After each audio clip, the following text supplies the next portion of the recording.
in here? 4-8 has it on. If you would head over that way, please.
Those are connected and put those for this.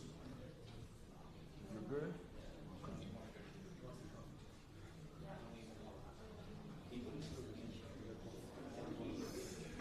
I'm starting to feel it running around. And I have it set at 50. So the AC must not be working for this stuff. The other courtroom is a nice place.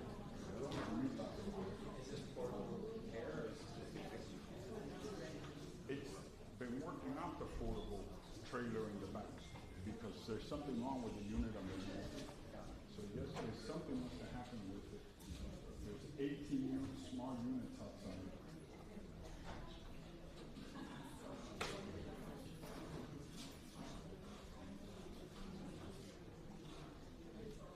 Does she want this one uncovered? Does she want this? No? Because I can't. I mean, other than getting the witnesses back, I can't put it here to get the phone. I don't know how to do it. Because the last time that we The only thing I can do is move the camera to catch the back side.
Testing.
Crimes House. Morning, Honor. Laura Adams, Jonathan Borst on behalf of the state of Florida. Good morning, Your Honor. Howard Stern, together with Mark Shapiro and Armelino Janelle Gomez on behalf of George Pino, who is present. All right, very good. All right. Mr. Pino, would you mind? We're going to have you sworn in. Sure. It's only because if I had any questions of you, sir, I would never speak with you in front of the jury. Okay? Thank you, Your Honor. Please raise your right hand. Do you swear affirm to tell the truth, the whole truth, and nothing but the truth? I do. Okay. All right, so, as I said, the last jury has just arrived. Everyone has been gathered. I just have to send the message upstairs. I'm trying to figure out whether, in terms of your opening, how we should proceed, and if there's anything that I should say to the jurors. I think I explained a few things yesterday, but I'm ready to just perhaps maybe start to open it again. I would object to that. The reason why we had to stop was because of the defendant's conduct, so I would suspect that defense counsel should pick up where he left off. Well, do you have a point, do you know where you left off there? I think I'll be fine. I don't need to retread the Okay. steps. But I'm having a little trouble hearing you, though, Judge. Oh, okay, let me speak up a little louder. Does that work? Much better. Excellent. Thank you. I'll put a new microphone up here. All right. Okay, then, we're good. And you have some witnesses ready to go? I do. I'm just pulling out the evidence that I'm going to need for the first few. Your Honor's clerk is wonderful about getting everything pre-marked for us, so that should help us, move more. That's fine. So, I'm not stalling, but I'll send the message up to Renee, and he'll bring the jury down. And if we need a break, once you've completed your opening, a couple of minutes, we'll take a few minutes just so we can get the exhibits marked. The one thing I did notice, the last time I was in the jury room, I don't think there were enough chairs for our jurors, so I don't know if Renee might want to take a peek in that. And the last time I looked, there was no water in the water cooler either. So I don't know if Your Honor's going to have them ever retire in there when we're taking breaks, but I just wanted to keep the I court. likely won't, Okay. because it's a small space, and I likely won't, but thank you for letting me know that, because of course it's gonna have to be well equipped when it is needed. So, all right. Would you send a message from?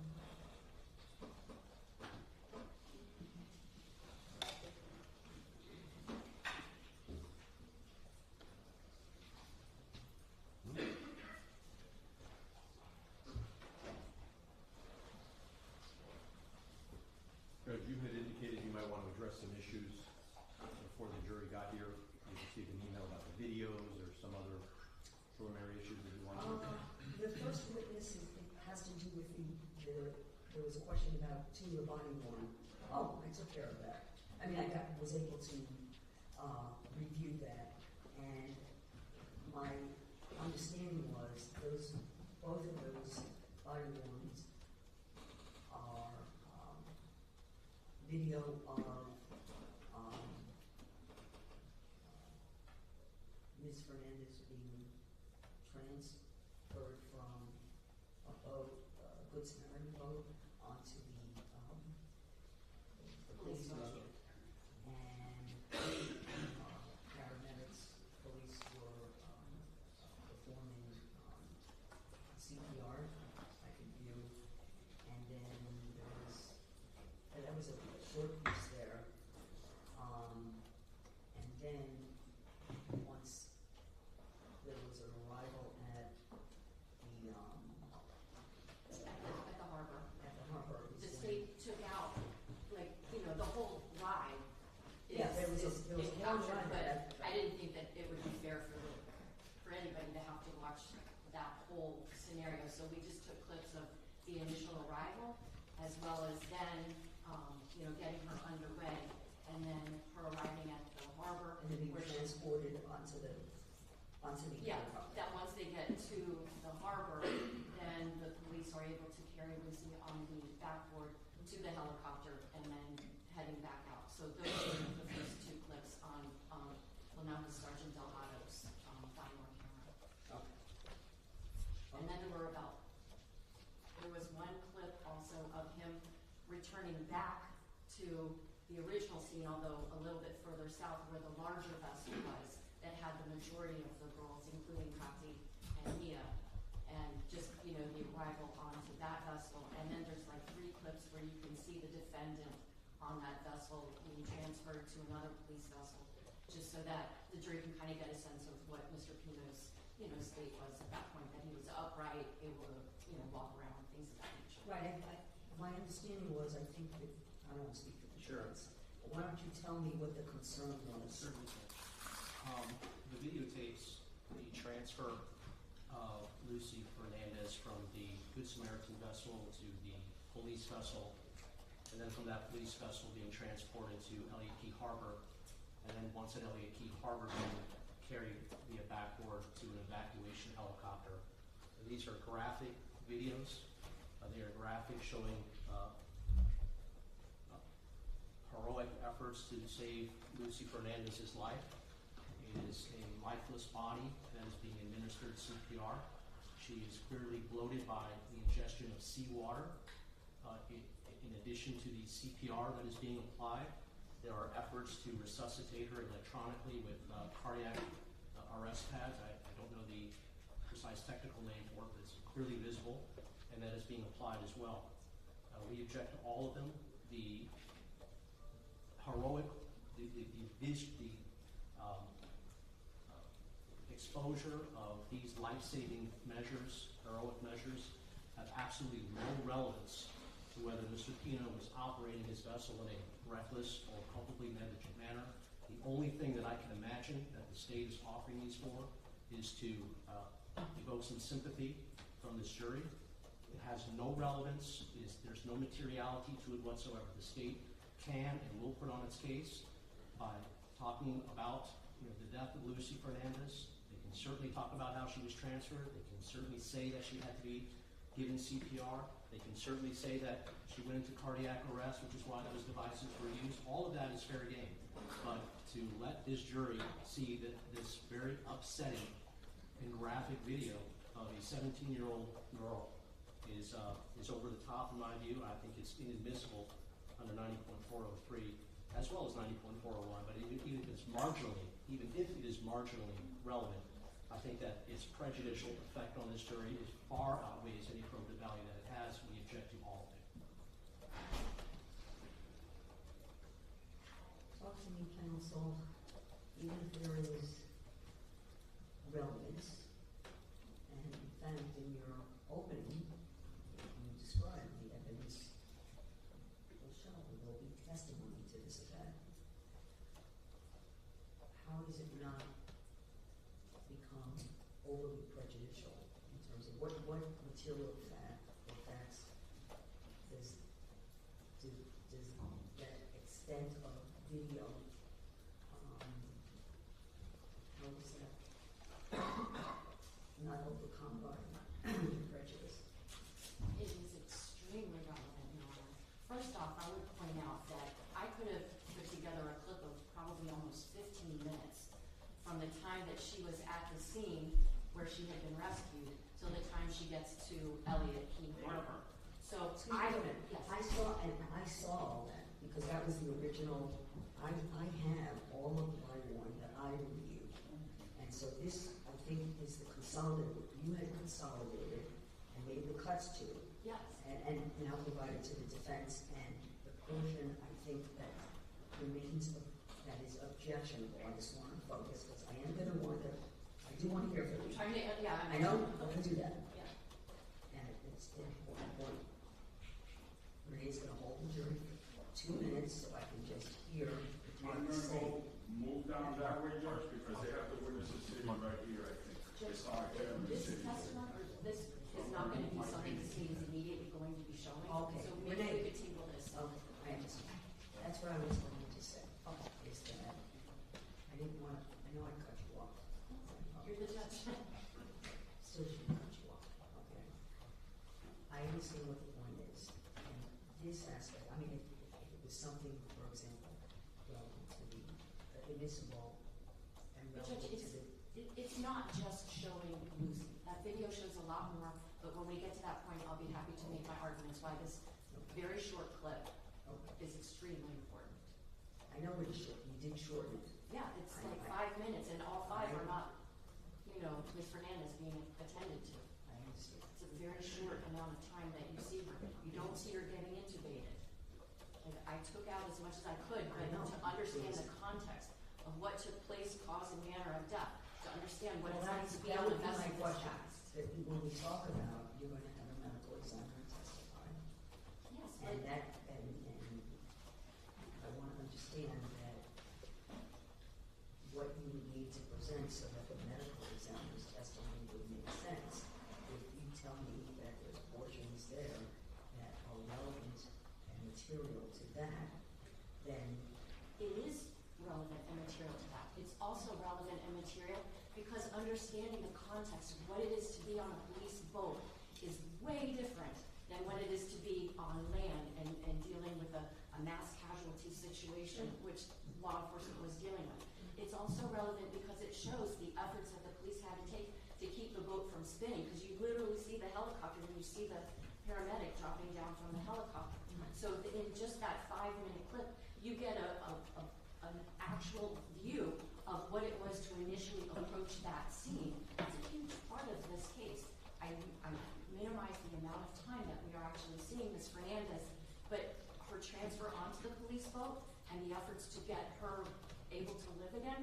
The other thing is that the owner kept saying to the jury that it is for the jury to consider the evidence, the lack of evidence, or conflicts in the evidence to determine if there's a reasonable doubt. If these jurors are going to be hearing about how officers are wearing body-worn camera, it's only natural for them to be like, well, where is it?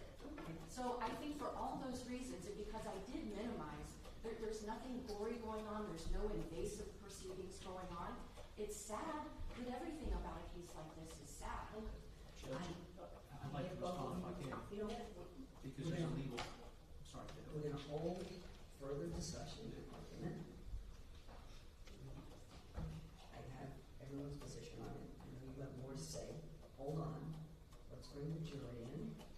And so, Mr. Shrubby can continue with his opening statement. And nothing is going to be presented to the jury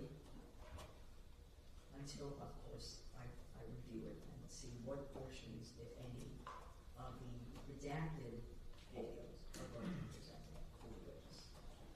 Judge, respectfully, Ms. Alexander,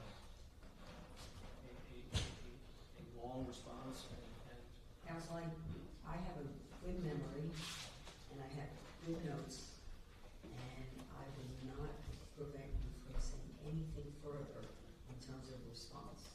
the court has been very generous. The discussion is certainly not over. Okay? Not over. Thanks.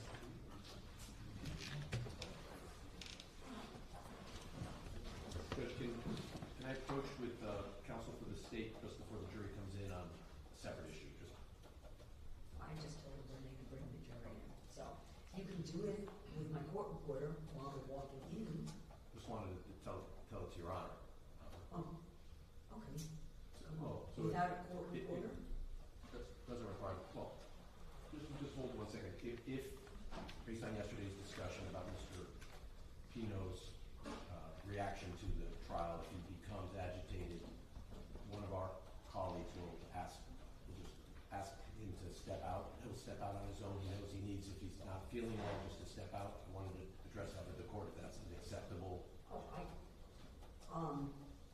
If something. Because I have the ability to make arrangements because I don't want there to be a question or create an appellate issue if there was a need for an appeal that Mr. Pino wasn't presently participating in the proceedings. So we would have to waive his presence.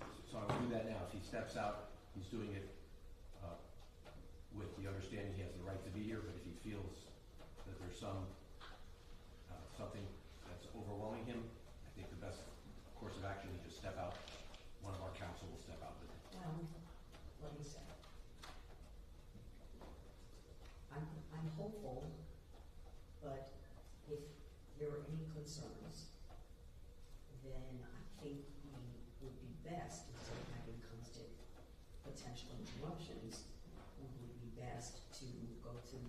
plan that I have in place and suggested for a place where Mr. Pino will be able to. All right. Oh, what? Wait. Will be able to fully participate, not physically present in court. And I hope it won't happen just, But I'm not gonna, I don't wanna have. I agree. back and forth. I agree. The state would object to that. I think that would be very disruptive Yeah. for the defendant to be walking in and out of the No. courtroom in front of the jury. Agreed. I'm gonna say that if it's only gonna happen once, I hope it will never happen at all. But if it happens, then so that there's no, so I've asked Mr. Pino if he's not feeling well, just step out, we can stop and then go to plan B, or plan B, Judge.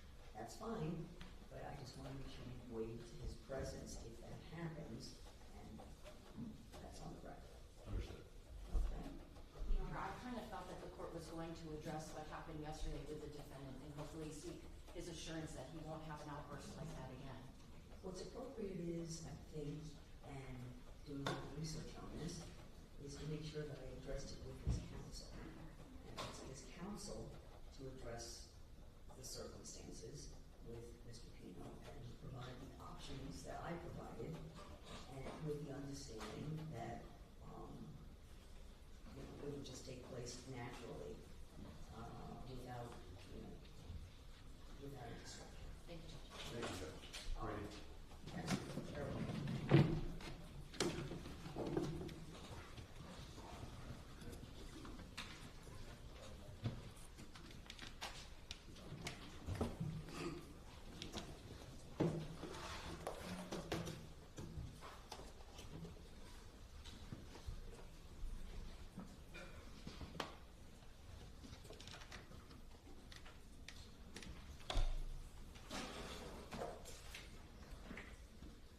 Your Honor, would you like me to signal to the next? I signal this up.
three. Have you seen or heard anything in the news about this case? No. Have you read anything about it? No. Seen anything on social media? No. Anything that you think has to do with this case? No. Have you been speaking with anyone or each other about the case? No. Has anyone attempted to speak with you or in your presence about this case? No. Have any of you conducted any Googling or any kind of research to gather information?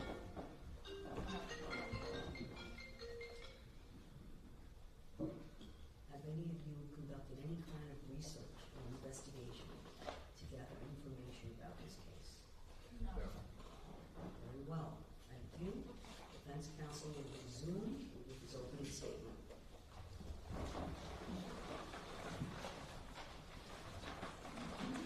Thank you, Your Honor. Good morning. Can everyone hear me okay? Hear me? It's too low? Oh. Good morning again.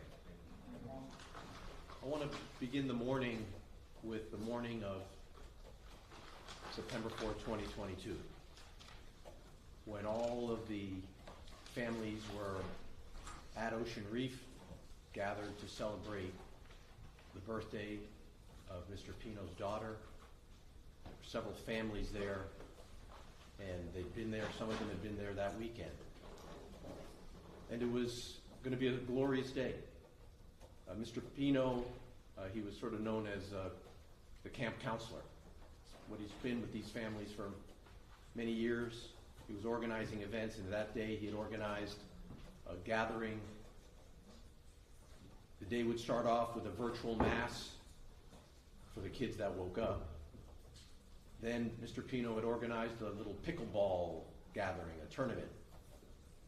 After the pickleball tournament, they were going to all convoy by boat to Elliott Key, call it Billy's Point or Coons Point, and they were going to spend several hours enjoying the beautiful weather.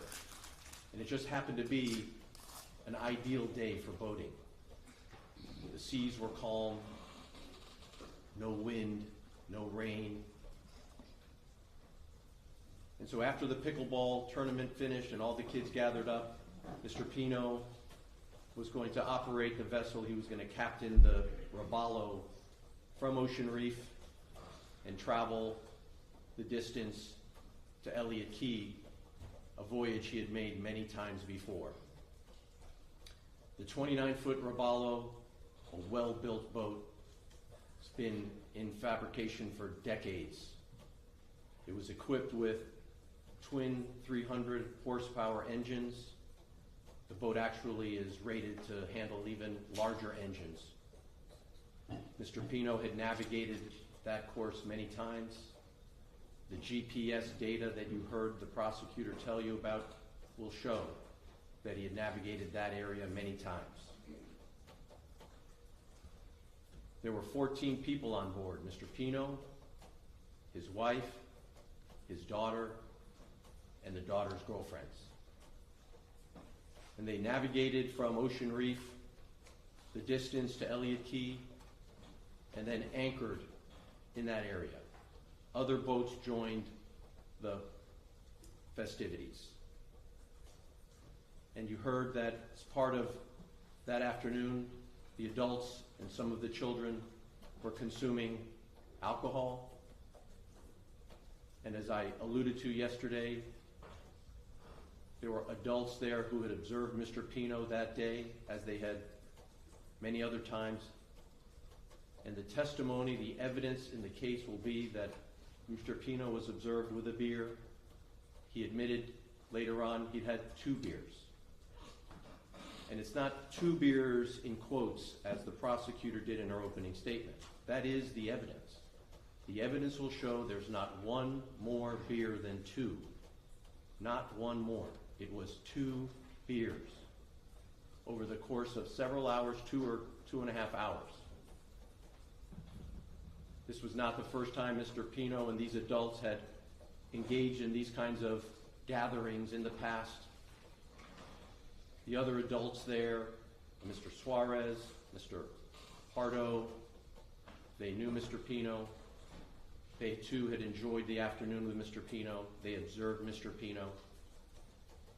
All the adults that were there that day were satisfied that Mr. Pino was not impaired. Sometime late that afternoon, Mr. Pino pulls up the anchor of the Ribaldo, and now it is time to head back to Ocean Reef because that night they were going to celebrate the birthday, I think at 9 p.m. Contrary to the statement by the prosecutor, Mr. Pino was not nervous or anxious about making sure the girls were IG Instagram ready, as if Mr. Pino was anxious to get the girls back home so they could have enough time to shower. There was plenty of time. Mr. Pino was navigating back to Ocean Reef as he had done many times before. He was not thrill-seeking. He was not speeding. He was not doing donuts. He was not racing any other boat. He was simply going back. He was in essentially an internal autopilot as he had done many times before. On this one occasion, on this one time, something went wrong. Mr. Pino, according to the state's expert who you will hear testify, somehow lost situational awareness, meaning he must have lost track of the markers along the way, and he alighted or crashed into marker number 15. He wasn't intending to do it. He wasn't trying to come as close as possible and see if he could just skim across that channel. This was pure and simple an accident. Objection to argument, Your Honor. The evidence will show that Mr. Pino had no intention of putting anyone's life in danger. He wasn't intending to try to come as close to the marker as he possibly could. But on that day, there was no other boat coming at him. It was a clear day, and his destination, Ocean Reef, once that boat would have cleared marker 15, it was wide open bay until Angelfish Creek. That's the next passage that the vessel would need to travel to go back to Ocean Reef. When Mr. Pino alighted with that marker, when he crashed into that marker, the boat eventually capsized. The testimony will show that Mr. Pino himself was knocked unconscious. The testimony will be from those that were there. They thought Mr. Pino was dead. He was on the surface of the boat, bleeding from his head. He had injured his arm. He only came to once the boat eventually capsized completely. He falls into the water. Minutes later, he comes to. Testimony will show that he had suffered a concussion, a traumatic brain injury, and still he was able, with presence of mind, to hold on to that boat. And with a traumatic brain injury, as the testimony will show, he was disoriented. He obviously did not have all of his senses, but he's trying to make sense of what has happened. You will see, if you haven't already, with some of the pictures shown, that the girls and Mrs. Pino were in the water. Soon, another boat came up. David Rodriguez, a good Samaritan, doesn't know the Pino family, happened to be coming northbound. A few minutes later, he arrives, and he observes the scene, and he sees Mr. Pino hanging onto that boat.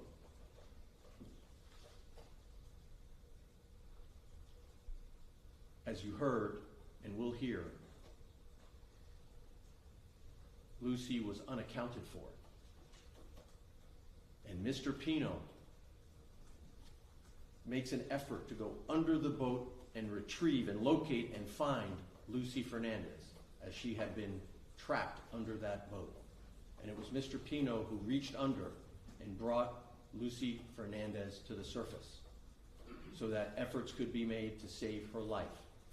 Even in the condition he was in, with a brain injury, he made every effort he could, once he was directed, once he was able to get his senses back, to try to save Lucy's life.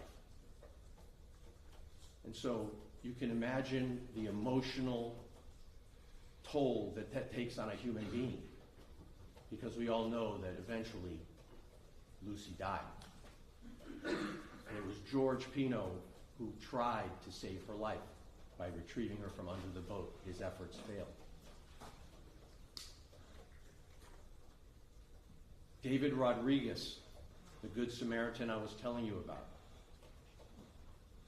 called for Mr. Pino to get onto Mr. Rodriguez's boat.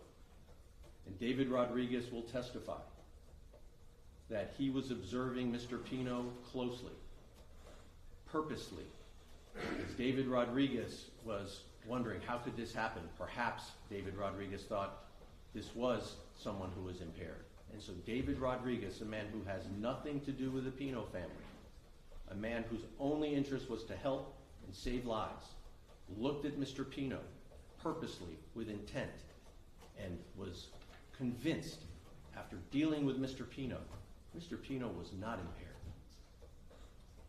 And you will hear his testimony. And this was minutes after the elision. But Mr. Pino, in David Rodriguez's view, and what you'll hear him say, was disoriented. He was in shock, a natural reaction to a crash and a brain injury.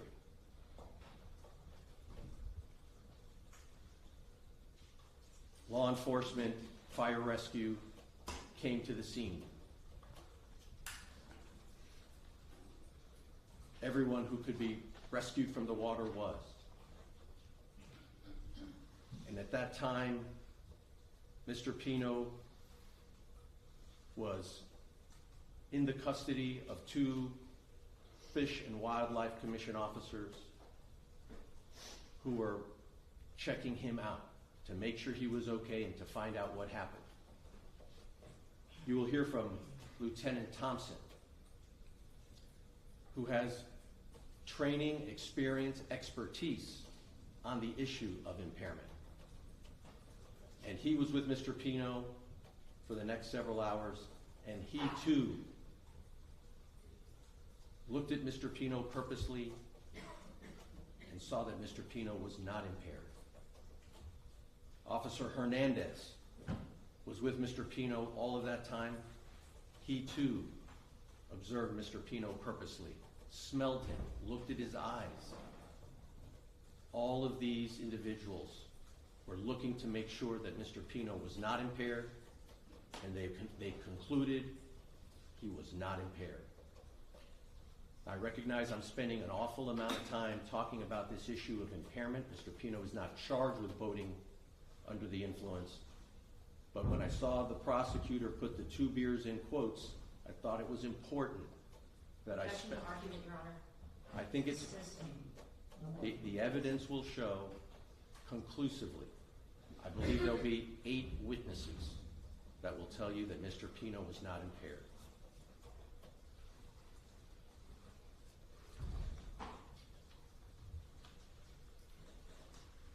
And so Mr. Pino is questioned about what happened. Lieutenant Thompson, who's wearing one of those body cams, is trying to figure out what happened. Of course, make sure that everybody receives medical attention right away. And you will see Mr. Pino on video.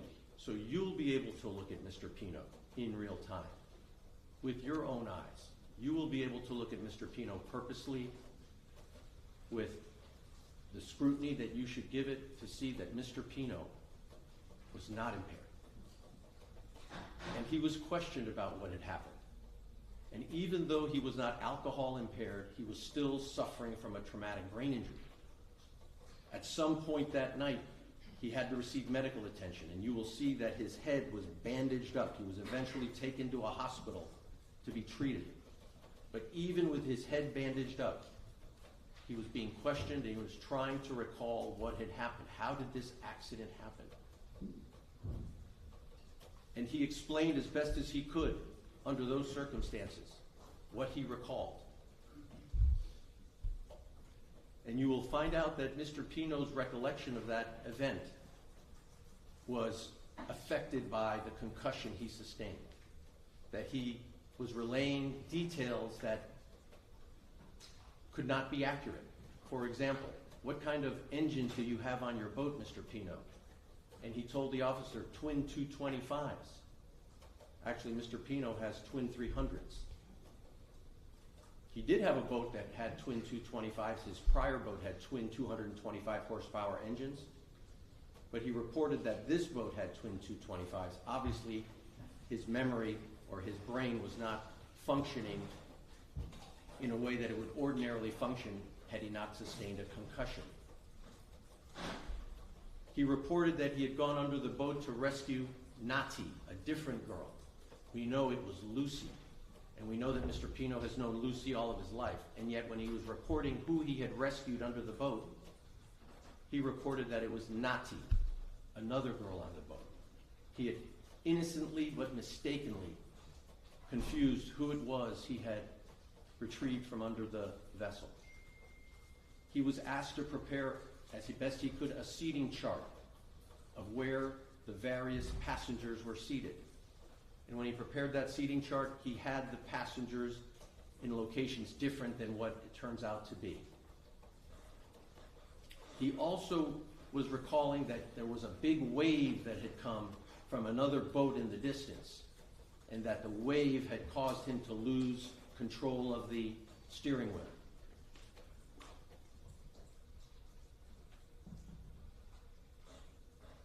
Photographs and other testimony suggest that there was no other boat that day, and that Mr. Pino's memory may not have been accurate. We cannot prove, we don't know if there in fact was another boat out there that may have thrown a wake from a distance, a wave, but we can't establish it for certain. And so it appears that Mr. Pino's memory of how that accident happened cannot be relied upon given his traumatic brain injury. And we will present testimony from a doctor who has examined the records, who will confirm that in fact Mr. Pino, given the circumstances, did suffer from a traumatic brain injury that would result in what the professionals call false memories, memories that the person believed to be true but are not accurate. When you get clocked, when you get hit over the head and you lose your memory, the memories that come back of the event, sort of like an amnesia, and your brain trying to make sense of things, puts together old memories with new memories, and that memory they call confabulation. You'll hear testimony about that. And I share that with you because when Mr. Pino was trying to make sense of what happened, when the officer was interviewing him to try to figure out how did the crash happen, Mr. Pino was reporting what his memory, faulty as it was, of that few minutes and few seconds before the elision.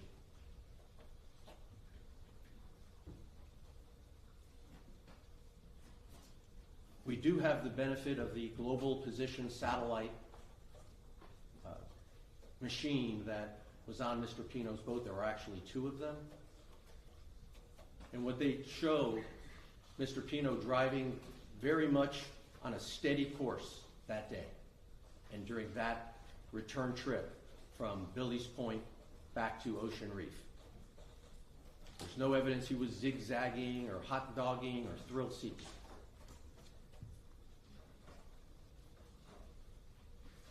What the evidence will show is that as he was going through the channel, when there were markers left for him to clear before it was wide open bay to Angelfish Creek, at some point Mr. Pino's boat, the Robalo, starts making a turn or a veer in the direction of Angelfish Creek. And you'll see there was a red marker on his right, and then there's the green marker 15 in the distance. And 9 seconds later, Mr. Pino's Robalo crashes into that boat, into that post, or into that pilot. The state's theory that I believe the expert will advance is that Mr. Pino lost situational awareness. He should have seen it. It was right there in front of him, and he didn't see it, because we know he wasn't trying to hit it. So I think what the evidence will show, even by the state's own theory, is that Mr. Pino did not intend to hit the marker. He lost situational awareness.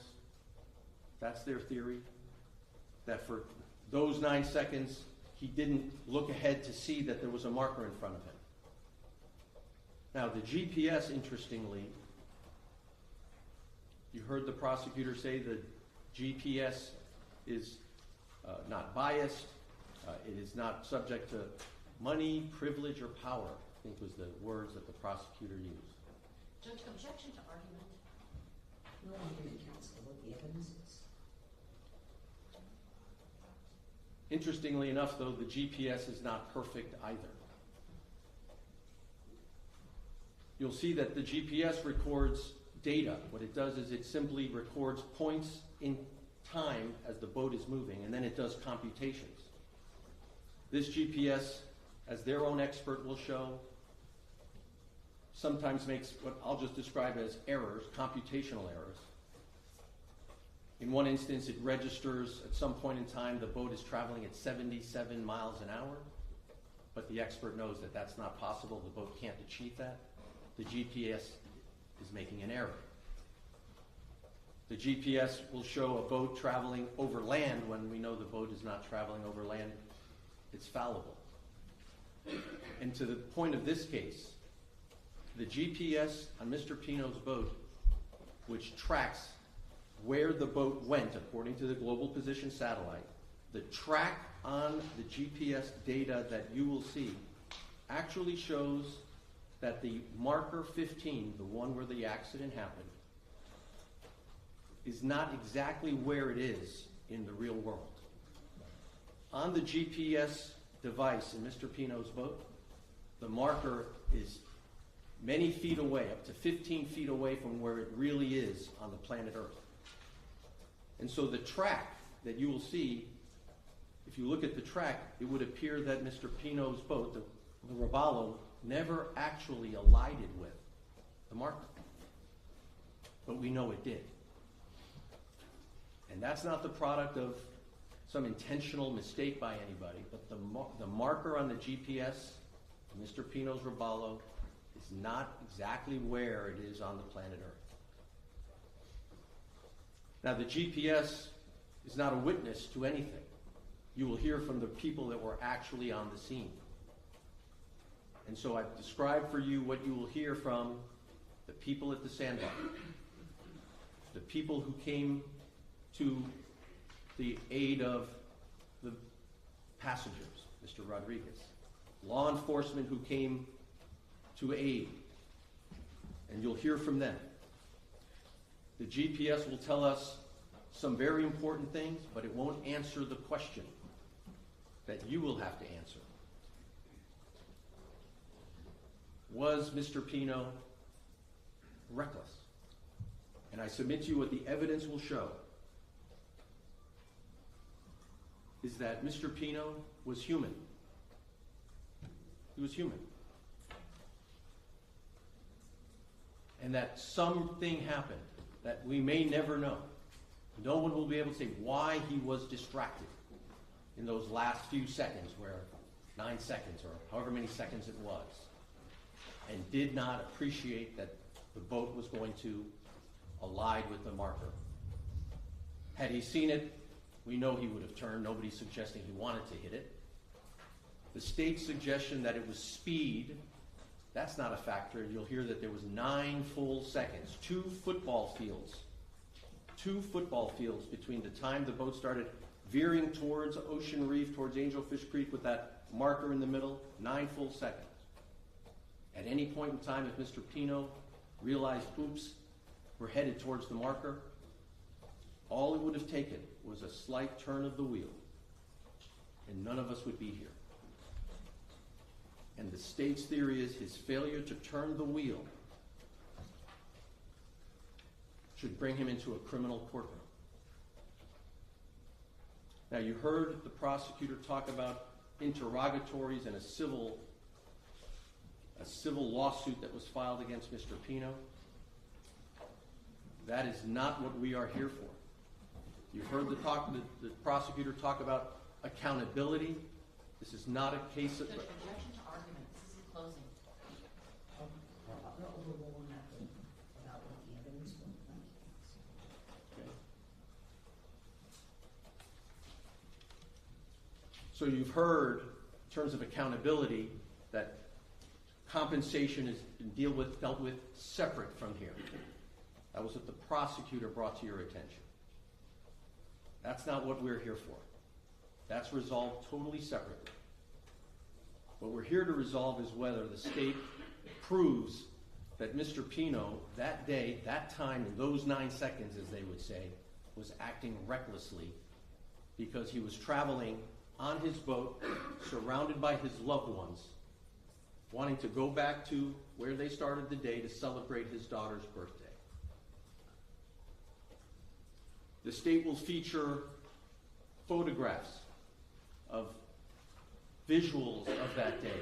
For example, I expect they're going to show you that Mr. Pino's boat was carrying all the empty glassware and cans from the beverages, including the alcohol beverages that were consumed that day. Mr. Pino's boat, his wife will tell you, she took the responsibility of gathering all the empty bottles, all the empty cans, all the trash, to make sure it was disposed of properly and not left out at Elliott Key. And so when you see those bottles and you see those cans, you'll understand that Mrs. Pino and Mr. Pino were acting in a way that you would expect people to act when they've gathered together for a day of recreating at Elliott Key. Don't leave your trash behind. You may see very difficult pictures of the events, and of course they're going to be difficult to watch. It's going to spark emotion among all of us. But that evidence will not answer the question of whether the state is proving that Mr. Pino acted recklessly, whether he acted with culpable negligence, intentionally, knowingly, purposely, consciously, indifferent to the consequences, that when he was traveling at 47 miles per hour in the wide open bay with one marker to go and plenty of space, whether if he looked at his speedometer and saw it was going 47 miles an hour, he should have said to himself, wow, this is really a dangerous speed. When the Robalo boat is built to handle even much more speed than that, all of the passengers were seated. There were the right number of life preservers on the boat. He didn't have a kill switch on. It's not required by law. And so to the extent that you'll hear evidence of other features of a boat or other safety features that can be employed, we're not here to decide policy of whether we should require safety switches, kill switches. And given that you know that in that channel there is no posted speed restrictions at all, not then, not now, the evidence will show that the speed at which Mr. Pino was traveling was perfectly appropriate given the conditions of that day. Calm waters, no wind, no rain, no lightning, no busy boat traffic.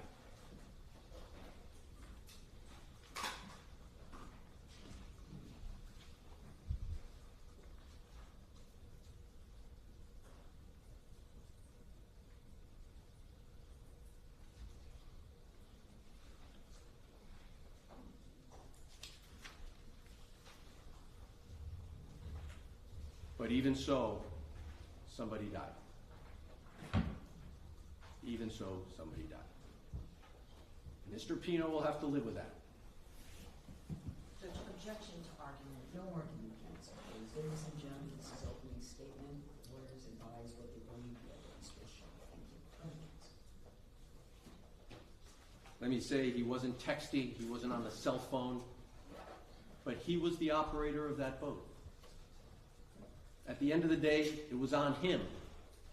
It was on him to get those girls back to Ocean Reef safely. That was on him. He accepted that responsibility, and it was on him. But the law, as it will be instructed, I submit to you, tells you that even when we fail as humans, Objection to argument, Your Honor. Counsel, even though Mr. Pino may have failed as a human to avoid this Your tragedy, Honor, can we go sidebar? counsel, there's no argument.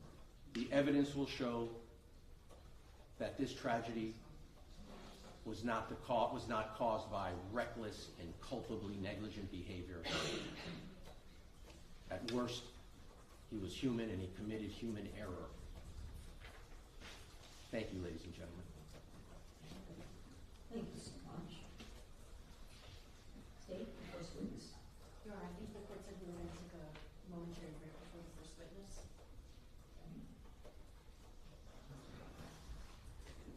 If you don't want to, Judge, we can move Oh, I forward. need to answer the motion. Yes, certainly. But can we approach sidebar? Okay.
Minutes, I don't think the jury room is equipped currently for so can we take the jurors Renee, if we would, out in the hallway.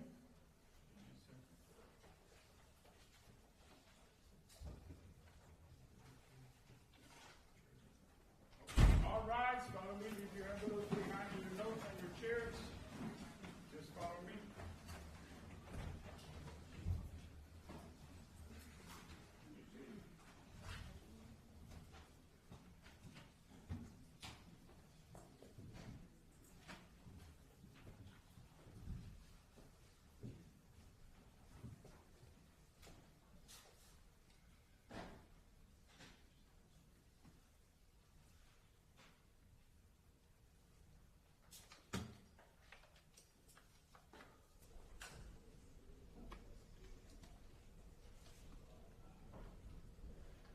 All right, you can be seated. We go ahead and take the legal matter with regard to the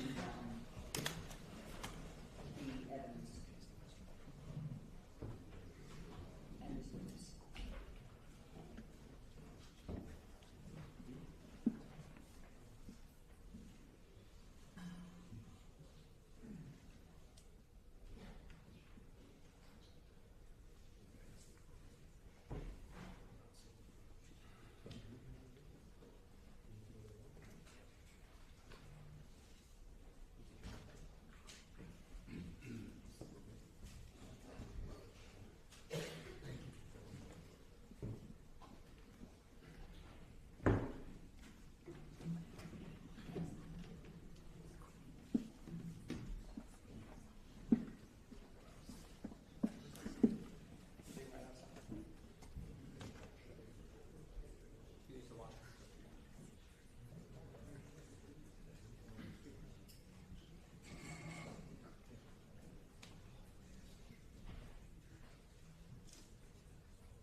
Oh, I'm ready, Judge.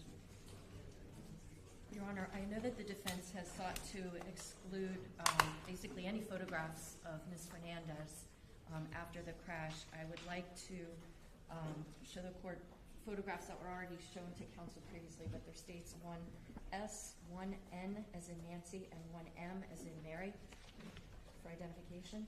These are the three photographs that the state would be seeking to introduce, and I'll pass them up to Your Honor in just a moment. Please, excuse witness. Yes, Your Honor.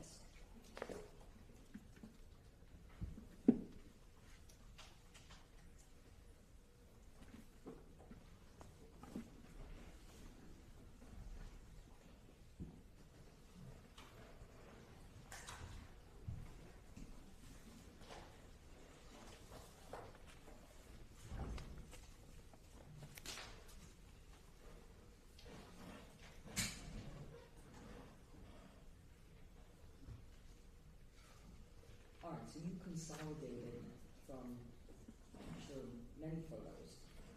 And let me look at here, what is this, exhibit 1-5? That is from the medical examiner's office. That's the legal identification photograph. It's Okay. nothing gory about it. No, legal identification. You have any comments on this? Yes, Your Honor, we're objecting to the introduction of any of those photos. I think during the pretrial hearings, we discussed these issues at length. I pointed, Your Honor, to multiple cases that are directly on point and are relevant. Aside from that, I think Your Honor ruled that 1 to 2 autopsy photos would be appropriate, 2 being the max. Okay. During the testimony of the medical examiner, Your Honor, aside from those 3 photos, I believe the state characterizes them as the hospital photos. Okay, well, this first, and again, this is marked for identification. I'm not sure how this is. Is this 1-5? One One S. S, one S. That's an S. That's not my S, it's not my S. Okay, one S for identification. It's a single photograph. Over defense objection, I am going to allow for purposes of legal identification. Okay, now, there's two photographs here in terms of hospital photographs. If I may also just interject, Your Honor, that in order to not, have some kind of dramatic moment when Mr. Fernandez sees these photographs of his daughter, he's seen these photographs before. So it's not like this is going to come as a surprise to him. He'll be able to handle looking at these photographs. As difficult as it is, he'll be able to control his emotions and be composed. Let me ask you, so Mr. Fernandez is going to be making a legal identification? I understood that this is going to be through the medical examiner. Well, Your Honor, what the medical examiner, of course, would not know who Lucy Fernandez was. So what the medical examiner's office does is they take what they call a legal identification photograph, which is not an autopsy photograph. Which is the way that, yeah. It just shows who the person is, so that, I understand. All right. and it allows a linkage from who the person is to what the medical examiner case number is. We have stipulated to that identification as well as cause of death. I These photos. understand you stipulated, however, the state can present this evidence over objection. All right. Now, one N and one M, and an N. What is the purpose of these photographs? Your Honor, I want to make sure I'm speaking with precision. Which one is 1M, please? One N, with more devices, bigger picture. Can I see? Okay. Your Honor, that photograph the state is seeking to introduce, we're not seeking to introduce a full body photograph of her, which we have, with all the medical regalia around her, but it just goes to show it's part of the process where over the time that she was at the hospital, they tried all life-saving measures for her. Also, Judge, it has to go with when her body is ultimately transferred to the office of the medical examiner. One of the notations that the medical examiner will include is evidence of medical intervention. So this is just kind of a close-up. There's nothing gory, there's nothing bloody about it, but it just shows some of the medical implements that were used to try to keep her alive. States 1N, which is the other photograph, which is closer of her head. The purpose for that photograph, Judge, is you'll see on the side of her head, there's some what looks like fuzzy things. That's fiberglass that got embedded into her head from the vessel crash. And because of the force of the impact, it's basically penetrating her skull. And I think that's very relevant to showing the recklessness that the way that this defendant operated his vessel at that rate of speed right into that channel is why Lucy, especially given where she was seated, which was right in front of the operator of the vessel on the starboard side, goes to the cause and manner of how she died and why this crash was so deadly. Your Honor, all the facts that the state just described just now is simply not relevant. We have stipulated to identity. We have stipulated to cause of death. It's not at issue in this case. Those photos are very emotional to look at. There is no relevance to them. We are not disputing anything. As you have mentioned many times, this is a difficult case. This is an emotional case. Those photos are only add to that element, and it's just not necessary. And even if this court perhaps agrees with marginal relevance, just of minimal relevance, it is unduly prejudicial and it is barred under 403. Your Honor, during the pretrial hearings, you noted 1 to 2 autopsy photos, purposes of identification, and cause of death may be relevant and admissible. Anything beyond that, Judge, we cited to numerous cases in our motion. It is dispositive, it is controlling, and I think those photos are inappropriate and should be not admitted. I would imagine, well, I don't guess, but there are autopsy photos that show the condition of Ms. Fernandez with the fiberglass during points of the autopsy, right? So this is, from what I'm reviewing here, 1N seems to be much less graphic. Exactly, Your Honor. I do have 2 autopsy photographs that I do intend to introduce through Dr. Garavan, but we're not at that point yet. If the court wants to litigate, but it's literally only 2. There's nothing gory about them. They're very sad, of course, but it's a homicide. You know, that's to be So, expected. I understand your point, counsel. Whether they're relevant, I think the photos have relevance. The question is, are they unduly prejudicial? You're permitted to present your case and evidence in your case. A death occurred. Okay. I'm curious though as to why, through Mr. Fernandez, these photographs would come in. I understand. That's This where is the reason why, Your Honor, because when he and his wife were in the process of trying to locate their daughter, they first go to one hospital, she's not there. Then they go to Kendall Hospital, which is where their daughter is. One of the issues was that when they wanted to, touch their child's head, they couldn't because of all the fiberglass that was there. And so he literally sees her in that condition.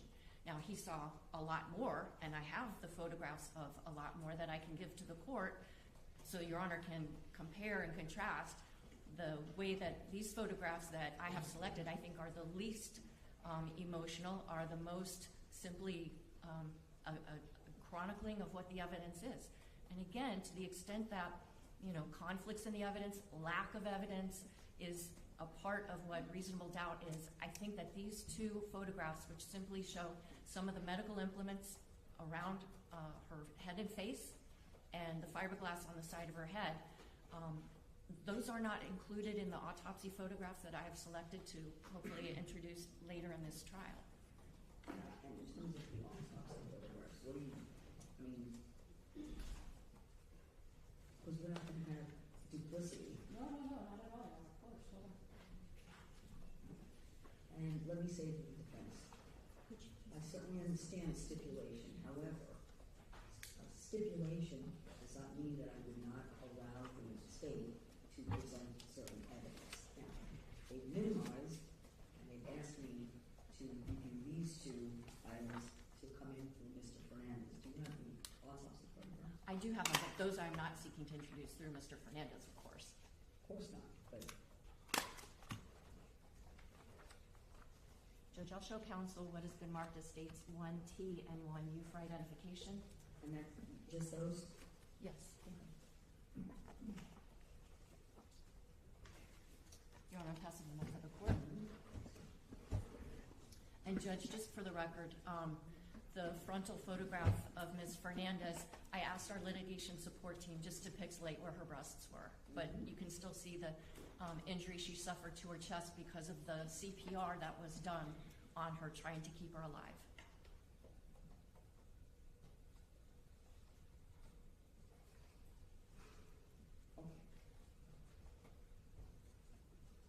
No, there's no, these are the only hospital photographs.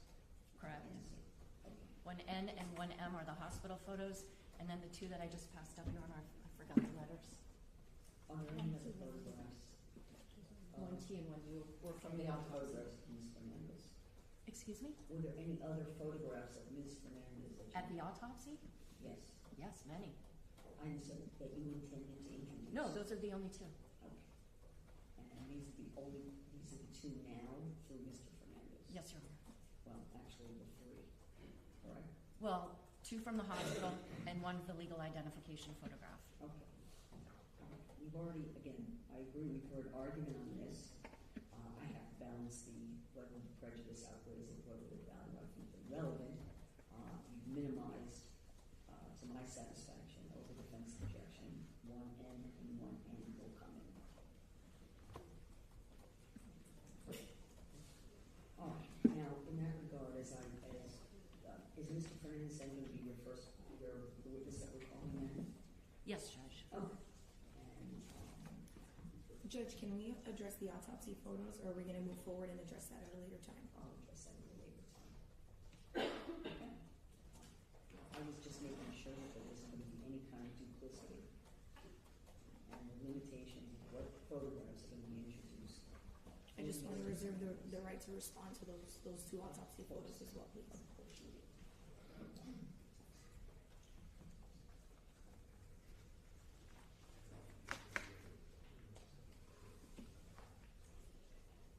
All right. Are we going to make any adjustments in the seating?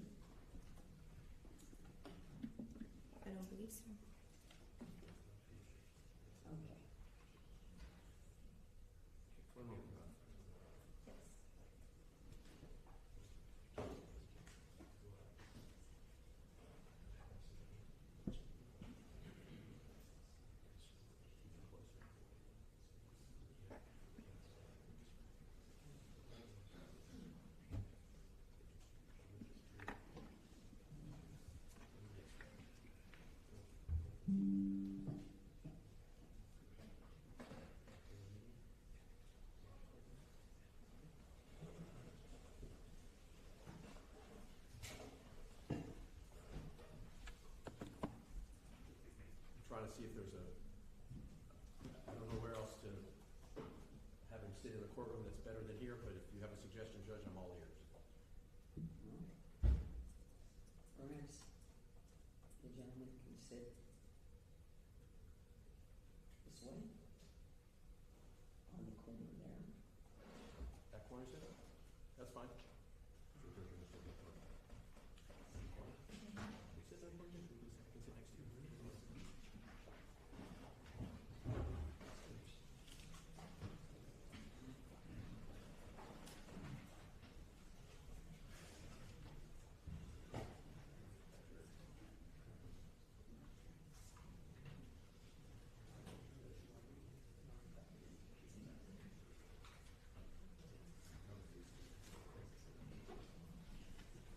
You're giving Mr. Pino, again, he has his notepad and whatever he needs. Right? I'm having trouble hearing He you. has his notepad, so he has a place to put Yes. this like that. Oh. And that way you can have communication with Mr. Pino and counsel. Thank you, Judge. All right?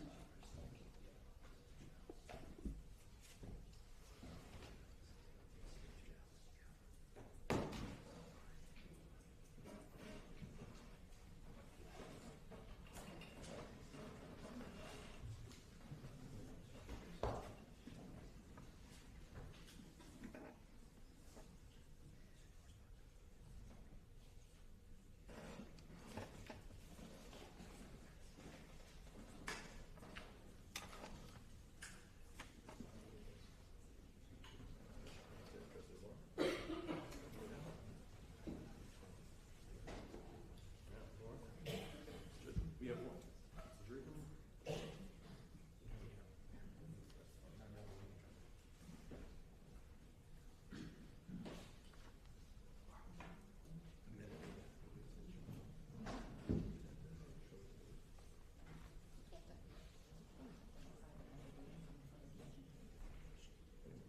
If you can't, I'm not going to show it to him if you can't identify. He says that he said he can't, but I won't publish it.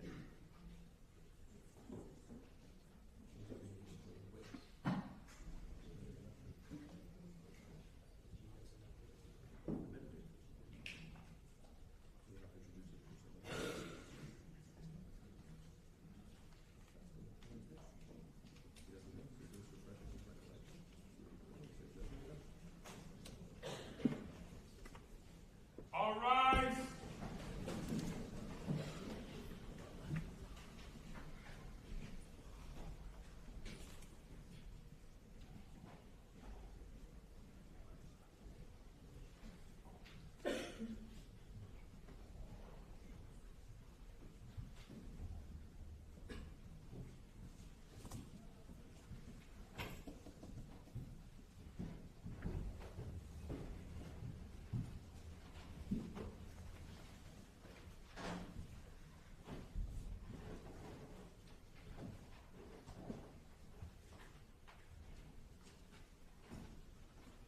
Thank you, everyone, be seated.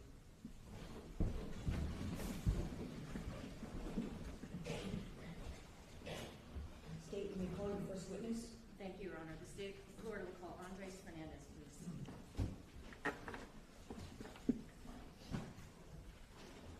So would you step forward, raise your right hand, and be sworn? Do you swear affirm testimony about to give will be the truth, the whole truth, and nothing but the truth? Yes, I do.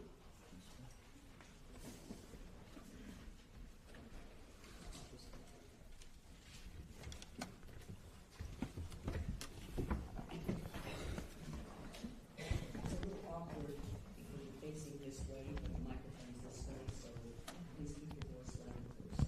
Will do, thank you. Good morning. Morning. Could you please introduce yourself to the members of our jury? Good morning, my name is Andres Fernandez. Do you go by a nickname? Andy, How old are you? 52. What do you do for a living? I'm a lawyer. What kind of law do you practice? I am a banking lawyer. I represent banks in transactional, licensing, and regulatory matters. Did you practice any kind of law prior to doing banking law? Yes, I started my career as a public defender in this very building. How long were you a public defender? I was a public defender for about 3 years. Are you married? Yes, I am. Who are you married to? Melissa Fernandez. How long have you been married? We've been married for almost 25 years. Do you have any children? I do have 2. Before we get to your kids, where do you live? I live here in Miami, Florida. How long have you lived in Miami? 52 years. Did you go to high school here? I did. Where did you go to high school? I went to Christopher Columbus High School. Okay. You said that you had 2 children. Yes. Is one of them in the courtroom today? Yes. And who is that? Our 17-year-old son, Kevin, is over there. Did you also have another child? I had another child. What was her name? Her name was Lucy Fernandez. What was her given name? Luciana Cristina Fernandez. What was Lucy's birthday? August 26, 2005. As of September the 4th of 2022, how old was Lucy? Lucy was 17 years old. Do you know a person by the name of George Pino? Yes, I do. Do you see him in this courtroom? Yes, I do. Can you please point to him and describe what he's wearing so the record will be clear? He's there at the end of the table in a dark suit and a white shirt. We stipulate, Your Honor. How do you know this defendant? I've known George's wife, Ceci, all my life, probably since the 2nd grade. And I met George when he started dating his wife, Ceci. Did you attend his wedding? Yes, I did. Did you bring a date to that wedding? Yes, I did. And who was your date for Mr. Pino's wedding? My future wife, Melissa. Did you know his children? Yes, I do. How many children does he have? He has 2 girls. Do you know their names? Yes, I do. What's the older daughter's name? Carolina, she goes by Caro. And what's his younger daughter's name? Ceci, like the mom, and she goes by Little Ceci. Was your daughter friends with either of Mr. Pino's children? Lucy was friends with Little Ceci. Did the Pinos help raise Lucy? No. Melly and I raised Lucy. Did you ever know Mr. Pino as the camp counselor? Never knew him as a camp counselor. I want to take you back to Labor Day weekend of 2022, okay? Before we start talking about the events of that day, okay? And if you need water or something, just let me know. Maybe a little water. You do? Yeah, a little water.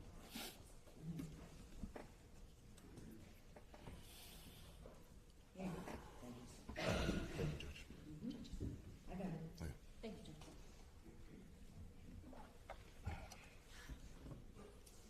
That weekend, were you at a place called the Ocean Reef Club? Yes, I was. Could you explain to the jurors what is Ocean Reef Club? Ocean Reef Club is a private club, gated community in North Key Largo, Florida. It's a boating community, it's a golf community, it's a tennis, pickleball community. It has a hotel where you can rent rooms. It has condos that you can rent. It also has homes and apartments where people live there, you know, full-time and part-time throughout the year. Are there any facilities there that allow people to store or dock boats? Yes. Can you tell us a little bit about that? They have, at Ocean Reef, they have several marinas where you could keep your boat in the water at a slip, but they also have a facility that's dry storage where you could store your boat there, and they pick it up, you know, with a forklift, and they put it on a rack. Were you a member of Ocean Reef Club at that time? Yes. Are you still a member of Ocean Reef Club? Yes. About how much of your life has been spent going to or visiting Ocean Reef Club? A lot. I would say over 50% of my life has probably been down in Ocean Reef. Why would that be? My parents became members there in the early 80s. So my brother and I were raised going there. Probably our best memories as children were at that club. And then in turn, my wife and I, you know, we raised our kids going there often. Can you describe whether there's a sense of community amongst the people that are members of this club? It is. The community is a family, and it's an extended family for all of us. As of Labor Day weekend of 2022, was the defendant also a member of the Ocean Reef Club? Yes, he was. Now, you mentioned something about being at Ocean Reef that Labor Day, is that right? Yes. Could you tell the jurors a little bit about what What were your plan for that weekend? It was Labor Day weekend, and we had made plans to be down there that weekend. My parents were going to be down there. My brother and his family were going to be down there. So our plan was to head down there on Saturday and spend the long weekend, playing golf, relaxing by the pool, watching football. It was the opening weekend of college football, so we just had plans to be with family and friends down there. And what were the plans for Lucy that weekend? Lucy was also going to be down there that weekend, but she wasn't going to be with us. She was going to be with the Pinos. The Pinos had invited Lucy to go down with her and spend the weekend with her, partaking in festivities that they were planning and had planned around little Ceci's 18th birthday. Did you have any problem with Lucy going to this planned, weekend celebration? Absolutely not. Okay, I want to now take your attention directly to Sunday, September the 4th of 2022. Can you tell the jurors, what was it you did that morning? That morning, I woke up and I played golf with some close friends. We played early in the morning. And I remember it was probably halfway through the round. I got a call or a text from Lucy, and basically saying that she missed us, that she hadn't seen us, that she was going to be playing pickleball later in that day, and to please come by and see her. Did you do that? Absolutely. When your teenage daughter says that she wants to see you, you drop everything that you're doing. So immediately when I finished my round, I went over to the pickleball courts, and I walked over and I saw her, and she came over and she gave me a super warm hug. I still remember that hug today. And she told me that their plan was to go out on the boat, that they were going to go to Billy's Point, and she said, please, you and Mom, please go out there, meet us. I haven't seen you guys. I want to see you guys. Okay. When you saw Lucy by the pickleball courts, were there other girls nearby? Yes, their whole group was there. Okay. And when you say the whole group, I'm not asking you to list everyone, but do you remember some of the other girls' names that you saw there? Yes. I remember Katy Puig was there. I remember Coco was there. I remember Cami was there. I remember Claudia Portocarrero was there. I believe even some of the boys were there that were also visiting. It was a big group that was there having fun. Were a lot of these kids that you knew to be friends of Lucy for a long time? Yes, many of them I knew for a while. And even their parents, did you know? Yes. So when you finish up your round of golf, was it your number one goal as the day began to get on a boat and go out to Billy's Point? Absolutely not. Why? Because my plan that day was to play golf and to relax, and then we had plans to watch the FSU football game with my dad at his apartment down at Ocean Reef. He was going to have some people over. We're big FSU fans, and we were going to watch the kickoff to their season. That game was at 7:30, so I was always very conscious on the time that afternoon. Did you in fact take your boat out to Billy's Point or that area? We did. Why? Once again, Lucy asked us to go out and see her and meet her, so I remember after seeing her on the pickleball courts, I went back to where Melly was, which was on our other boat, and I told her that Lucy had asked us to go, and we both reluctantly said, we got to do it. So at that point in time, we started making arrangements we bought some sandwiches and stuff and got ready to head out to meet them where they were. When you say Melly, just so we're clear, who's that? That's my wife, Melissa. She goes by Melly. Okay. Tell us a little bit more about the preparations that you have to make to go out onto your boat to head out to Billy's Point. What all do you buy? I went to the store and I went and got sandwiches because I know we hadn't eaten anything that day. Melly was out, doing exercise. I had played golf. I hadn't eaten, so we went and got some sandwiches. I got ice. I made sure that the little boat had fuel. So, towels. We just, prepared, the boat for, being out for a couple hours. The sandwiches, did you buy drinks to go with those sandwiches? No, I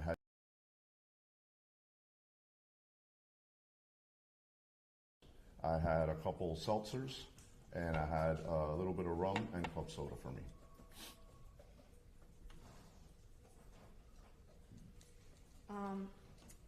So once you have the boat packed up and ready to head out to Billy's Point, do you actually get out there? Yes, we got out there.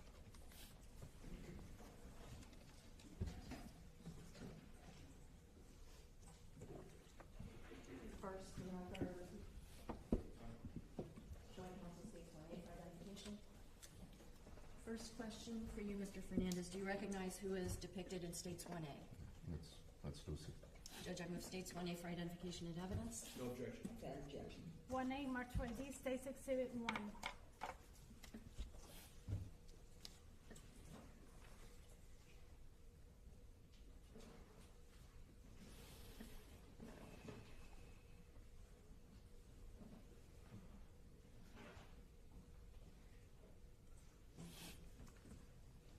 The record I'm showing council states 1B for identification.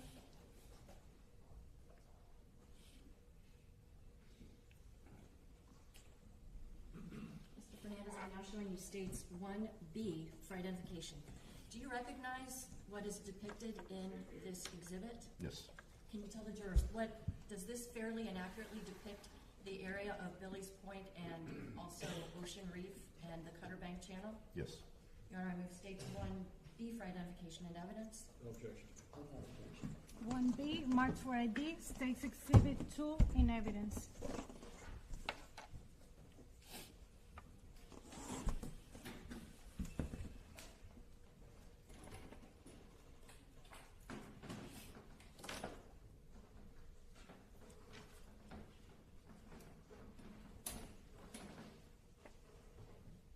Your Honor, may the witness have permission to step down? Yes, sir, just keep your voice up, please. Yes. Yes, Judge.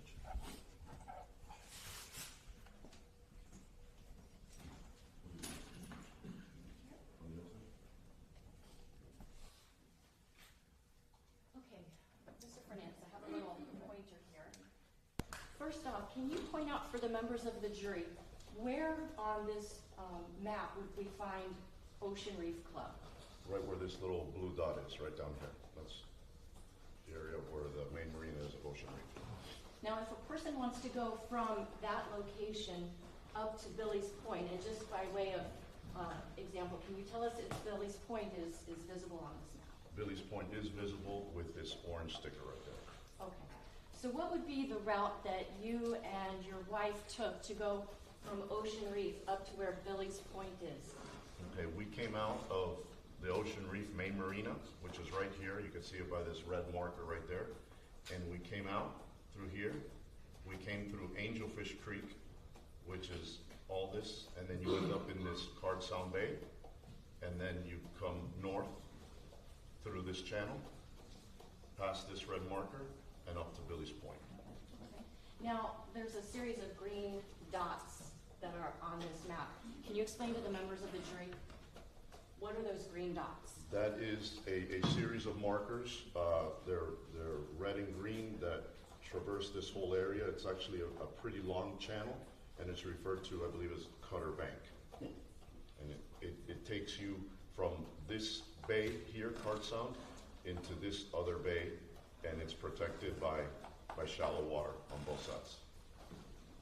Over the course of your life, about how many times do you think you've gone from Ocean Reef up toward the Billy's Point area? Many, many times. How long have you operated boats in your over the course of your life? Since I was 15 years old. Okay. Is this like your backyard? That's basically my backyard.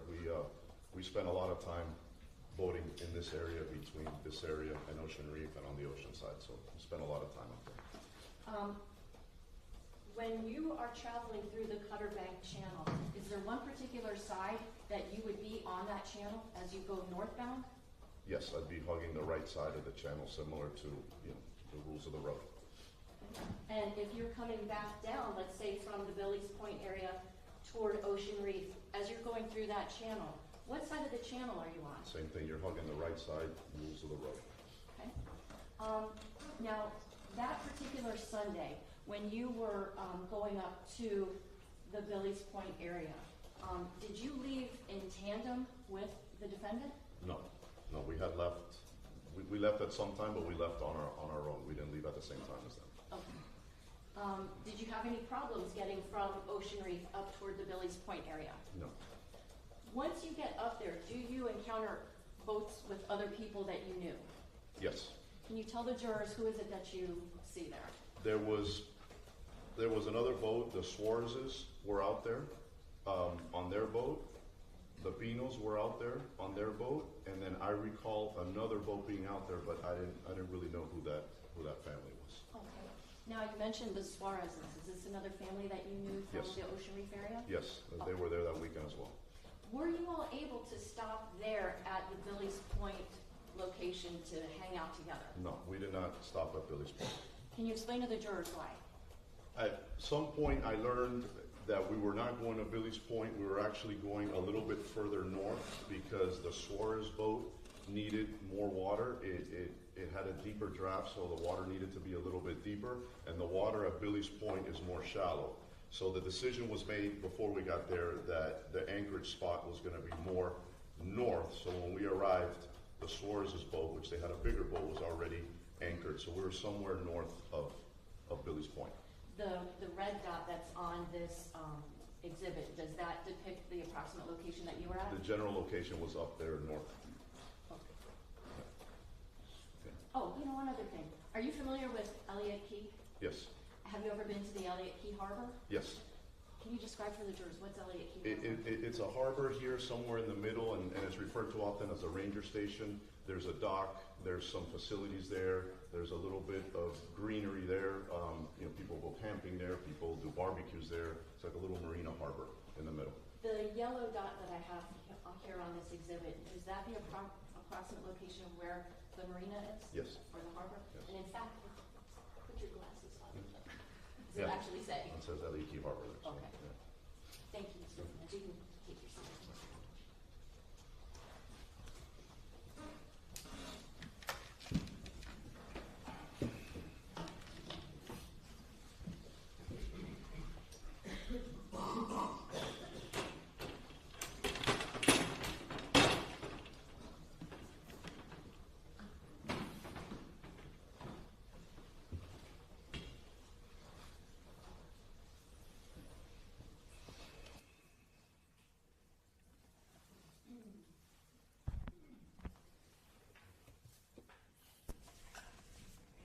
Do you remember the approximate time of the day that you get to initially Billy's Point and then that location a little further north where the deeper water was? It was close to 4 o'clock. It was somewhere around that time.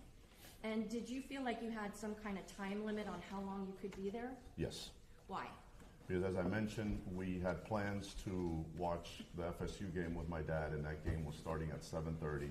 So I wanted to make sure that I made it back to the marina with enough time that I could wash the boat, organize stuff. My wife and I could get showered and ready and be at my dad's apartment by kickoff. I didn't want to miss the kickoff. And I had realized that, we were a little bit further away than we normally are, and I knew it was going to take, me at least 45 minutes to an hour to get back.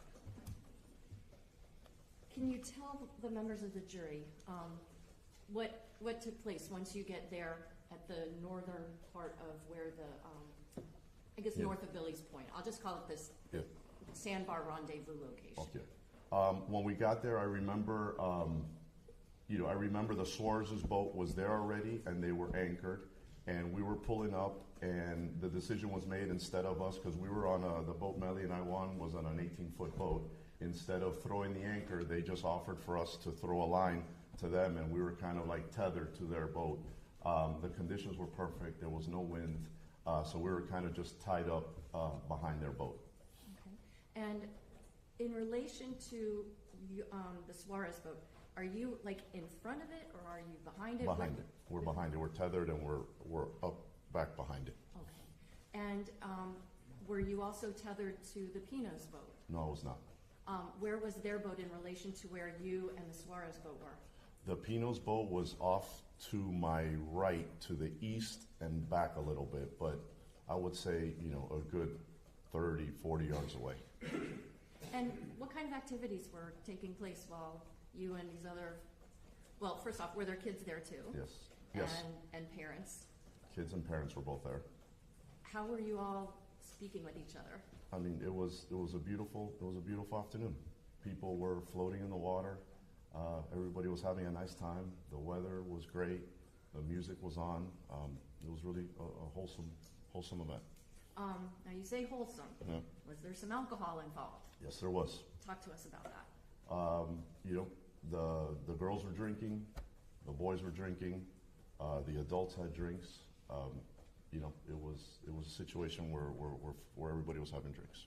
Did you have any concerns that the defendant, Mr. Pino, was too drunk to operate a boat? No. Did you yourself have some alcohol? I made myself a drink when I got out there into my Yeti. Yes. What's a Yeti? A Yeti is a little cup that acts like a cooler, and you can put ice in there, and the drink and the ice will last for a while. What was the drink of the day for you? It was rum with club soda. Okay, and you said that there was music. What was the music for you? The music for me, I believe my default is reggae or something beachy, so I'm sure I had that going on in my boat. At some point, does your daughter come over to where you are at your boat? Yes. And what did she feel about your music? As typical, Lucy told me to turn down my radio, that there was too much music playing, and she probably thought that the music I was playing was nerdy. Okay. Did you turn the music down? Whatever Lucy said, I did. So Lucy said turn it down, I turned down the music. Did Lucy ask for anything while she was there on the boat? She did. I think I was on the boat on the time by myself, and I think I was putting on some sunscreen, and she got up on the boat and she said, Bobby, can I have some sunscreen? I said, of course, and she put on sunscreen, and she was also asking for a rubber band, as they say, una liga, to be able to put her hair in Spanish. It's a okay. Liga. L-I-G-A? L-I-G-A. Okay. A rubber band for her hair, and Melly had one on there, so she took it and put her hair up in a bun. Does there come a time when you leave that area north of Billy's Point to head back so you'll be able to watch the football game? Yes. Do you remember the exact time that it was that you left? I mean, it was sometime, between 5:30 and 5:45. I was very set on leaving on that time because I knew it was going to take me a while to get back. Now, as you're getting ready to leave, does the Pino's boat with the people that were on that boat, do they leave at the same time? No, I left first. Okay. Before you left, did you take any photographs? Yes, at some point in time, I don't know exactly when, but I did take a photograph of the afternoon. Showing counsel states 1E for identification.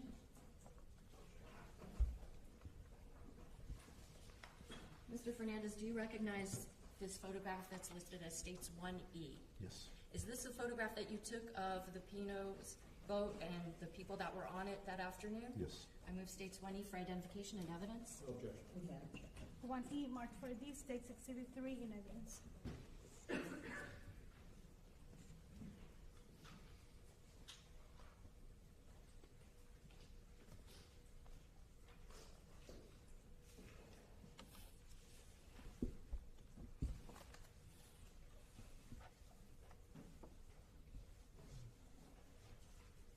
Where are you when you take this photograph?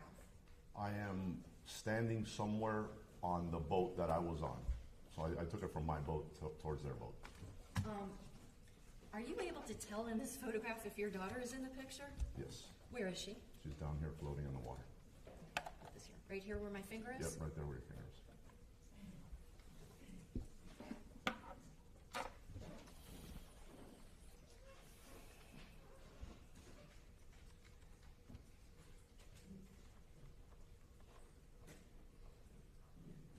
Before leaving that area,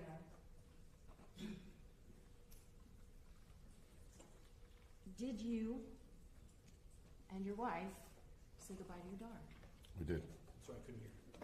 Did you say goodbye to your daughter? Yes, we did. I'm going to ask you about that in a minute, but when Lucy came up on your boat and asked for the rubber band and the sunscreen, what did she do before leaving? She gave me a hug. And I remember it clearly because that's the last time I held her alive. I want to now ask you about that photograph that you took. At the time you took that photograph, what was your state of mind? Peace. Yeah, I was observing a really nice moment, a really beautiful afternoon, and that's why I took a picture of it, because it was really a beautiful moment. Can you tell the jurors, how do you and your wife say goodbye to Lucy? As you're heading away? As we typically do, it was very easy for us to leave because we were not anchored. We were just tethered to the other boat, so we just let go of the line. We said bye, and we pulled out, and we pulled close to Lucy, and we were very obnoxious. And we started screaming to Lucy, "Bye, Lucy, we love you," this and that. And Lucy just looked at us and was like, typical. But that's how we said bye to her that day.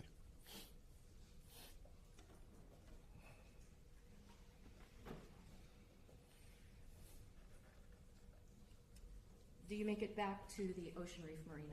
Yes, we do. What do you do when you get back to the marina? We get back, I start cleaning the boat, organizing some stuff, and I eventually move back onto the other boat to start taking a shower and getting ready to make it to my dad's apartment by the 7:30 kickoff of the game. Did you ever make it to your dad's? No, we did not. Why not? At some point, right before we started to take a shower, we hadn't taken a shower, but we were about to take a shower. We learned that the Pinos got into an accident, and the boat was capsized. What do you do when you get that information? My wife and I immediately, we jump back onto the little boat, and we go to retrace our steps to try and find what's going on and try and find Lucy.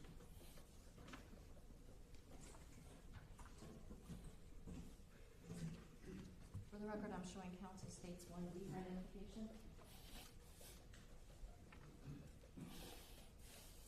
Mr. Fernandez, I'm going to show you an exhibit. It's marked as states 1D for identification.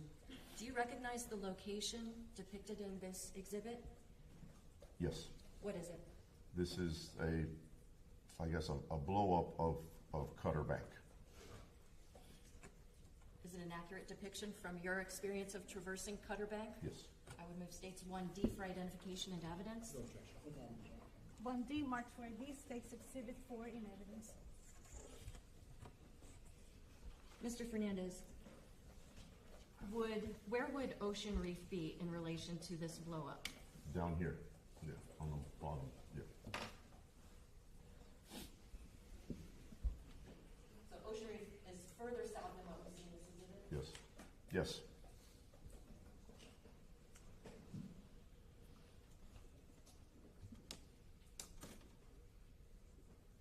Do you retrace the steps that you explained to the jurors earlier in terms of how you went back out to try to figure out what had happened?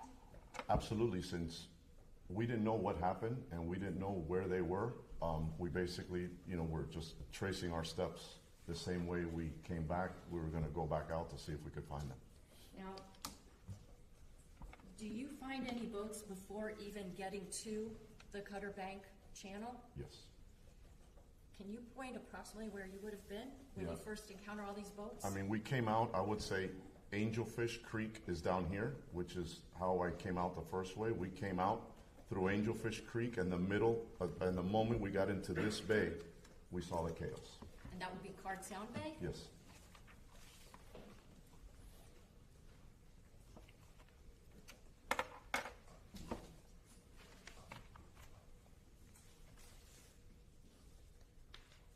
Can you describe what you see once you get on the other side of Angelfish Creek and you're coming up Card Sound Right. Bay? As I said, the minute we go through Angelfish Creek and we get into the open bay, right away you could see what appears to be chaos. You see police boats, you see police lights, you just see basically the scene of something serious and bad that had happened. Did you approach this chaotic scene? We went straight up to it, and we later learned that the boat that was there obviously wasn't the Pino boat. It was the boat that was the boat of one of the first responders, and they had put all the girls and as many people as they could from the boat onto that boat, and we got up to it as close as we could, and Melly and I were just screaming, "Where's Lucy? Where's Lucy?" And we were just looking all over the place, and we couldn't see her, and we were just screaming, "Where's Lucy?"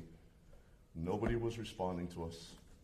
As we got closer, We saw Gati Puig on the back of the swim platform, and she was in really bad shape. And at that point in time, Melly and I knew that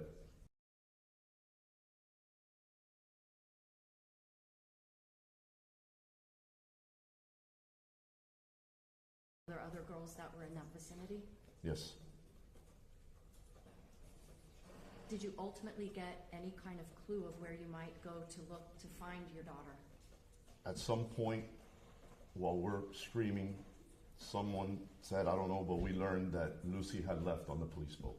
That's the only information we got. Lucy left on the police boat, find the police boat, Lucy left on the police boat. Did you know anything about a helicopter ride or anything like that at that point? At that point, no. Does there come a time when you do get information about what hospital you might be able to find your child? Yes. Where? At some point when we were already on our way back from Ocean Reef to Miami, we learned that some of the girls had been taken via helicopter and maybe even land, because there was a lot of information going on, to Jackson South. Did you go there? We were on our way there. We had spoken with family members and friends who were on their way there, and that's where we were going. Was Lucy at Jackson South? No, she was not. So do you then have to Yeah. caravan to another hospital? Well, at that point, you know, our nightmare escalates because we have no idea where Lucy is. We can't find her. We don't know where she went. We don't know she was taken. And it was a traumatic and nightmare experience that was playing out in front of us. We at some point get information that there may have been girls or a girl taken to another hospital. And we were told to go check Kendall Regional. So we headed that way. When you get to Kendall Regional Hospital, ultimately, do you get to see your daughter there? Ultimately. Can you tell us what the process was once you get to Kendall Hospital to be able to see your daughter? Objection, relevance. Pardon me? We get there, and as you can imagine, you know, when Lucy arrives, she has no ID, she has no nothing, so nobody knows who she is. So we walk into Kendall Regional, and we go up to the reception desk, and we go, we've received information that our daughter, who was involved in a boating accident, may have been brought here. And we had a picture of Lucy on our phone, and we showed it to the receptionist. And the receptionist comes back and says, yes, somebody was brought here, but we cannot ID her from that picture because she's in bad shape. And at that point, Melly and I knew the inevitable. But we said, okay, she has a birthmark on the side of her hip, and she also has a necklace with her initials, LCF, Luciana Cristina Fernandez, and her date of birth. And we told that to the receptionist. The receptionist went and got on the phone, and Melly and I walked away. She called us back a few minutes later, and she goes, your daughter's here. Are you able to go and see her? We did. Can you describe what you saw when you entered the room where she was? Horrific. A parent's worst nightmare. We walk in and she's hooked up to machines. She's got tubes coming out of every hole. And when we walk in, a nurse is performing some sort of emergency CPR on her to just try and keep her faint heartbeat alive. We have no doubt that she was holding on for Melly and I to get there. Does there come a time over the course of that, well, do you remember approximately what time it was when you finally get to see your daughter? I have no idea. Nighttime though? Yes, it was definitely nighttime. Does your daughter pass away the next morning? She passes the next morning at 6:30 a.m.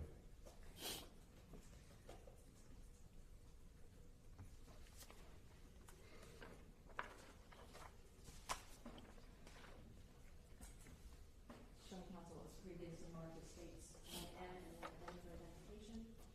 Standing objection. Mr. Fernandez, I'm going to ask if you recognize the exhibits 1M and 1N for identification and tell me if these are pictures of your daughter at Kendall Regional Hospital. That is what we saw when we arrived. I move states 1N and 1M for identification and evidence. 1M marked for ID, states exhibit 5.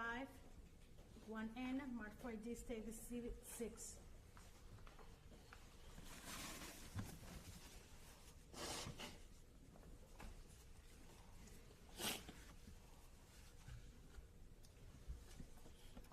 Mr. Fernandez, calling your attention specifically to states number 6, which is now in evidence. Toward the bottom of her head, what is that? It's a piece of fiberglass. Were you able to touch your daughter's head? We went and we were there, and the first thing we tried to do was take that off, and they immediately said, "Don't touch her. It's evidence." And at that point in time, Melly and I looked at each other and we're like, our daughter's a piece of evidence.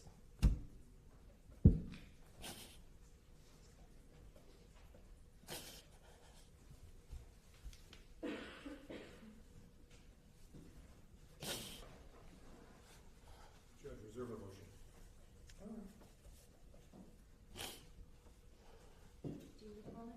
Huh? Do you need a moment? No, no, no.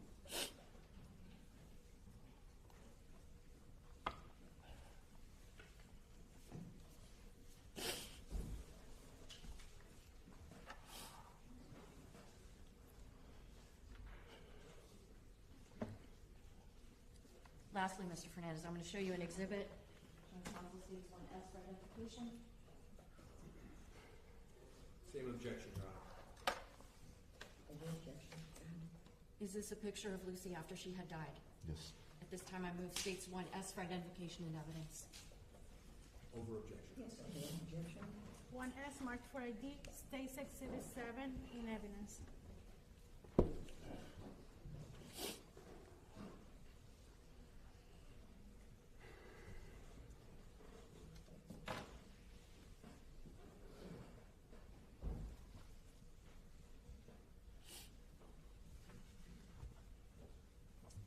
No other questions, Mr. Fernandez?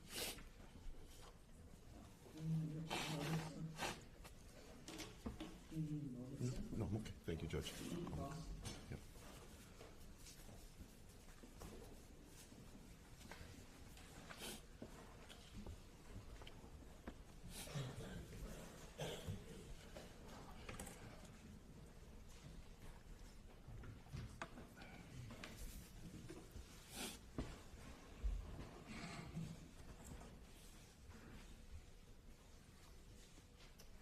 Mr. Fernandez, Yes. as good a morning as possible, sir. We're both lawyers, and you understand that I will ask you some questions. Understood. Sorry for your loss. Thank you. Just a few questions. Lucy spent a lot of time during her childhood with Mr. Pino's daughter, Yes, they were friends. and spent some time in Mr. Pino's home. Yes. The family spent time together at Ocean Reef. Yes. I think you described Ocean Reef almost like an extended family. Yes. And so if I say that it was like Lucy was part of the Pino family, would that be a fair sort of way of expressing the kind of relationship that the families had? Right. But she was raised by Melly and I. No doubt. But you also participated in events with Mr. Pino's daughters, Yes. and you cared for them like, as if they were your own daughters, you would care for them the same way, right? Yes. Yes. Families cared about each other. Yes.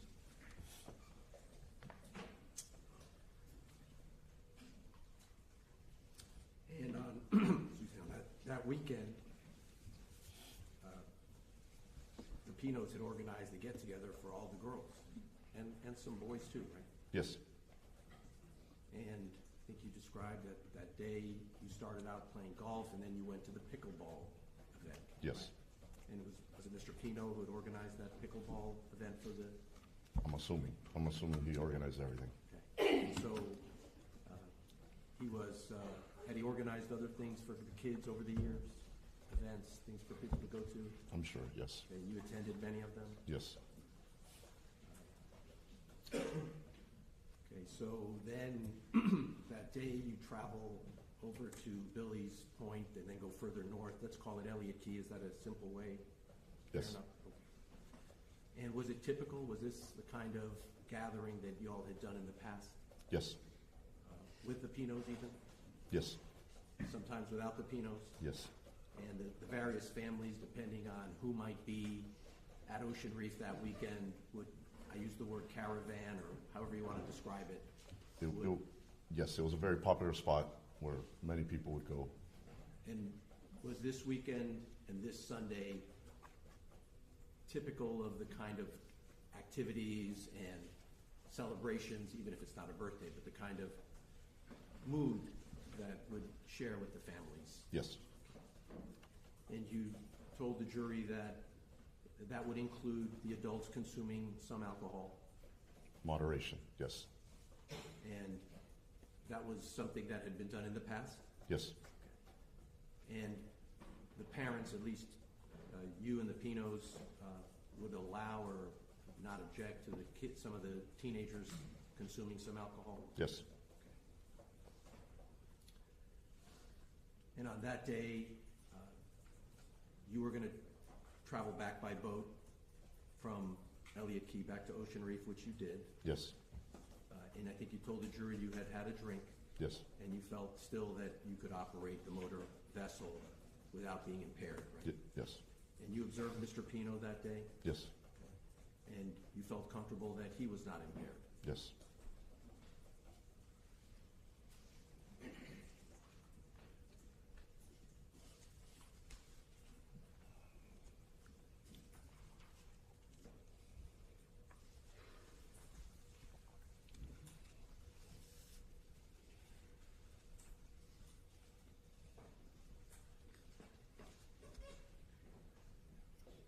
And I just have one other question area. Mr. Pino had seen Lucy for much of her life, knew her quite well, her face, right? Yes. He would, under most circumstances, he would recognize Lucy right away when he sees her, right? Yes. Did you sense there was love between Mr. Pino and your daughter? I don't know. I don't know how to answer that. I mean, I know that he's known Lucy forever. How he felt about Lucy, I mean, I can't speak. But the families had. There was a friend. There was a friendship. There was a friendship. I'm sorry that we had to have this experience together. I'm sure you'll. One moment.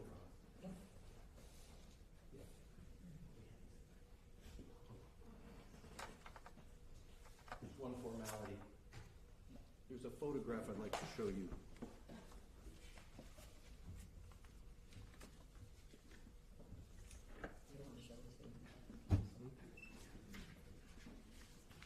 Let me do it this way. There are two. The first one would be the bigger one. That one, please. And forgive me, Mr. Fernandez, I have one more thing.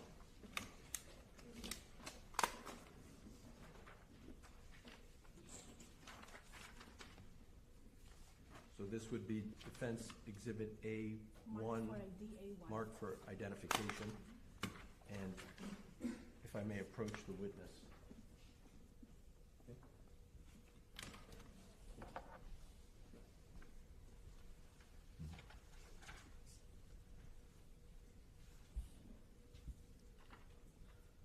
Have you seen that photograph before? Yes, I saw it one other time.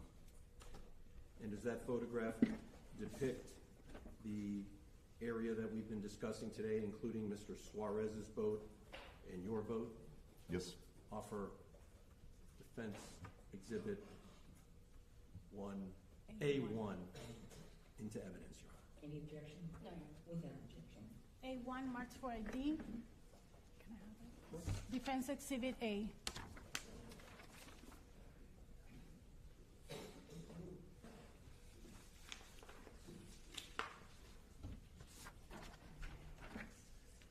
And I have one copy that I can show the jury while you're holding that one.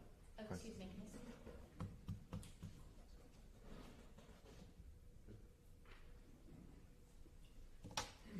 And so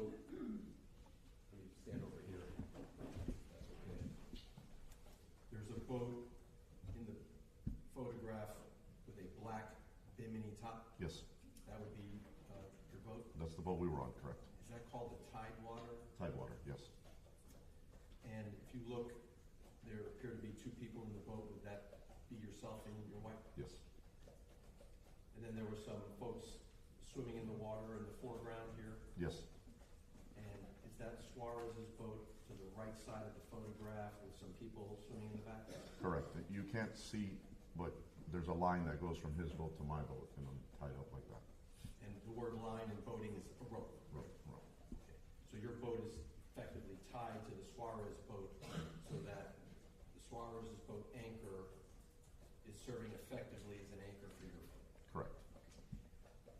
Do you know what time this photograph was taken? No, I do not. Have you ever seen, has anyone ever shown you any metadata regarding that photograph? No. Okay, I'm gonna overrule that, I'm gonna overrule that. I'd like to show you something that's not yet in evidence to see if you recognize it, and just read it to yourself. I've shared it with the state. And I ask you if that perhaps refreshes your recollection as to what time that photograph was taken. Is that marked for identification? It was marked Yes, as, Judge. Okay, got it. what number was it marked as? A2. Defense Exhibit A2 for identification.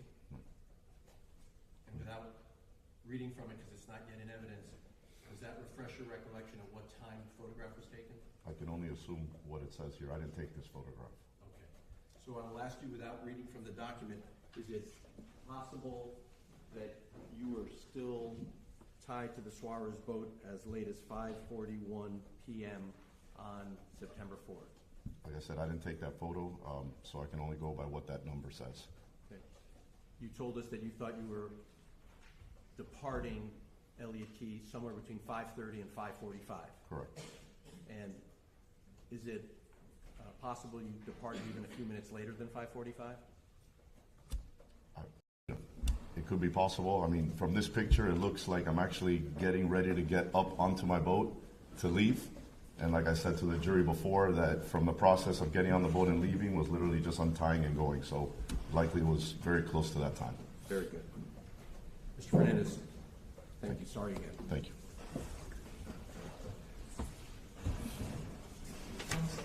Was the last time admitted into evidence or not?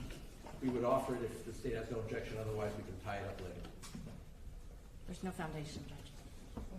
Then we're gonna hold on to it and admit it this time. There should be two exhibits. Does he have it?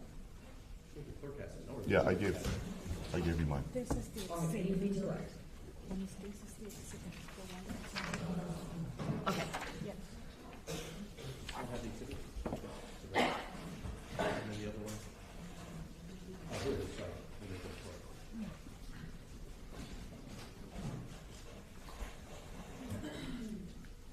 Mr. Fernandez, I have here for you Defense Exhibit A, which is in evidence. I'm going to give you this bright pink pen and ask if you can circle on it where you are on this. Right on the picture? On the picture, yeah. That's me down there.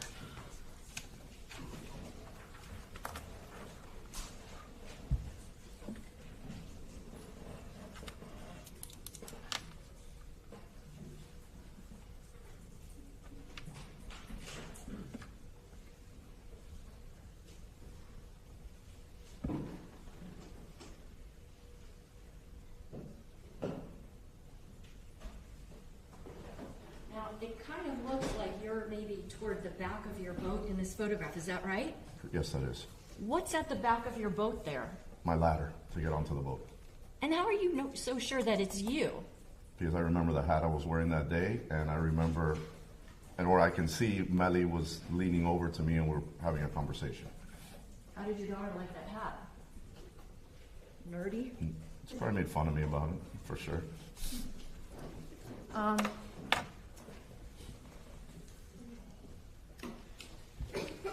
Opposing counsel asked you about the fact that, there were minors there, kids that were 17 years old that were consuming some alcohol. Yes. Why would you allow for that to happen? Because adults were present, it's a controlled environment, we were around there to watch them and make sure that everything was okay. Did you ever see the defendant with any alcohol? Yes, What kind of alcohol did you see him with? I recall him with a beer. Okay. Were you overly concerned about the fact that he had a beer? No.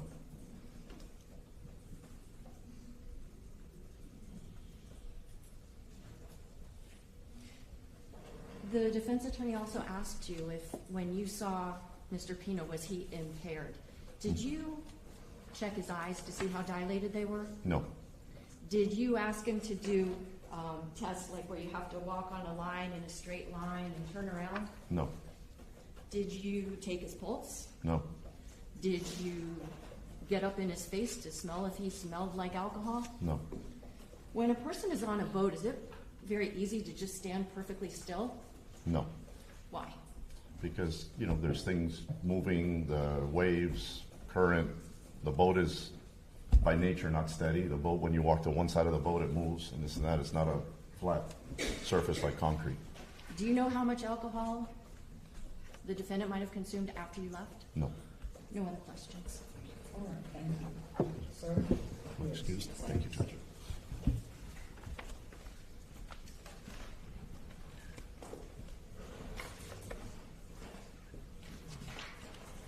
Okay, ladies and gentlemen, we've been sitting for a bit of time. I need to speak with the lawyers. I just want to find out about the next witness. Just give us a moment. Lawyer Southall.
Ladies and gentlemen, we're just going to take very before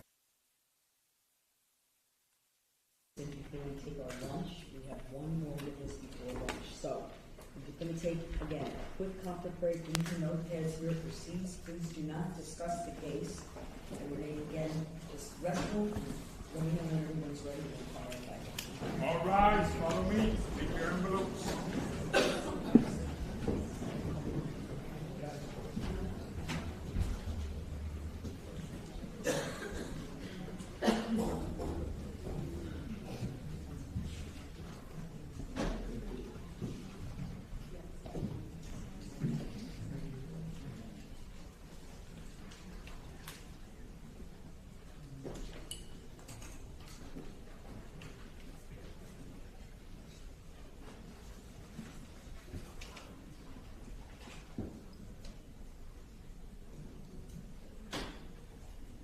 All right, like I said, just very brief break. Let's get one more witness here before lunch. Thank you.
photograph, still photograph, of what was taken while court was in session and we were in sidebar.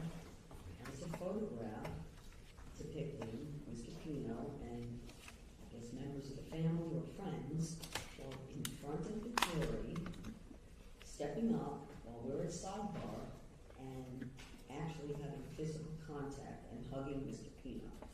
That is absolutely unacceptable. This is a court of law. We're not at a sporting event. We're not at a social event. Mr. Pino is the accused in this case.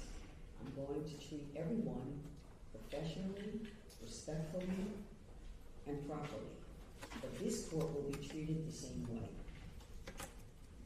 When this jury is in this courtroom and when this court is in session, when we're at sidebar, we're in session. My attention is focused on the attorneys at the sidebar, addressing whatever the issue might be. My bailiff's responsibility is to focus on and manage the jury and keep them occupied. That means everyone else in this courtroom, if you're going to be in this courtroom, has a duty and responsibility to follow the rules of this court and to treat it respectfully. And maybe it was misunderstood, but in particular, when this jury's in this courtroom, this is not a sporting event, as I said. This is a very, very serious proceeding. There's no contact at all or communication between any of the parties and anyone in this courtroom as a spectator. It is permissible for Mr. Pino to consult with his attorneys only. And frankly, it wouldn't be even appropriate for his attorneys to put their arm around Mr. Pino. It's not appropriate in front of the jury. Same as it wouldn't be appropriate for the state to turn around and put their arm around Mr. Fernandez, for example, in front of the jury. So I'm going to ask everyone, I am going to make this part of the record, I'm going to proceed, but this will not happen again. I hope everyone understands my position. If I see any more activity of this sort, people will be removed from the courtroom and permanently removed from the courtroom, and that's what's going to happen. Your Honor, if I may, Go ahead. I just want to make it clear that Your Honor most of the time appeared to be addressing the people to Your Honor's left. No, which are the I'm people addressing seated- everyone, okay? Okay, but, My eyes go back and forth. This But, applies to everyone in the courtroom. well, Your Honor, I understand that you are the one that runs this courtroom, but in the morning I asked the court to admonish the defendant specifically rather than only through his lawyers to maintain proper decorum in this courtroom. He's already shown signs that he's not doing that. And now, even though he has heard me ask multiple times last week and this week not to engage in public displays of affection, especially when a jury is around, he continues to do it. He allows it to happen. So yes, I understand the court admonishing the people that are in this room, but the main person who should be admonished is the man who's allowing it to happen, which is the defendant. So I just ask the court, please, if Your Honor would consider directing these comments directly to the man who's allowing it to happen. You have anything you want to say, counsel? No. Do you have any issue with me addressing your client No issue. specifically? Mr. Pino, there will be no more contact in this courtroom with anyone other than your attorneys. And that is not a physical contact. You can communicate. You have notes, you have a notepad, and that is how all communication will be. There will be no more, there's no communication. We are in session. This court is in session. When we are in sidebars, and maybe, I don't want to assume anything. I'm not going to assume anything, but it's going to stop. Okay? If I have any more concerns, Mr. Pino, you understand what the alternatives are. This case will proceed, and it will proceed in a proper and just and respectful fashion. This is, again, a court of law. We take your socializing or your concerns, emotions outside this courtroom as best as we can do. And we all need to do our best. But Mr. Pino, this means you. Okay? I understand. Very good. Bring the jury in. All right.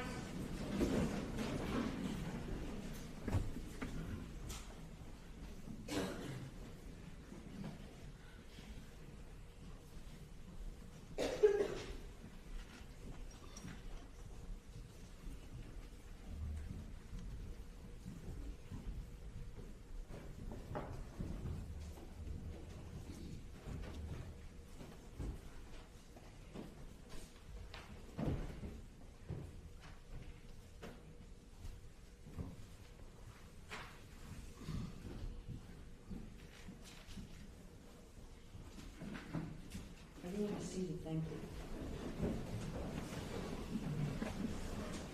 State, you can call your next witness. Thank you. The state will call Camila Alvarez, please.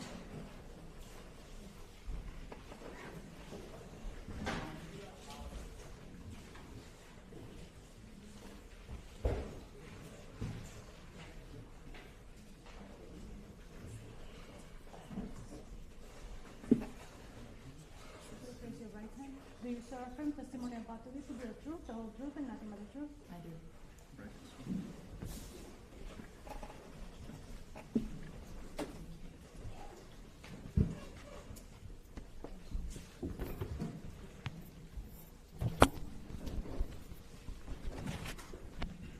Now, please keep your voice loud and clear into the microphone. I know it's a little awkward because you're looking this way, so you have to keep your voice even louder.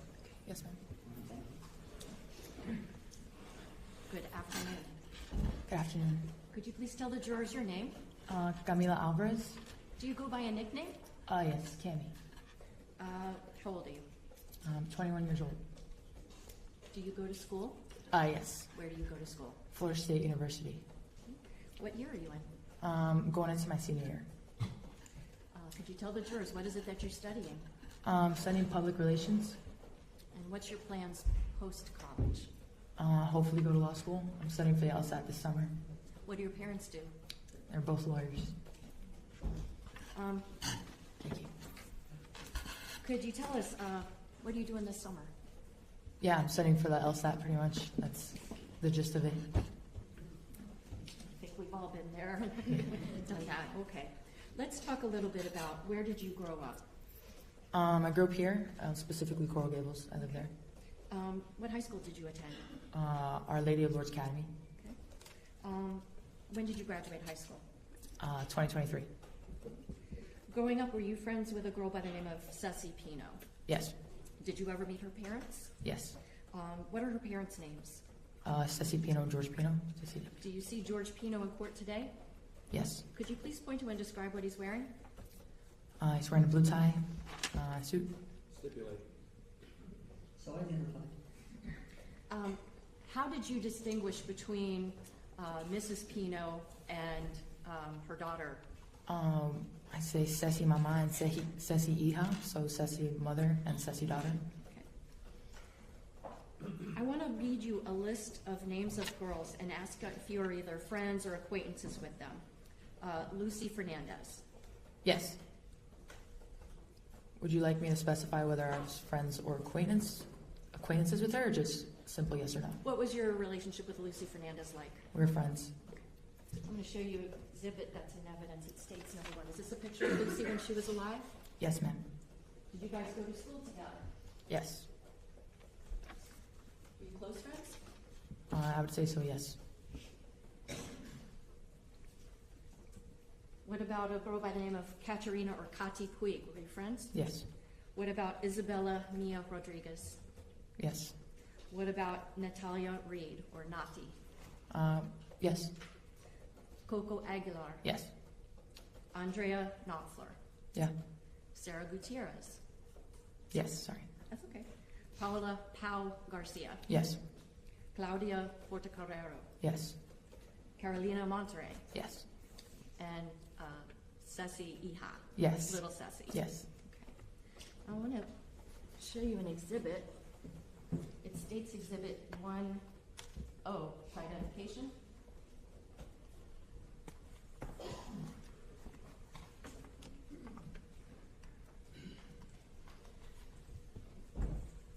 Are these the names of the girls that I just read out in addition to a couple of other people? Yes.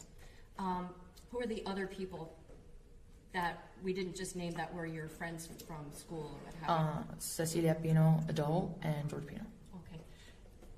On September 4th of 2022, did you go on a boat owned by George Pino with the people listed on this exhibit? Yes, ma'am. Judge, I move states 1O for identification and evidence. Without objection. 1O marked for ID, State's Exhibit 8 in evidence.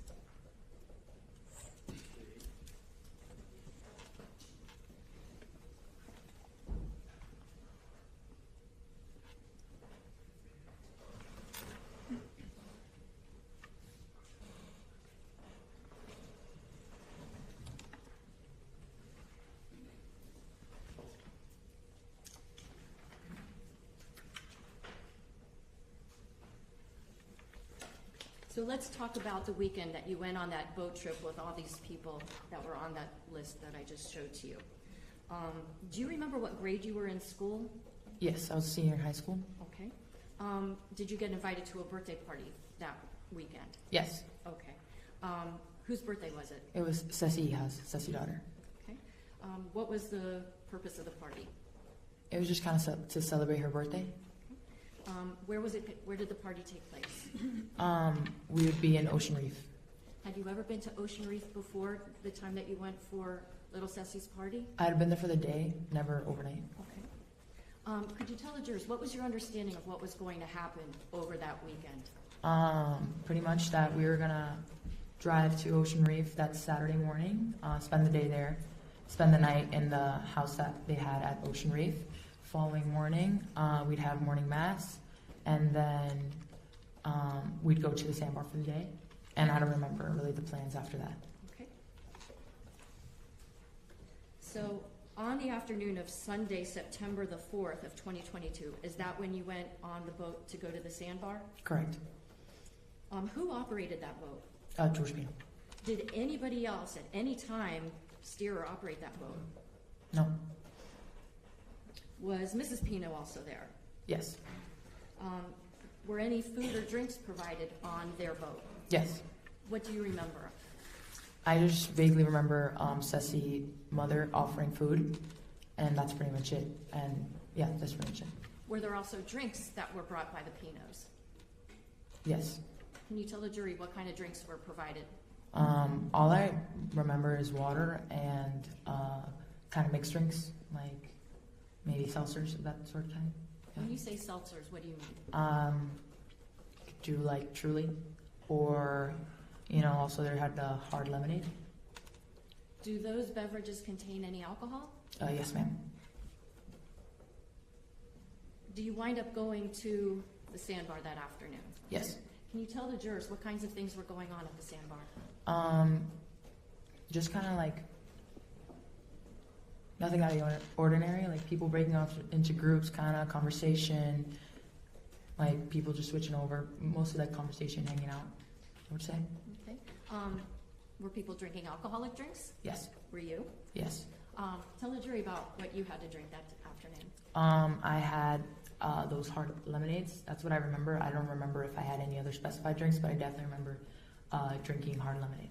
Who were you drinking with? From what I remember, Caterina Puig and Paola Garcia. Okay. Is there an expression you use called one for one? Yes. Can you tell the jurors, what does one for one mean? So basically, one for one, I guess, means that when you have a drink, you have a partner per se, and you guys go one for one. So let's say I'm on my first drink and my partner's on their first drink as well. When you finish, both of you finish number one, you go to number two, and you don't go to the second one until that other partner is done with the first one. So you kind of match as you go. Was that clear enough? I think so. How many of these one for one drinks do you think you had that afternoon? I remember having 10. Okay. Did the Pinos ever tell you, hey, You're not supposed to be drinking alcohol? No. By the time you leave the sandbar, how are you feeling? I was feeling, impaired, I would say. Okay. Had you ever consumed alcohol before? Yes. Does there come a time when everybody that went out on that boat all gathers back onto that boat? Yes. To get back to Ocean Reef? Yes. Okay.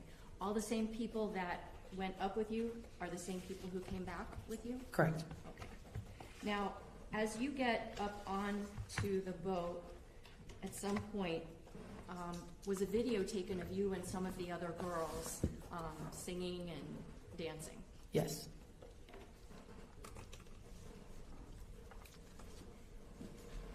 Have you seen that video? In Yes. fact? Yes. Shown that to you before? Correct. Yes, ma'am. And do you remember that video even as you're here today in 2026? Yes.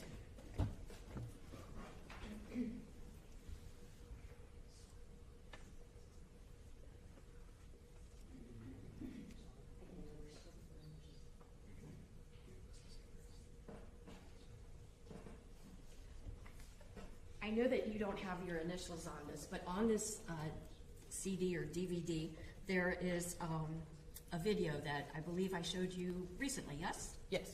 Judge, at this time, I'm going to move States 1R for identification subject to linking it up. No objection, subject to linking it up. Just being linked, admitted. 1R marked for ID, States Exhibit 9 in evidence. Your Honor, may I have permission to publish? You may. Thank you.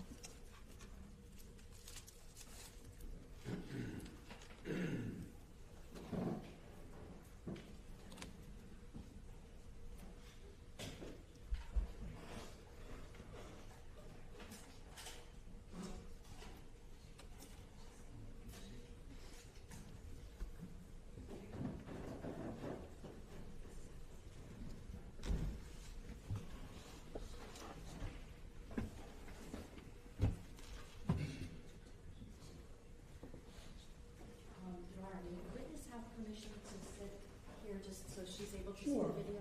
Sure, just keep your voice up, please.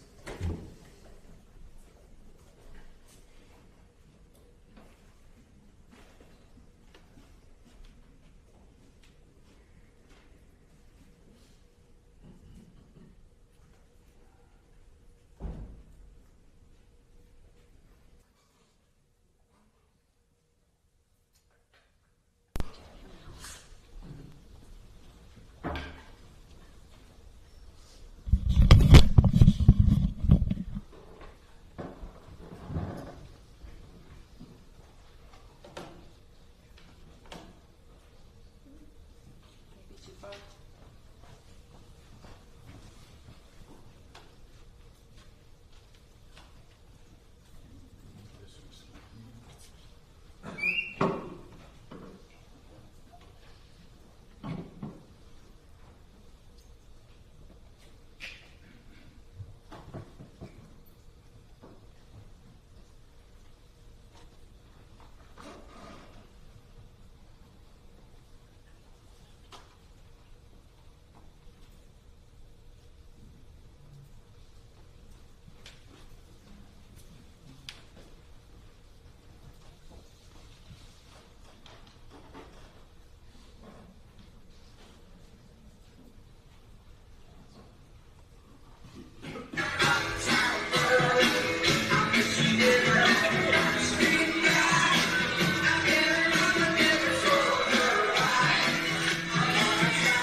Is that the video that was shot of you and the girls that afternoon?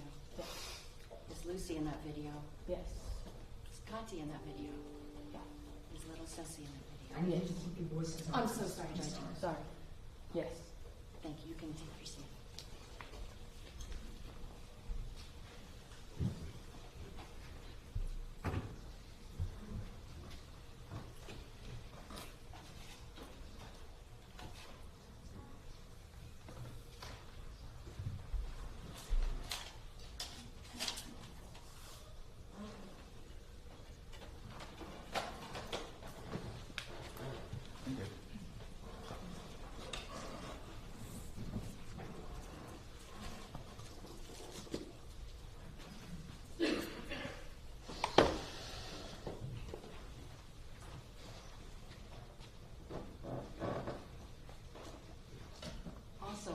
particular day, was a photograph taken of you with most of the other girls?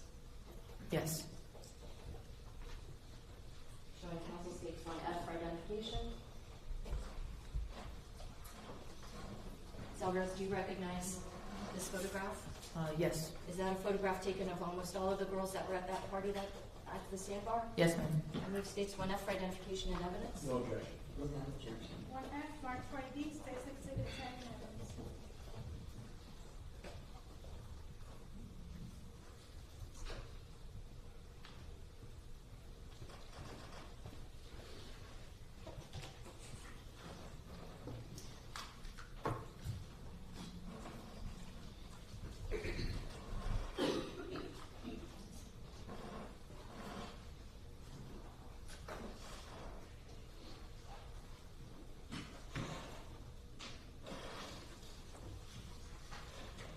Ms. Alvarez, I want to ask if you will help me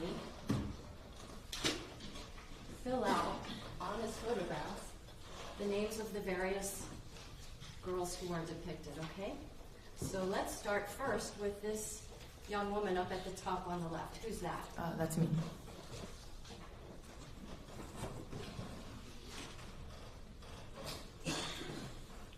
Cammie? Yes. Who's next to you? Coco.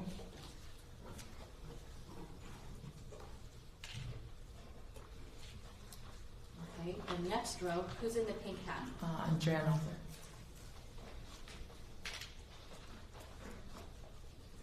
Who's got the pink glasses? That's Kathy.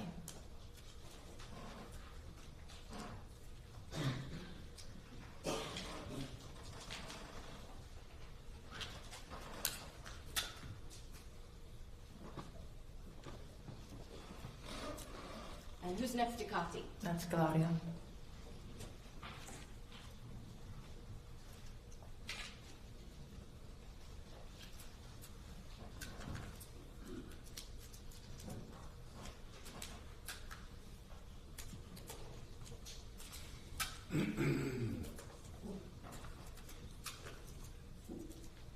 Okay, now over to the far left on the bottom. Who's that? That's Sarah.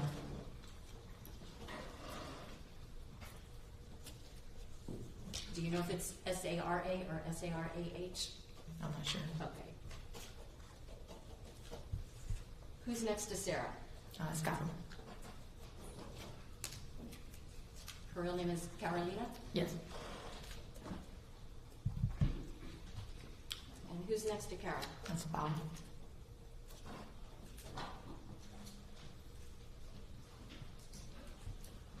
Who's on the end here in blue? That's Nati.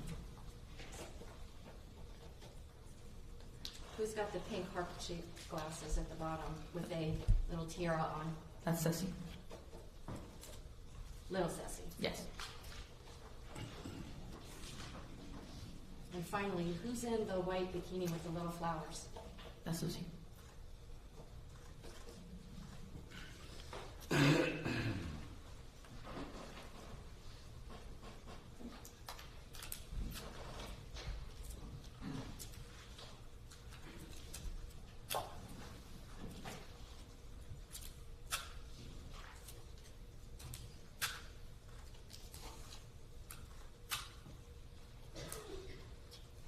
Everybody's properly. Yes. Now, there's one girl that you told us that was there that's not in this picture. Who was that? Mia Rodriguez. Was she the one who took the photograph? Yes, ma'am.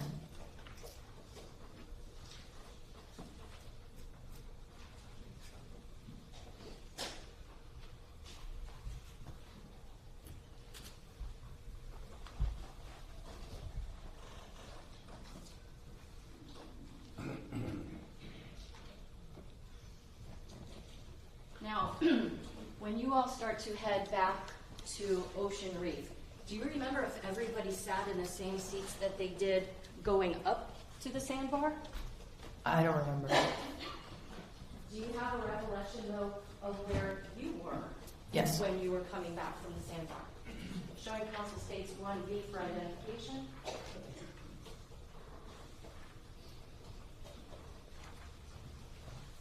showing you an exhibit, it's labeled as 1V for identification.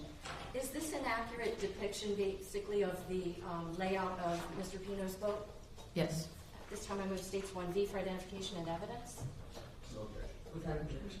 1B, March 4D, State's Exhibit 11 in evidence.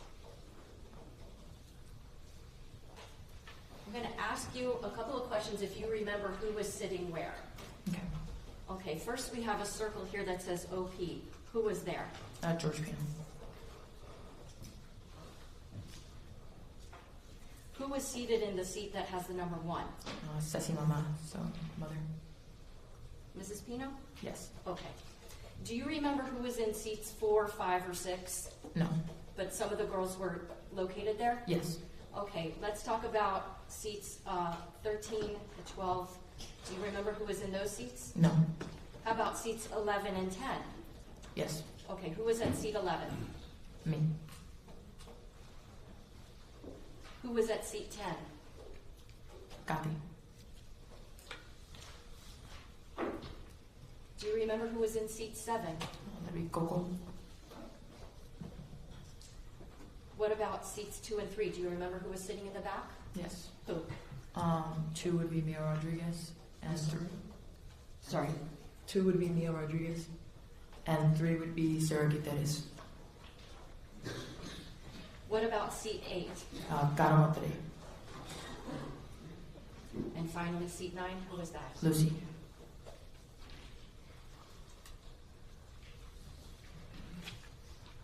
This is an accurate depiction as best you remember? Yes, ma'am.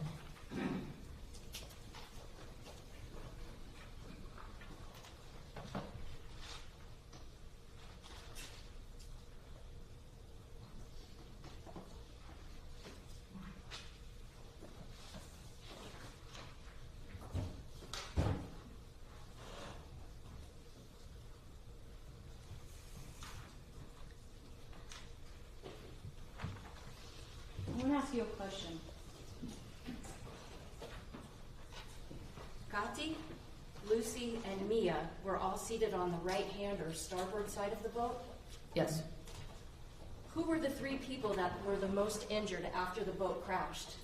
It would be them 3. Mia, Lucy, and Kati? Yes.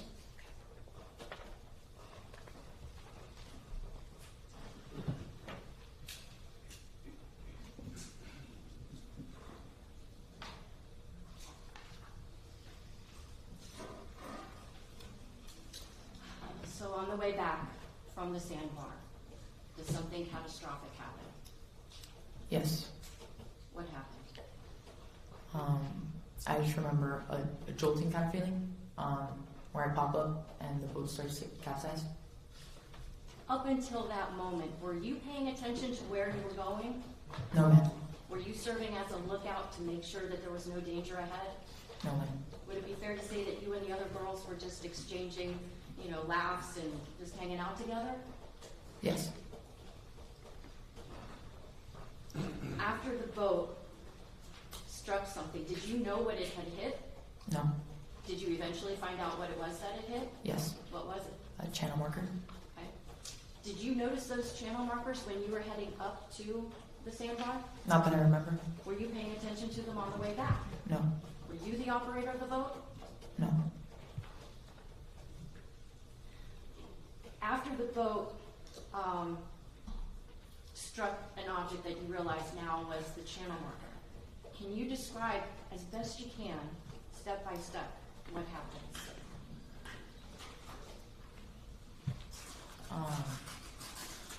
Yes. So I remember kind of popping up to my feet. I'm looking around, I see George, and the boat starts to move. And I hear Bob scream, jump. So I just jump off the boat. I'm now in the water. I'm looking around, I see a lot of cushions in the water. And immediately I see Nathi Reed. She's like treading water, panicking. She's in a panic attack, and she's not. And she's not staying afloat. She's bobbing in and out, not swimming. So immediately, simultaneously actually, Val is screaming, Lucy, Lucy. And I tell her, I look around, I see who's around us, I see that some girls have been ejected from the boat like farther down. I tell her, I said, go over there, just go and see if she's there. So as I send Val off there, I turn around and I see nothing, and I grab a cushion for her, like the seat cushion or float. I grab it for her, I give it to her, I said, you just gotta breathe, you gotta hold on to this, and you just gotta stay above water, just hold on and breathe. And she looks at me, I'm like, are you gonna be okay? She's like, okay, I'm okay, thank you, God. Like, okay. And then I hear some sort of like wailing kind of sound. I don't know how to describe it. I'm sorry, I can't go like more into detail, but it wasn't like a crying, it wasn't like a screaming, it was somewhere in between. And I turn around and I see Mrs. Pino holding up Mia, or attempting to, Mia Rodriguez.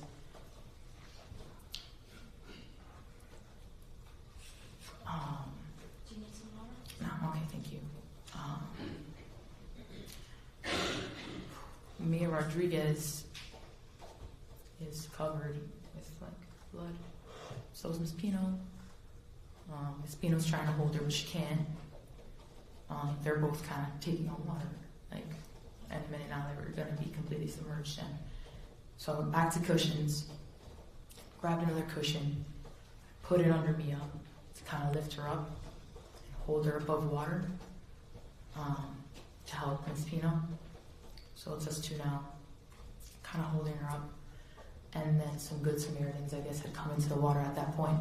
And they're like, here, just give her to us. And I kind of give her to them.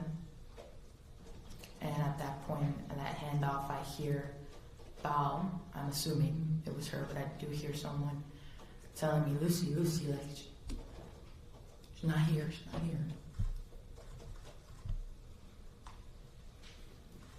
So I immediately turn around, go by myself, and I just start swimming. I just start swimming towards our boat, the one that's now completely capsized. And and at that point I see George, I'm getting closer now, I see George's hand on the boat. Just kind of like, and I'm sorry. yes, Only I can because stop. we're in lawyer land where you Oh, have please. to speak out loud. Oh, sorry. What you just described, can you tell us what you saw? I think we all saw you, but just so that the record will be clear. No, What was yes. it that you saw the defendant George Pino doing? I saw the boat completely flipped over, kind of like, I'll describe it like a top of a shell, kind of. I just saw his hands kind of just on the boat now. It's completely flipped over and his hands are on the boat.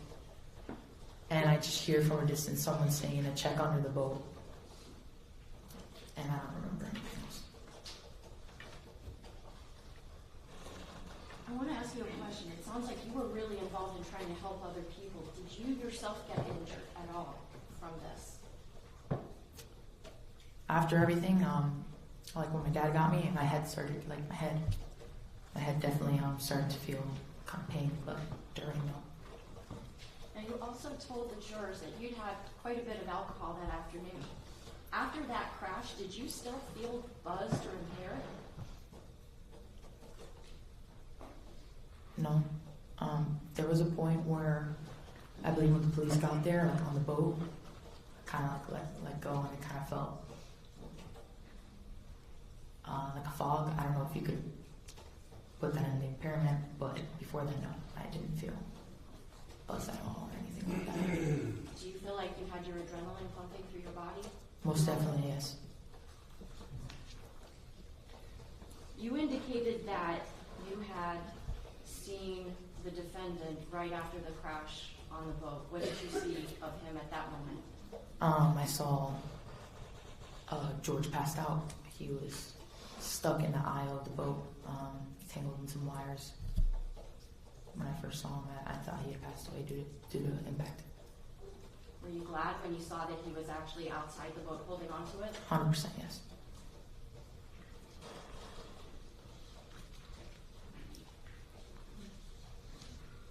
Does there come a time when you see Lucy after this boat crash? Yes. Where do you see her first? From what I remember, I I see her on the boat that I'm on. What's going on with Lucy on that boat? They're attempting to give her CPR. Do you remember initially if there were people that were not, like from fire rescue or police that were helping her? Yes. Okay, so it was other Good Samaritans? Yes, ma'am. Did you see how she wound up getting onto that boat? No. Aside from you and Lucy, was there anyone else from the boat crash that was on the same boat that you were on? Yes. Who? Mrs. Pino. Any other girls on that boat with you that were from the crash? No. Okay. Did the police wind up coming up to that boat? Yes, ma'am. Do you remember a helicopter hovering over that boat? Yes. What do you remember about that? I just remember looking up and seeing a helicopter right above the boat that I'm on, and a man coming down a ladder, I would say, like rope kind of.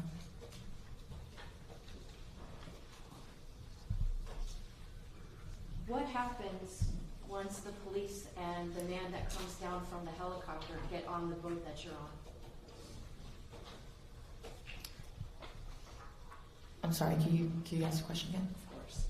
What happens once the police get to the boat that you're on and the guy from the helicopter comes down and they're now on that same boat with you and Mrs. Pino and Lucy? What's the next thing that happens? They take Lucy and me and Mrs. Pino onto the police boat. Where were you on the police boat? So the center console is here. On the other side, towards the front, where they usually have a bench right there, that's where I was. Okay. And where was Mrs. Pino? Right next to me. Where do the police take you and Lucy and Mrs. Pino? Like Not so some much the name of it. some but like, place, yeah, I don't know, I would say like some station of sorts, I would say. was there a place to dock boats? Yes, Was there like bathroom facilities there? yes, Did you see like grass around? yes, And is that where you wind up staying yes, for a while at least? definitely. Does there come a time a little after you arrive there that a lot of the other girls are brought to that location? Yes. Can you tell the members of the jury which girls do you remember, even if it's not all of them, do you remember any girls in particular that were brought by a second boat to that location? I remember Ceci, Rose Ceci, and Claudia. Did you ever see the defendant at that ranger area station? Yes. What did he look like when you saw him? At this point, had been there alone for a little bit, and then George had come, and I kind of remember them, like, I couldn't talk to him at first, and then I ended up seeing him, and he was just kind of, this is a manner of shock, like, very slow. I remember, like, specifically, it looked like his eyes were, like, kind of coming out, and he was just like, Cammy, what happened? He was like, Lucy, she okay, where is she? And that's all I remember. Eventually, do the police and fire rescue escort you and the other girls and Mr. Pino away from that ranger area? Yes. Did the police give you and the other girls anything to cover up with? Yeah, some sort of like white blanket, I would say. Up until that point, had you guys pretty much just still been in the same bikinis you were in for the party? Yes. Do the police take you to a marina that's on the mainland? Yes, I believe it was Black Point. Does somebody come and pick you up? Yes. My dad.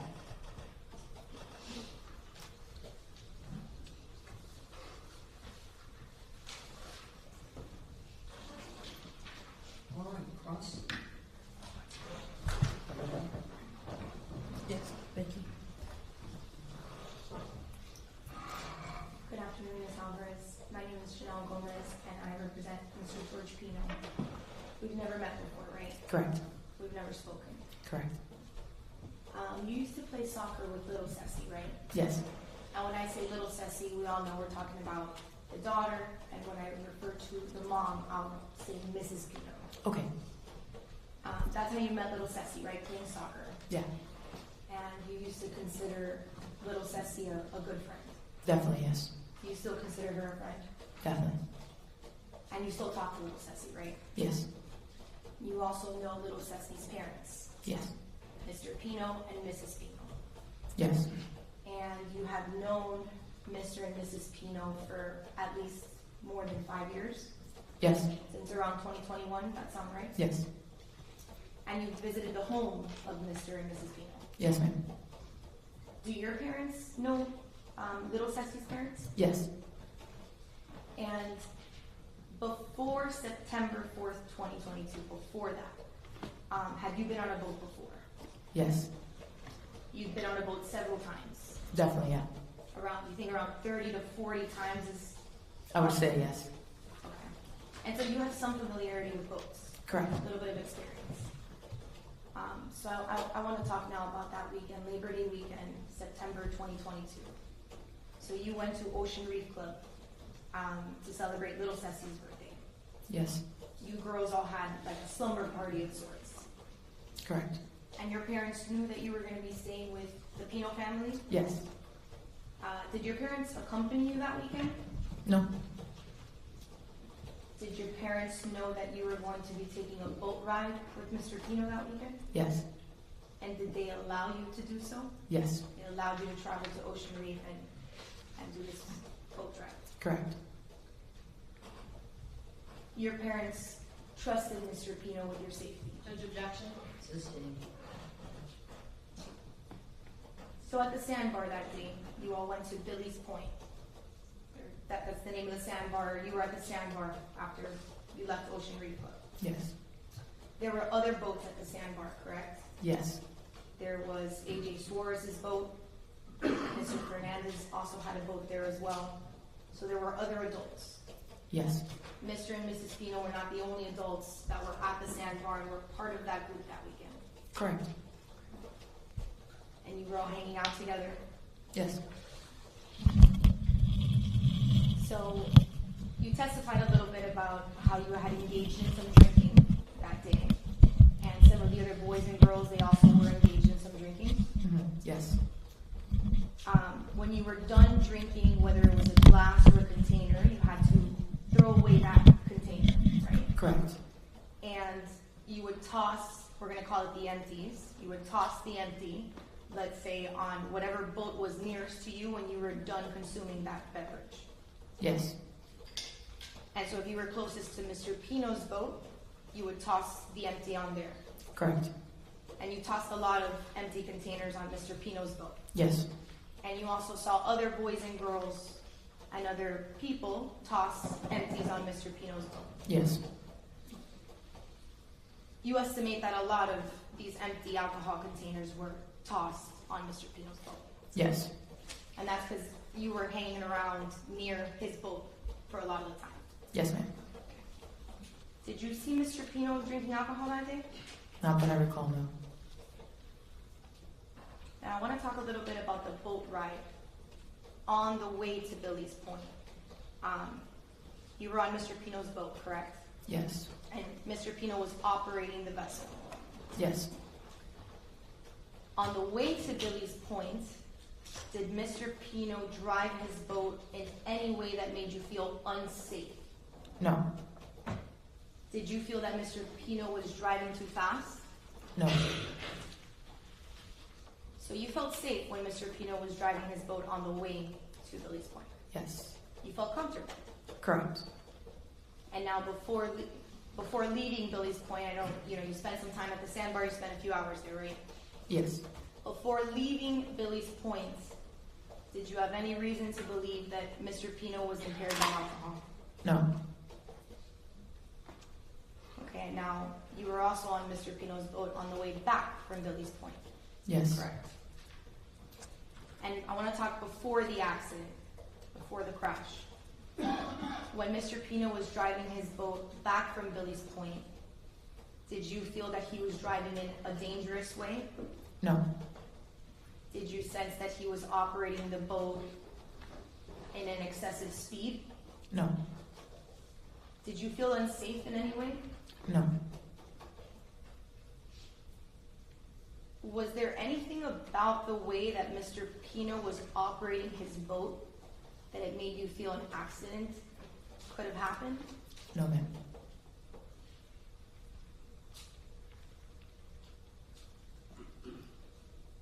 Did you sense that Mr. Pino was operating his boat in a way that put other people in danger?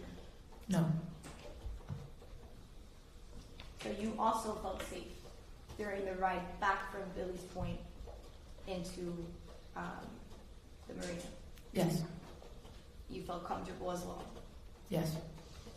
And now just before the accident, if you can remember, just before, do you remember that, did you notice an increase of speed? Can you clarify that? Because when you get on a boat, like you slow and then you start to go faster. Do you mean that specific time or Of closer course, to? of course. No, right before the accident. No. No, you didn't sense any kind of increase of speed. Now, on that ride back from Billy's Point, was there a time that someone instructed everyone to sit down? Yes. You recall that? Yes. And did you follow the instruction and sit down? Yes. And did everyone around you also sit down? From what I recall, yes. And on that point, did everybody have their own space to sit on the boat? Yes. Were you sitting on anyone's lap? No. Was anyone sitting on your lap? No. And you didn't see anyone else, sitting in that way? Not that I recall, no. Okay. Did the actual impact, it came as a surprise to you, right? Yeah, definitely. And after the impact, you were not ejected from the boat. You stayed on the boat. Correct. And you saw Mr. Pino stay on the boat as well. Yes. And you testified that he was knocked unconscious. Correct. His eyes were closed. Yes. You testified that you thought he actually died as a result of the impact. Yes. One moment, Your Honor.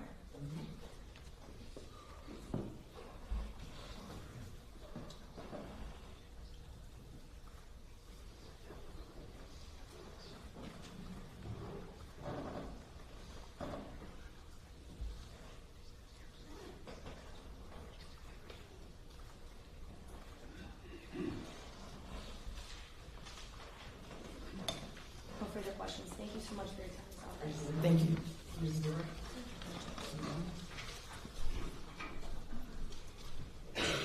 Alvarez, when you were out there on that sandbar, are you hanging out with the adults mostly, or are you hanging out with the other girls and the boys that are your age?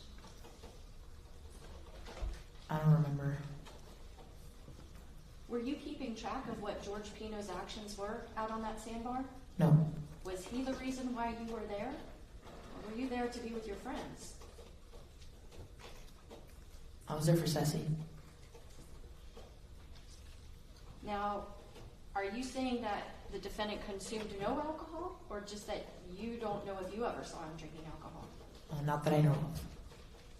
I'm sorry? Not that I know of. Yeah, I don't recall seeing. Okay. Now, I think you already had explained to us that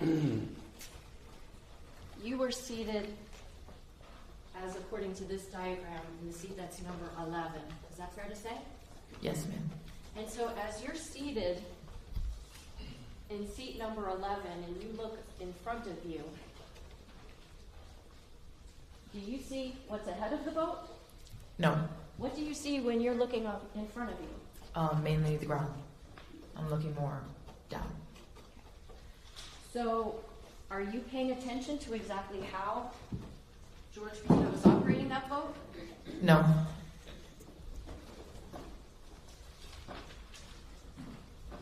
Did you trust that he was operating it safely 9 seconds before that crash?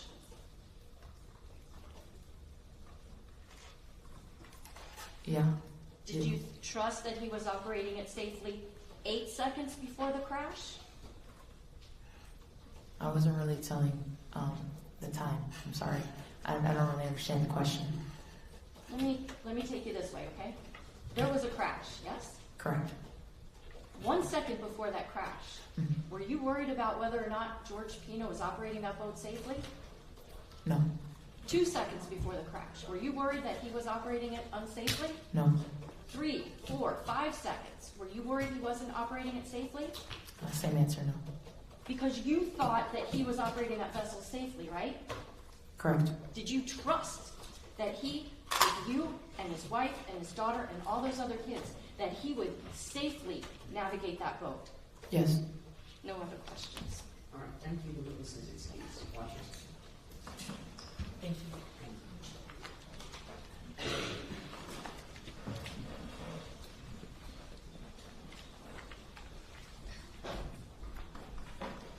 All right. I'm gonna ask everyone, if you just please wait in the courtroom for a moment while I have the jury excused first. Ladies and gentlemen, we are going to take a lunch break at this time. Please put your notepads in silent envelopes. Same instructions will continue given to you. Please be mindful of your surroundings. Do not discuss anything about this case with each other or with anyone else. Do not let anyone try to speak with you or attempt to try to speak with you or in your presence. If you hear someone speaking about the case, walk away. Wear your juror badges at all times, even if you leave the courthouse and go outside of the surrounding some restaurants or wherever you might take a walk. You're permitted to go there, of course, but wear your juror badges at all times. Okay, don't take those off. Please no research. Don't go into Google and try to gather any information. None of that is evidence. Evidence is what you're getting in the courtroom, and it's all you can rely on.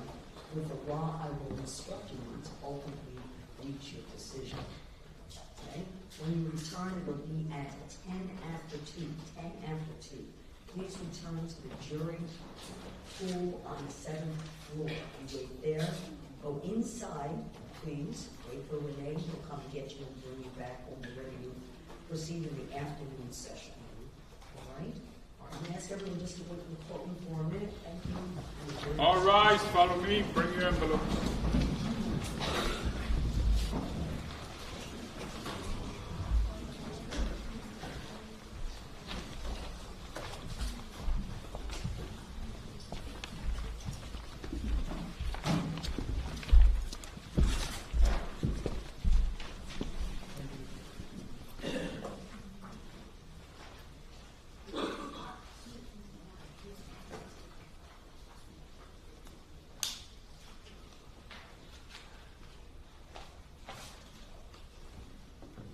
Seated, thank you. And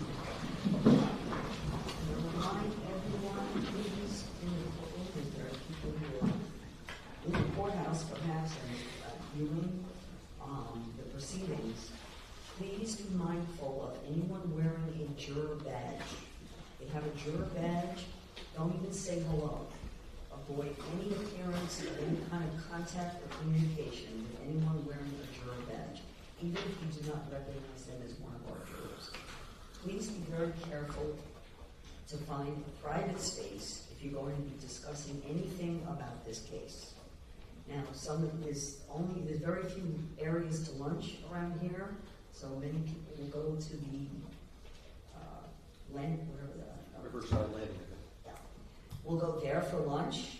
So please, again, be very, very careful. I ask the jurors to keep their badges on. So if you see someone with a juror badge, please you don't have to leave the place that you would like to eat, for example, but find another space to go and spend your time together. All right? And keep your voices again, be careful and mindful of prospective jurors who might be near you. All right? Thank you very much. We're recessed till 2:10.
next witness will be Carol Monterey. I didn't hear the last name. Carolina Monterey. Okay.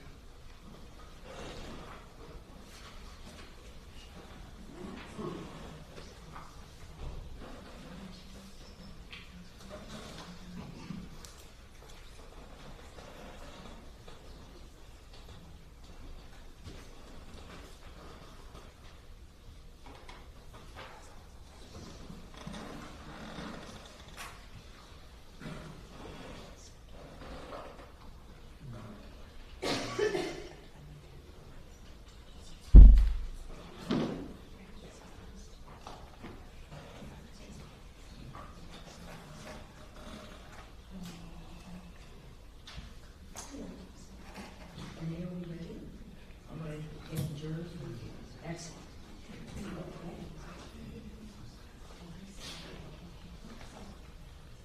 All right, let's bring the jury in. How's that? Let's bring the jury in. All rise!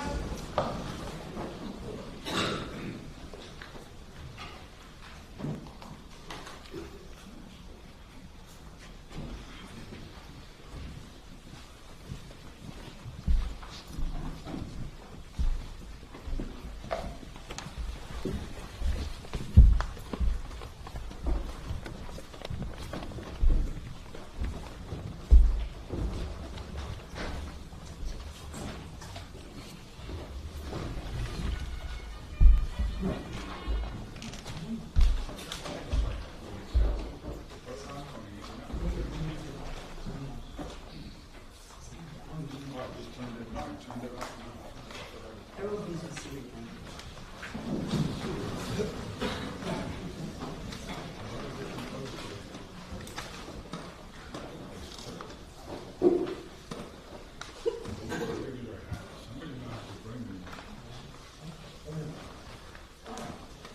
Ladies and gentlemen, welcome back from lunch. Any concerns during lunch? Any communications with anyone? Anyone else wants to speak with you about the case or any presence about the case? And then remember to wear your badges wherever you might go to. All right, excellent. State your names, please. Yes, Judge. The state calls Carolina Monterey.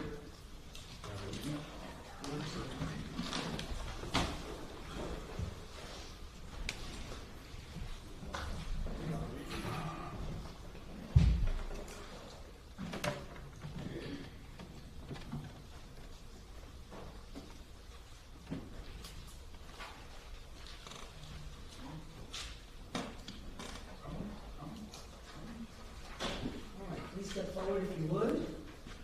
Face the clerk, raise your right hand, be sworn. Do you swear affirm testimony about to give to be the truth, the whole truth, and nothing but the truth? Yes. This one.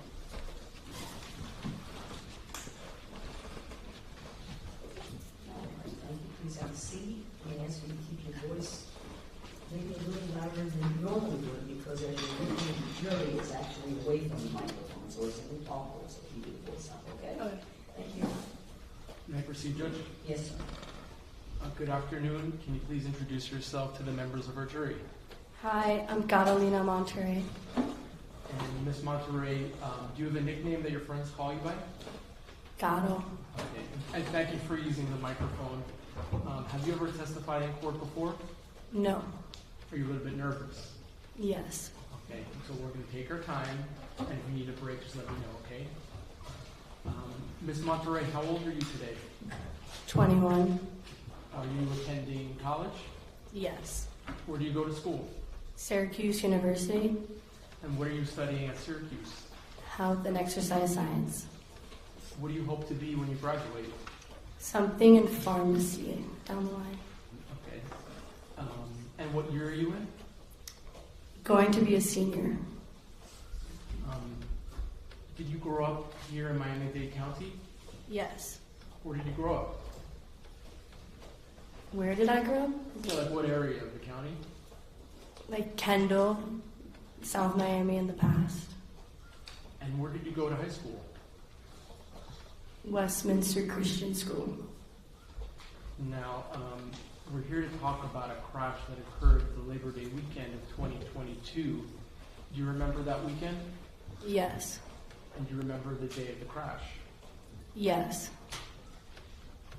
So let's talk a little bit about the people that were there. Were you friends with Ceci Pino? Yes. How did you meet Ceci Pino? Little Ceci. Little Ceci. We went to Epiphany together. Is Epiphany high school or elementary school? It's an elementary and middle school. So was she someone that you knew a very long time? Yes. Was she a close friend of yours? Yes. Did she go to the same high school as you? No. Where did she go? Carrollton. Because you went to different high schools, how did the two of you meet? How did we first meet? Yeah. At Epiphany Okay. in elementary, or before elementary, like pre-K kindergarten. Did you ever meet her parents? Yes. Did you spend a lot of time with George Pino? Yes. How about Mrs. Pino? And when I say that, I'm referring to George Pino's wife. Yes. Did your parents know the Pinos, Mr. and Mrs. Pino? Yes. Would you go over to their house? Yes. I want to ask you about some other people. Did you know a young lady named Lucy Fernandez? Yes. Was she also a friend of yours? Yes. Did she go to your school? Epiphany, yes. And how about your high school? No. Was Lucy a close friend of yours as well? Yes. How about a young lady named Kati Puig? Did you know her from high school? Before elementary, I met her. So pre-K. And was she also a close friend of yours? Yes. Now, did there come a time when you were invited to spend the Labor Day weekend at Ocean Reef? Yes. And I'm referring to the birthday party for Ceci. Yes. Were you excited for that weekend? Yes. Were your friends excited for that weekend? Yes. Did you know all of the girls that were attending this birthday weekend? Yes. Would you say you were like one friend group, that you all knew each other, spent time together, called each other on the phones? Some of us were closer to certain people than others. So, who did you go with to Ocean Reef? Were you in a car? Yes. And who did you go with? Who was in the car? Yes. Gati, Little Ceci, Coco, Lucy, and I. Did you pack up the trunk with all of your stuff for the weekend? I think so. Okay. And who was the driver of the car? Gati. So when you got to Ocean Reef, did you all have like a house that you were all staying at? Yes. Did you have your own room, or were you sharing a room with other girls? I was sharing a room. How many beds were in the room? In my room, Yeah. 2 beds. So just so that I understand, was it 2 girls per bed? Yes. Was this a house with several bedrooms in it? Yes. I don't know how many. Okay. And how about bathrooms? Did you have your own private bathroom, or were you sharing bathrooms? I believe we were sharing. Did George Pino and his wife also stay in the house that the girls were staying at? Yes, I think so. All right. So when you all get there, now, and we're talking about September 3rd, 2022, the day before the crash, did you all have like a special dinner at the house? Before, So this is on September 3rd. I'm sorry. September 3rd, yes. Yes, that night we had a dinner. And this was, I guess, at the house where people were cooking for all the girls who were staying for the party weekend? Yes. Okay. You didn't go out on a boat on September 3rd, correct? Correct. Okay. Do you remember what you guys had for dinner that night? I don't remember. And that's totally fine. Do you remember around what time you went to bed that night? Around like 2 a.m., say? Now, when you went to sleep that night, did you know what the plans were for the 4th, the very next day? Yes. What were the plans for the girls to do on the 4th? In the morning, I know we had pickleball, and then to go on the boat, and then dinner. So, whose boat was it? George Pino. And was he the person who steered the boat when you went out to Ocean Reef? Yes. Had you ever been out on the water with him before? Yes. Had you been to Ocean Reef before? Yes. Had you been to this specific house where you stayed on this weekend? No. So this was the first time that you were at the house this weekend that we're talking about? Yes. Okay. So when you wake up, was it a nice sunny day? I think so, yes. Okay. Clear skies? Yes.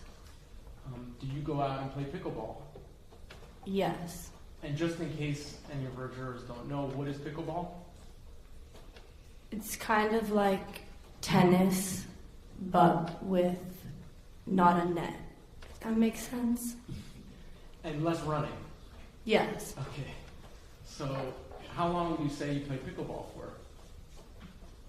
Like 2 hours? I'm not sure, but I would say 2 hours. Did all the girls go to play pickleball? I think so. After you left playing pickleball, did you go back to the house to change your clothes? Yes, I think so. Okay. So when you boarded the boat, can you tell me the girls that boarded the boat with you?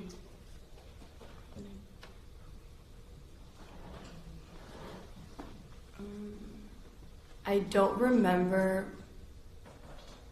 boarding the boat. I don't remember who I was with when I boarded the boat. Judge, may I approach the witness? Sure. Just to help you out, Ms. Monterey, I'm going to show you this is already in evidence. This is page 8. Can you take a look at this list and can you let me know, are these all of the people that were on the boat with you on your way to the sandbar? Yes. And do you see your name sort of towards the bottom? Yes. Was anyone other than the people on this list on the boat, or were these everyone?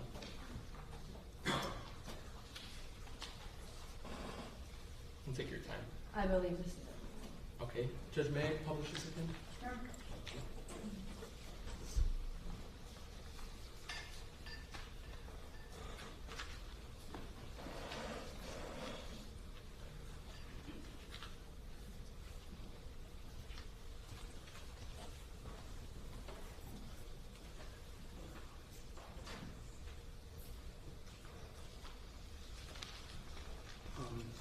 What were all the girls wearing when they got on the boat? I think bathing suits.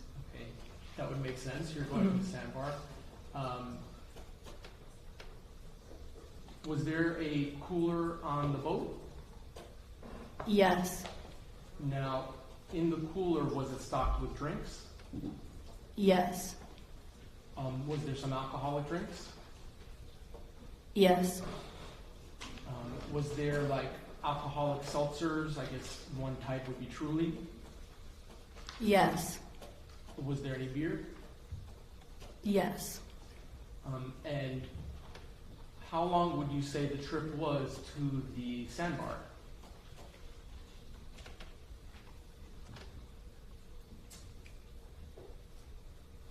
30 minutes? I'm not sure though. I would guess 30 minutes. You're estimating. Mhm. Okay. So, on the way to the sandbar, did you have anything to drink on the way? I don't remember. Okay. Now, when you get to the sandbar, can you describe sort of what you see? Were there other boats there? I don't remember if right when we got there were other boats, but throughout the day there was. So was there, I guess, another boat with young men that were there that you and your friends knew? Yes. And would the girls on your boat go back and forth between the Pino boat and the boys' boat? Yes. Would you say that the boys on that boat were, part of your friend group? Yes. And were they there also in part to celebrate Ceci Pino's birthday? Yes. Okay. Now, did you have to swim from boat to boat? Yes. Who would you say you spent the most time with? I don't remember, but if I had to guess, Coco, I do. Was Coco the person that you were closest friends with that was there? Yes. All right. When you were hanging out, were you just kind of enjoying the day, having a fun time with your friends? Yes. Did you have, or did you drink any of the drinks that were packed in the cooler while you were at the sandbar? Yes. Do you remember what kind of drink you had? Truly's. And Truly's, like I mentioned earlier, is like an alcoholic seltzer water? Yes, I believe. Were your friends drinking with you? Yes. How about the adults? Did you see George Pino holding a beer? Yes. I'm assuming you weren't focused on George Pino while you're playing with your friends, were you? Sorry, can you repeat that? Yeah, I guess what I'm trying to say is, were you like counting the amount of drinks that George Pino was having? No. But you can't say that you did see him having a beer in his hand at one point? Yes. Okay. Did you actually get on the boys' boat? I think so. Was there like music playing at the sandbar? Yes, I think so. Did you see, or actually, I don't know if I asked you, do you know Lucy's parents? Yes. Did you see Lucy's parents at the sandbar? Yes. Okay. Did you ever speak to them at all? I think so. Just kind of like, hi, how are you, type stuff? Yes. All right. How long would you say you stayed at the sandbar before it was time to go back to the house? And you could estimate. Like 3-4 hours is my estimate. While you were there, were you having a fun time? Yes. Did it seem like everyone was having a fun time? Yes. At some point, do you go back on George Pino's boat to return to the home? Yes. And before we get there, let me just show you a photo.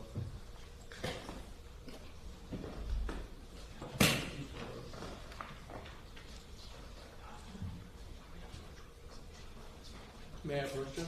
Yes. So this is already evidence, but I just want to show it to you. This is States 1. Is this your friend Lucy? Yes. May I republish these, Judge, as I go? Yes. Thank you.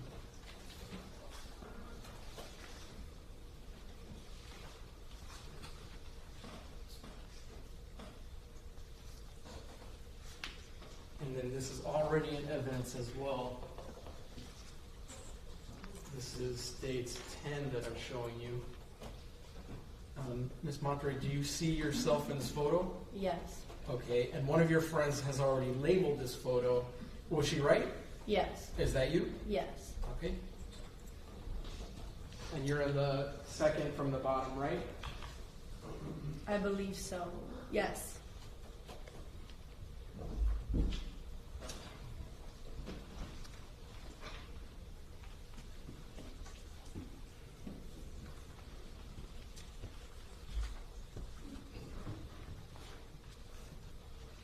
Now, earlier today, we watched a video here in court that had music Uptown Girl.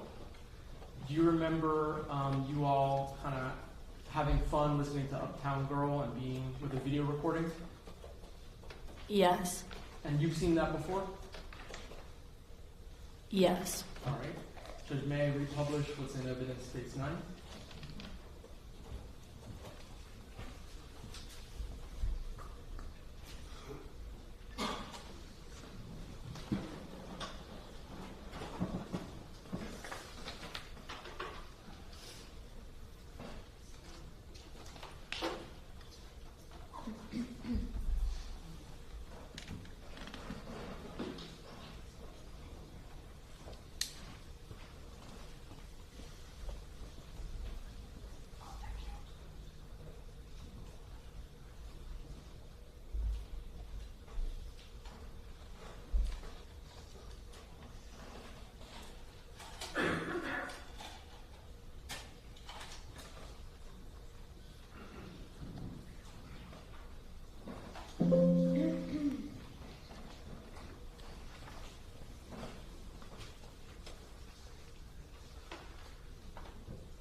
Judge, can the witness step down from the witness stand to help me publish the video?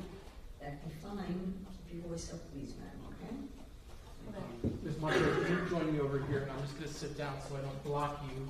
If you could stand right here and then take a look at the video up here. I'm about to play. You able to see it? Yes. So can you tell the jurors and speak loudly who the girls are in the video? Yes. Okay. This is Coco Aguilar. This is Natalia Reed. That's Claudia Portocarrero. That is Cami Alvarez. And here on the right, I think that's Kathy Puig.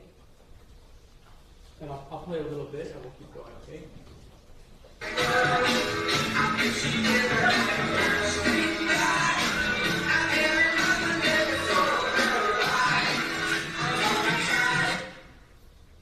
Who is that on the left?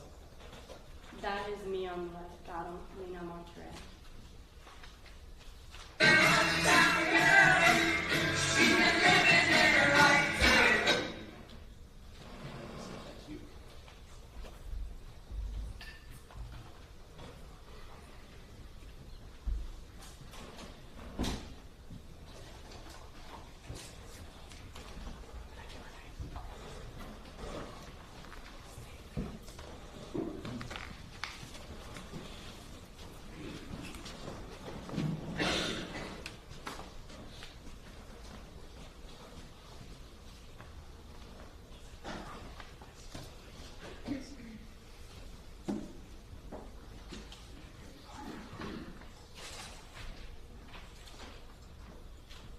Showing the defense states 11. May I approach, Judge? Yes. Ms. Monterey, I'm showing you, this is already in evidence, it states 11, and one of your friends already labeled this as well, but I just want to make sure if this is correct. Were you sitting at position 8 on your return trip back to Ocean Reef? Yes. And was Lucy sitting to your immediate right? Yes. Now, why did you choose to sit in the middle? Because I've always been kind of scared of boats. And so, Did you ask to switch seats with Lucy so you could sit in the middle? Yes. So prior to leaving, I guess Lucy moved to your right and you moved into the center. Yes. Okay. So when you begin the trip back to Ocean Reef, you mentioned that you had some alcohol. Would you say you were feeling the effects of the alcohol? Yes. And you tell me if this word would be the right word. Were you feeling, I guess, buzzed? Yes. Were you feeling drunk? No. Okay. So you were affected by it, but you still had your senses for the most part. Would that be accurate? Yes. Okay. On the return trip back, were you all still listening to music and dancing? Yes. And when I say dancing, I don't mean full-blown moving around, but, I guess going back and forth and enjoying the music, enjoying yourselves. Yes. Okay. Now, as you're going towards Ocean Reef, is there anything out of the ordinary or unusual before the crash occurs? No. Was the impact, was it sudden? That means unexpected, right? Yes. Now, did you see George Pino steering the vessel, or he was behind you, so I'm imagining you weren't able to see that? I did not see. No. Okay. Were you looking or paying attention to channel markers, or do you know what a channel marker is? I know what a channel marker is, but I was not looking. So, moments before impact, were you aware that anything was directly in front of the boat? I was not aware. Did anyone make you aware by saying, watch out, look out? Did you hear anything like that? No. Did you feel the boat try to jolt out of the way or move suddenly before impact, or was it straight and then crash? I did not feel any jolts or movements. Was the crash loud? Did it make a loud bang? I don't remember. Did you fall out of your chair? Yes. Did you fall out of the boat? No. How about, or were you knocked unconscious after the crash? No. Did you hit your head immediately after the crash on anything? No.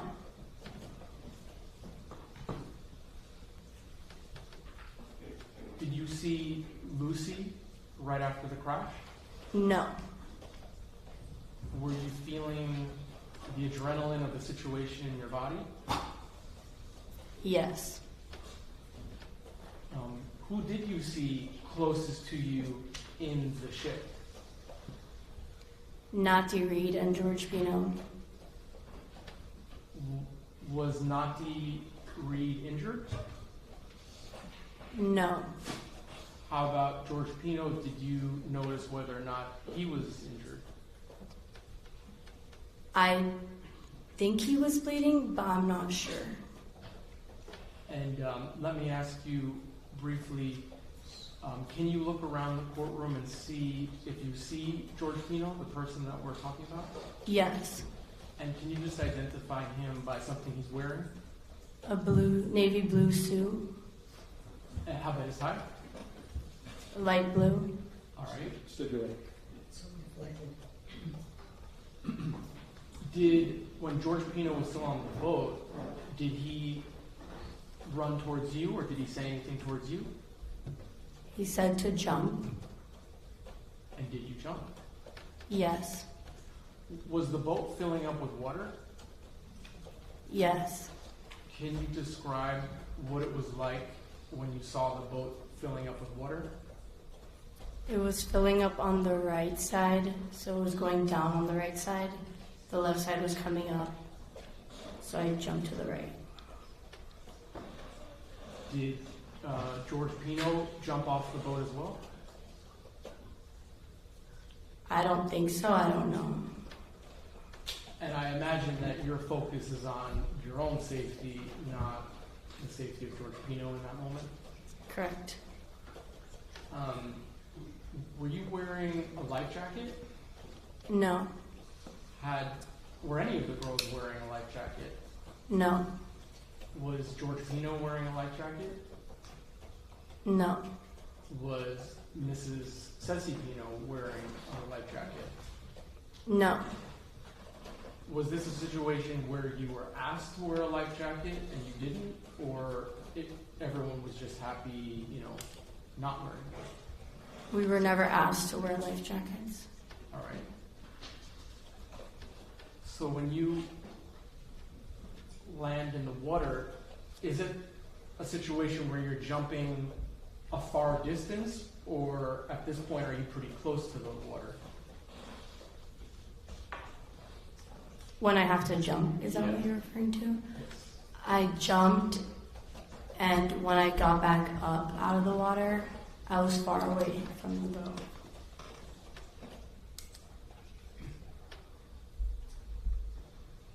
Do you know, or do you remember hearing anyone else shouting or calling out?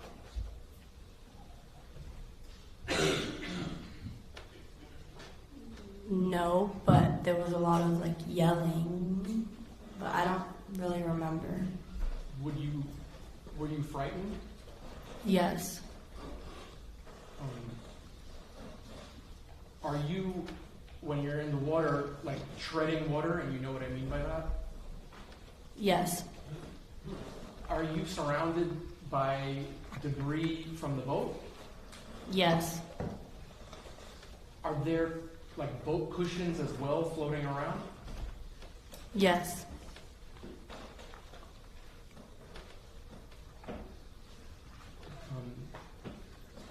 What girls are the closest to you when you're treading in the water?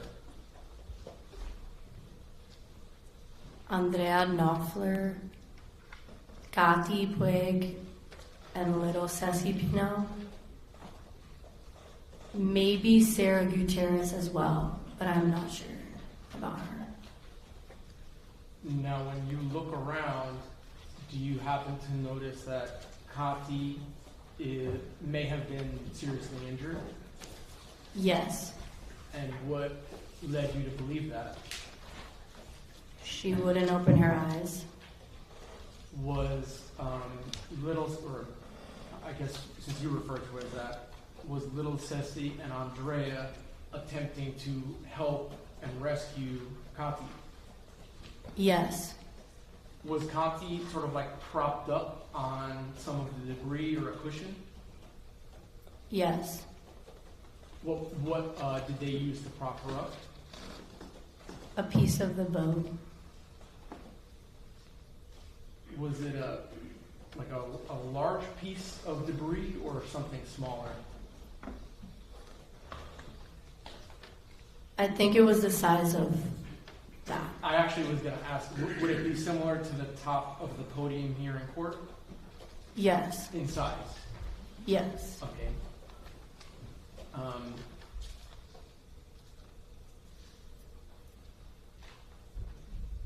And I'm going to refer to it as a Good Samaritan boat. You understand what I mean when I say that? Was there a Good Samaritan boat that helped you and your friends get to safety? yes, Now, that boat that we're referring to, did it have orange cushions? yes. Who of your friend group was rescued onto that boat?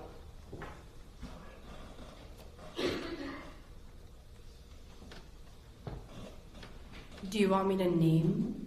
Yeah, if you could. Me, Carolina Monterrey, little Ceci Pino, Mia Rodriguez, Kathy Puig, Coco Aguilar, Claudia Portocarrero, Al Garcia, Sarah Gutierrez.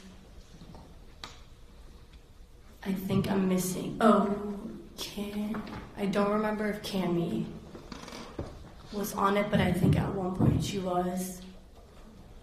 George Pino, I believe, was also on it at one point. Now, the Good Samaritans, were they adults? They weren't teenagers, they were adults? Yes. Had you ever met them? Did you know them prior to them helping you? No. Did one of them help you get out of the water onto their boat? I don't remember exactly. Either that or I just got on. I don't remember. How about Kati? Did you see how Kati was brought onto that boat? No. But either the Good Samaritan people helped or we all helped. I don't remember. Okay, and that's totally fine if you don't remember. On the Good Samaritan boat, would you say it's pretty chaotic? Yes. Were you concerned for your friends that were hurt? Yes. Were you yourself seriously injured? No. Did you have any injuries? A cut on my eye and my jammed finger. That's it. So, relatively speaking, although it was a scary experience, you did not suffer any extensive injuries as a result of this crash, did you? No. Okay. Now, your friend Coco, was she sort of like gripping her arm in pain? Yes. Did it seem as if that she was suffering some injury to her arm based on how she was acting? Yes. Now, Kati, you mentioned in the water, was unconscious. Was she still unconscious on the back of the boat? Yes. Was she sort of like in a fetal position in the back? Yes.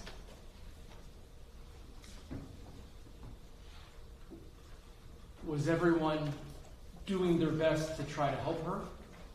Yes.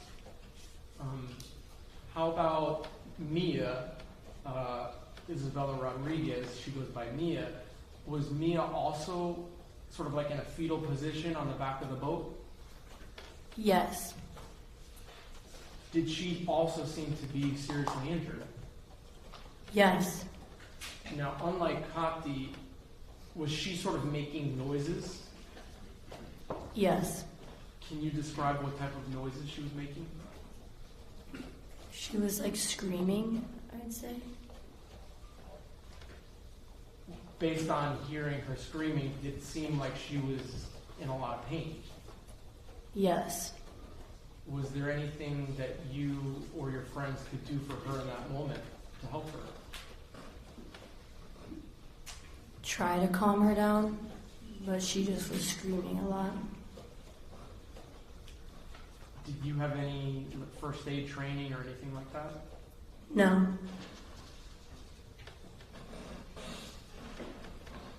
Now, you mentioned that at one point, George Pino joined you girls on the boat that you were on, right? I think you mentioned that earlier. Yes. Was he like standing upright the way I am now, more or less? Yes. Was he communicating? I don't remember. And by communicating, I just mean like able to speak with you girls. Yes. Did you like go over to him and have a full conversation with him? No, I don't think so. Okay. Who were you mostly staying with and talking to? Coco? And if I'm not incorrect, were you sort of like in the middle of the boat on sort of like a sunning area? Yes. And Coco was sitting next to you? Yes. Okay. Were you able to call 911 from your cell phone? No. Was that because it was in the bottom of the ocean? Correct. were you able to eventually borrow someone else's cell phone to call your parents? Yes. And were you able to get in touch with your parents while on the Good Samaritan boat? Yes. Did you tell them that you had been involved in a crash? Yes. At some point, does a police boat come up to the Good Samaritan boat? Yes. Did the police officer go onto the Good Samaritan boat and try to help Kati and Mia? I think so. Now, eventually, do you leave on a boat with some of the girls that are uninjured or relatively uninjured? Yes. And then the girls that were more injured, like Kati and Mia, did they go with another boat? Yes. Okay. Now, Lucy Fernandez, after the crash, right, you had said that she was sitting next to you. Do you ever see her again? No. Do you know what happened, and not from what people told you, but from seeing it yourself, do you know what happened to Lucy? No, I never saw her after. Okay. When you board the police boat with some of the girls that are less injured, do you go to like a ranger station or something like that? Yes. And when I say ranger station, I mean like there's picnic benches and bathrooms, things like that. Yes. When you get there, is there like fire rescue or people that are checking out all the girls to make sure that they're okay? Medically assessed, I guess I could say. Yes. And so you were attended to by like medical personnel before going home that night? Yes. Okay. Before going home, are you brought to a place called Black Point Marina, or like a more official station? Yes. And how do you get there? To Black Point? Yeah. On a boat? All right. And are you still with the girls that are less injured or relatively uninjured? Yes. Okay. Is George Pino with you all on that boat? Yes.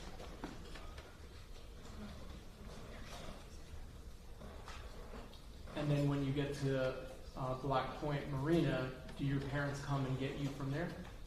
Yes. And then you go home and do you sleep in your own bed that night? Yes. Okay.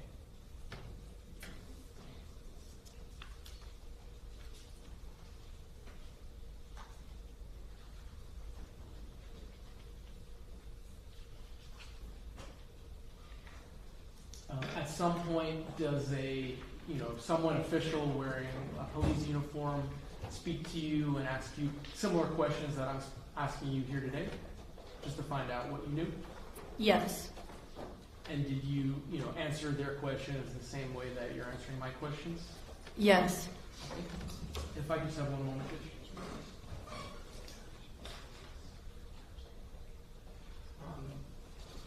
Thank you so much for being here. I have no more questions for you. The defense may have a few questions, but for now, we're okay. All right. Thank you. Cross-examination.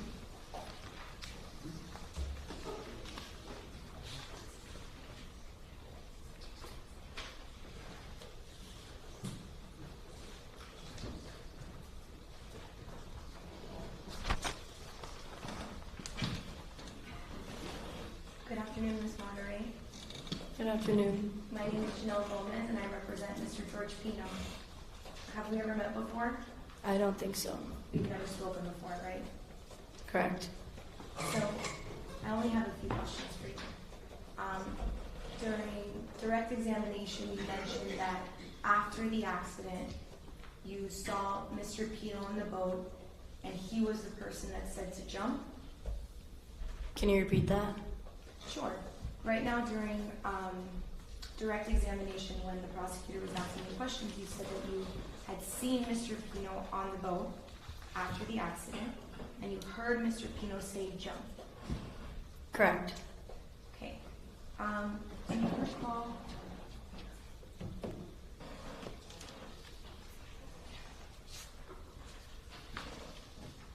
Do you recall being deposed in this case around July of last year? We don't object to improper impeachment, Judge. We should have copies of the transcripts of the depositions. I have a physical copy, Your Honor.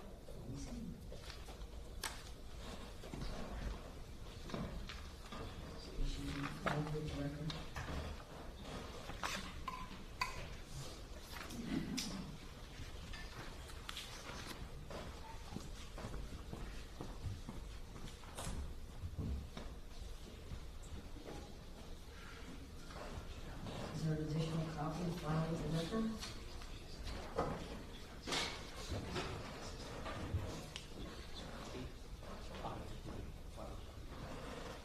Judge, we did not file any depositions in this case. I know that some were filed, so I don't know if that was included or not. Using that in this way, for the rest of the witnesses, we'll have copies filed. Okay, what page are you referring to?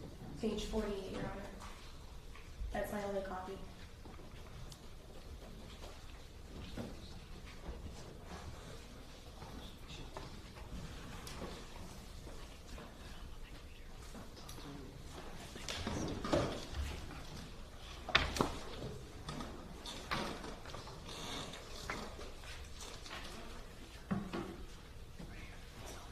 You need to just rephrase your question on that. So, Yes, Your Honor. Thank you.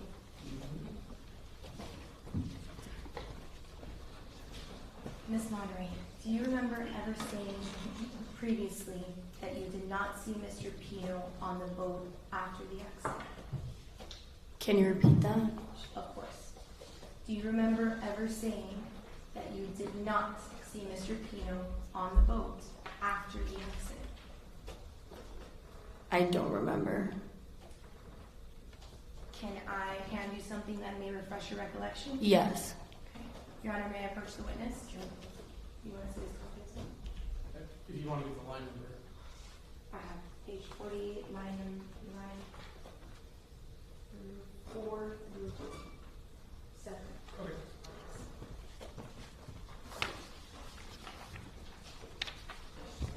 just read it to yourself, and after you read it, let us know if that refreshes your memory. What line is it? The highlighted language.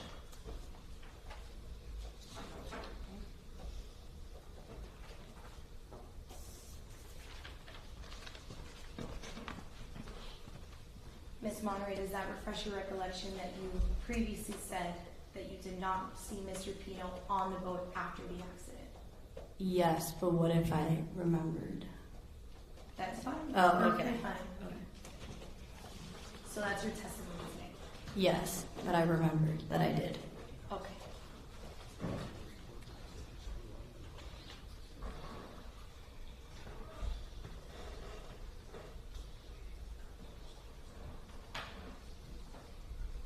And did you ever say that you had seen Mr. Pino on the floor unconscious? I don't remember. Okay. You've known little Ceci since elementary school, right? Yes, or younger. That's when you first met little Ceci. Yes.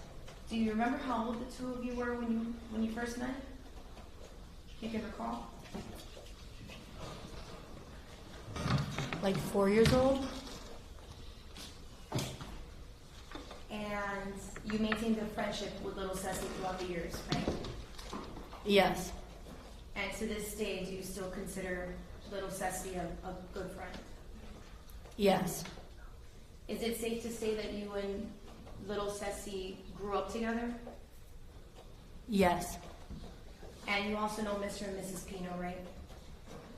Yes. You've known them since you were a little girl. Yes. And have your parents met Mr. and Mrs. Pino before? Yes. You have visited their home in the past? Yes.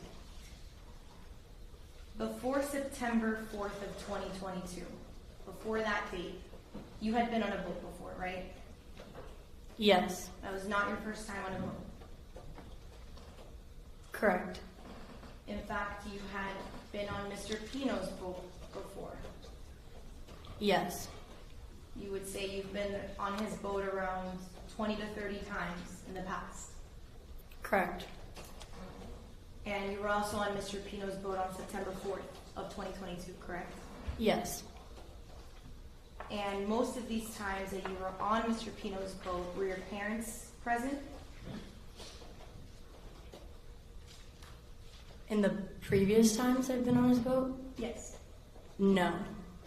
So your parents would allow you to go on Mr. Pino's boat? Yes. Okay.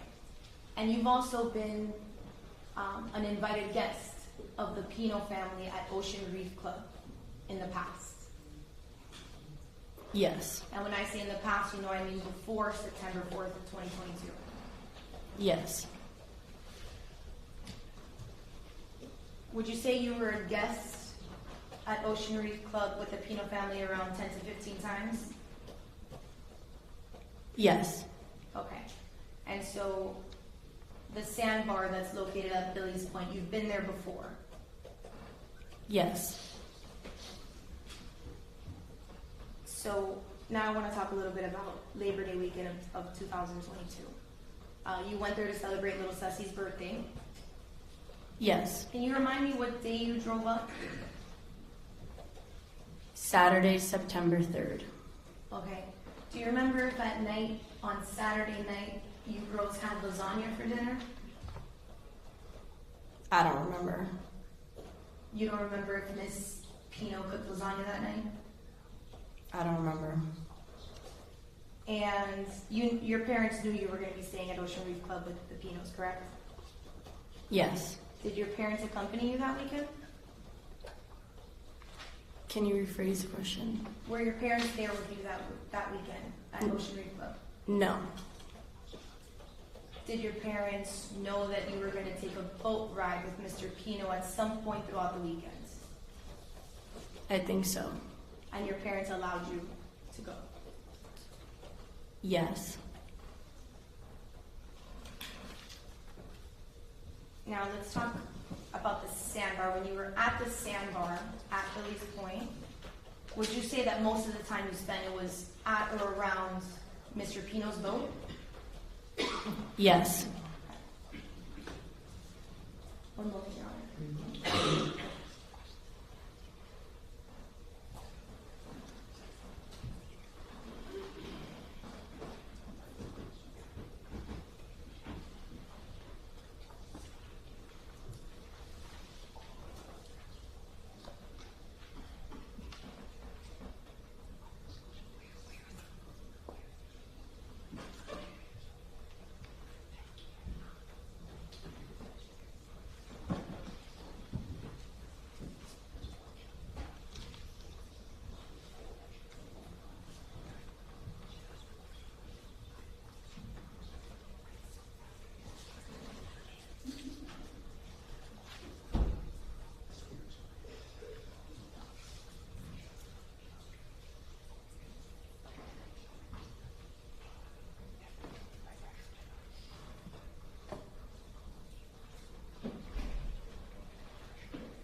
Ms. Lauder, you were interviewed by an officer after the accident, right?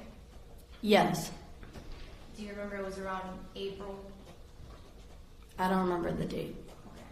And when you met with the officer after the accident, you told him that Pino was on the floor and he was bleeding, that he was unconscious. I don't remember, but I guess I had to have said that. And do you remember that you told the officer that he was lying on the floor, he was still next to you on the floor? I don't remember. If I show you something to refresh your recollection, do you think that might help? Yes. Your Honor, may I approach the witness? Okay.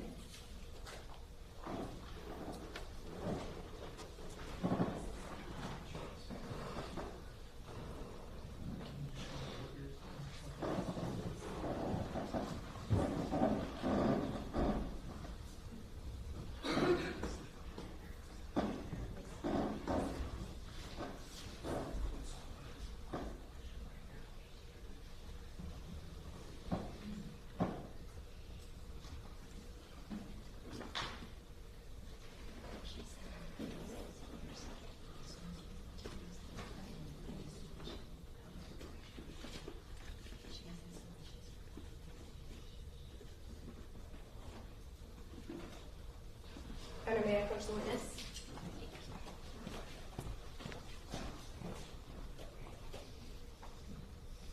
This is just, okay. Read it to yourself quietly. See if any of that refreshes your recollection.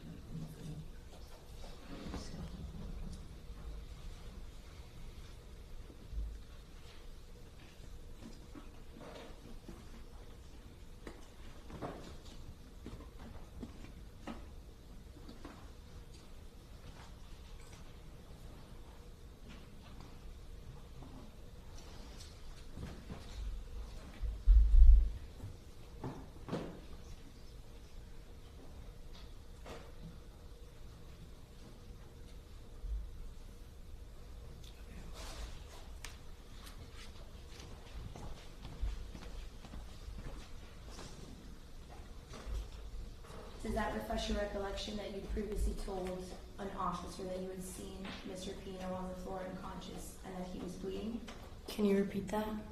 Does what I just showed you refresh your memory that you had previously told an officer that you saw Mr. Pino unconscious on the floor bleeding? A little? Okay. Two more questions for you. When you left the sandbar, you were on Mr. Pino's boat, correct? Traveling back to Ocean Reef Club Yes. that day on September 4th, 2022. Yes. Did you ever feel that Mr. Pino drove his boat in an excessive speed? Sorry, can you repeat that? Did you ever feel like Mr. Pino was driving too fast? No.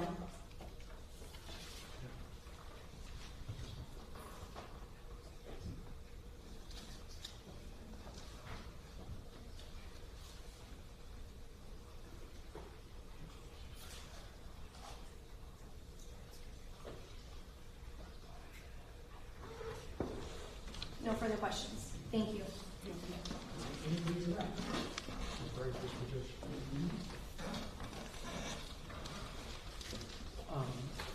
Very briefly, the crash that we're all here for, was that the worst thing that's ever happened to you in your life? Yes. Thank you. No further questions, Judge. Witness is excused, thank you.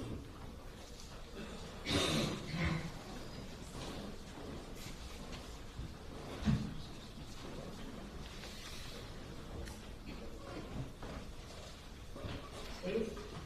State will call Brent Reitman, please. Brent Reitman.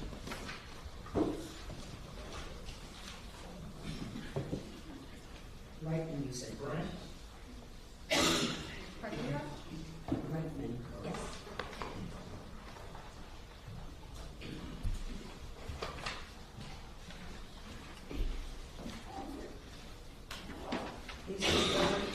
Please support, raise your right hand and be sworn.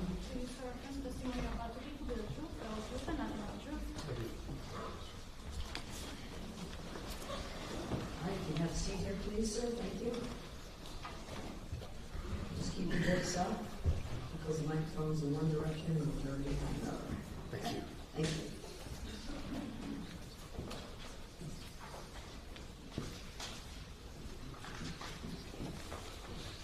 Good afternoon. Good afternoon. Would you please introduce yourself to the judge? My name is Brent Reitman. I'm a civil trial lawyer in Broward County. How do you like being on that side of the podium? It's an odd sensation. Okay. How long have you been an attorney? I've been an attorney since 2010. I've been practicing civil trial law for the last 13 of those years. Are you a solo practitioner or are you part of a firm? I'm part of a law firm with 3 other attorneys. Okay. Who are those other lawyers? Sure. It's myself, Scott Lieberman, Ivan Cabrera, and Sean Thompson. For those who may not know what a civil trial attorney does, can you tell the jurors a little bit about the type of law that you practice? Absolutely. So primarily, our law firm handles cases for victims or their families who have unfortunately befallen catastrophic injuries. I want to ask if your firm was retained by the family of a young lady by the name of Katerina or Kati Puig. Yes. And was that in relation to injuries that she suffered as a result of a boat crash that occurred on September 4th, 2022. Yes. Were George Pino and his wife, Cecilia Pino, two of the people that the Puigs were suing as a result of what happened to Kati? That's correct. Ron, may we approach legal issue? Okay, come on over here. Please report. Thanks.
Mr. Reitman, you indicated that your lawsuit or your law firm filed a suit against George and Cecilia Pino, correct? That's correct. Do you know what George Pino looks like?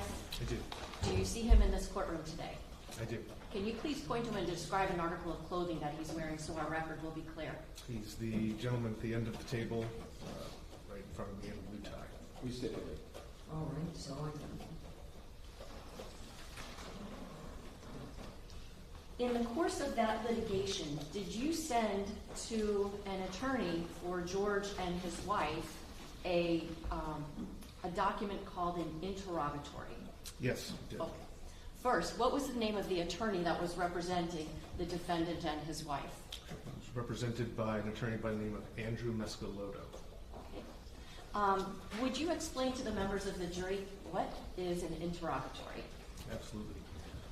In civil lawsuits, parties go through a phase of what's called discovery, where each party is allowed to gather evidence to support their own claims or to learn about the adversary's defenses. One of the tools that are available is sending an interrogatory, which is a written question. That question has to be answered under oath or subject to the penalties of perjury.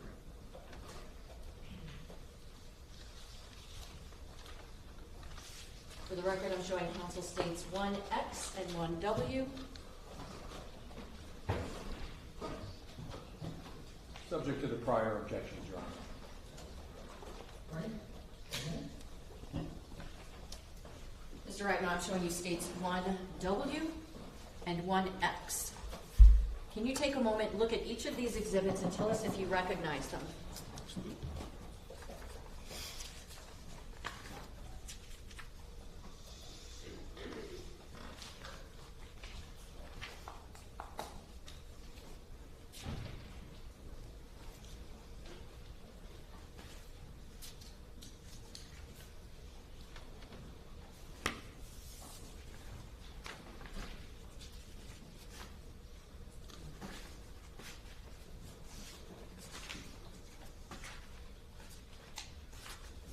I recognize them, yes. Are these in fact the interrogatories or the answers to your interrogatories that was filed in the lawsuit against Mr. George Pino and his wife? Yes, they are. Judge, at this time, I've moved states 1X and 1W for identification and evidence. Same objection, Your Honor. All right, no objection admitted. 1W, March for ID, State's Exhibit 12 in evidence. 1X, State's Exhibit 13 in evidence.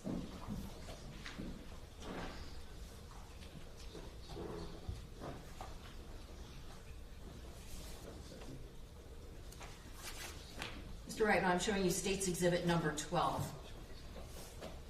Whose answers are those for the interrogatories? This one is the answers of George I. Pino. All right. Now, I want to ask you, on the last page of that document, is there a place for the defendant to sign his name? Yes. Above the part where he signs his name, is there something known as a jurat? Yes. Can you explain what is a jurat? The jurat is where the oath of the declarant comes in. Florida rules allow you to either affirm under oath or to make a declaration under the penalties of perjury, which is what this one appears to be under 28 U.S.C.A. 1746. Could you actually read to the members of the juror what it was that the defendant signed off as far as the truthfulness of his answers? Sure. According to this jurat, it says, pursuant to 28 U.S.C.A. 1746, which is the statute I just referenced, I declare under the penalty of perjury, under the laws of the United States of America, that the foregoing interrogatories are true and correct to the best of my knowledge. On. And what was the date that he signed that document? This is dated October 19th of 2023. Now, the boat crash that was the subject of this litigation, that was on what date? September 4th, 2022. So this is more than a year after the boat crash, correct? 13 and a half months, correct. Now, let's go over a couple of the questions that were asked and the answers. I want to direct your attention to question number 5. What was the question that you were seeking an answer to in interrogatory paragraph number 5? The question on number 5 is describe in detail how the incident described in the complaint happened, including all actions taken by you to prevent the incident. What was Mr. Pino's answer under oath and penalty of perjury? It was pursuant to Florida Rule of Civil Procedure 1.340 subsection C. Mr. Pino refers to his statements on body cam to FWC Investigator Thompson. What question did you ask in paragraph number 6 of this document? Want me to explain what that 1.340C is? Sure. Oh, sure. 1.340C is a provision of the interrogatory rule that allows that instead of answering a question, if the other party has information that is equally accessible to them, you can refer them to whatever that item is as the answer to the question. I practice criminal law, so correct me if I'm wrong, but does that basically allow a person in answering an interrogatory to say, hey, what I said that time, that's my answer? Yes, that's Okay. exactly what it is. So let's talk now about question number 6. What was that question that you were seeking an answer to? Question number 6 is describe in detail each act or omission on the part of any party to this lawsuit that you contend constituted negligence that was a contributing legal cause of the incident in question. Did Mr. Pino provide, under penalties of perjury, an answer to that question? Yes. What was the answer that he provided? The answer was the wake of the unidentified vessel headed northbound was a contributing legal cause of the incident in question.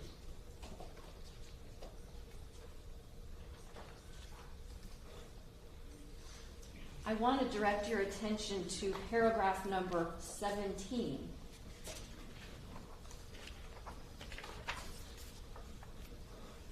What was the question you were seeking an answer to in that paragraph? Question 17 is, did you consume any alcoholic beverages or take any drugs or medications within 12 hours before the time of the incident described in the complaint? If so, state the type and amount of alcoholic beverages, drugs, or medication which were consumed, and when and where you consumed them. What was Mr. Pino's answer? As disclosed to the FWC on the date of accident, Mr. Pino consumed 2 beers in the 12 hours before the incident described in the complaint. Mr. Pino took no medications or drugs within the 12 hours before the incident described in the complaint. Did you also ask a question of Mr. Pino, the defendant, in paragraph 18? Yes. What was that question? That is, did any mechanical defect in the vessel which you were riding at the time of the incident described in the complaint contribute to the incident? If so, describe the nature of the defects and how it contributed to the incident. And what was Mr. Pino's answer under penalties of perjury? No mechanical defects were known to Mr. Pino prior to the voyage. Unknown at this time whether a mechanical issue with the vessel contributed to the accident, the defendants have been unable to inspect the vessel as it remains under seizure with the FWC.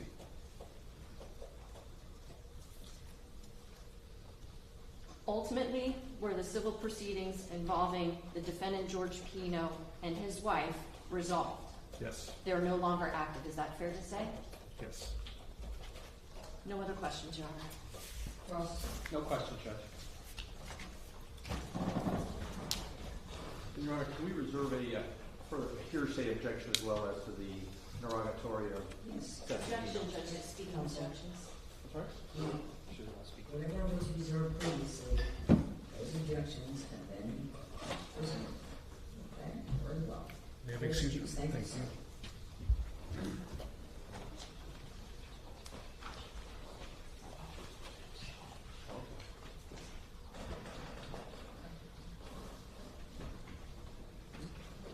State you the witness. Yes, Judge, the state calls Araceli Alvarez.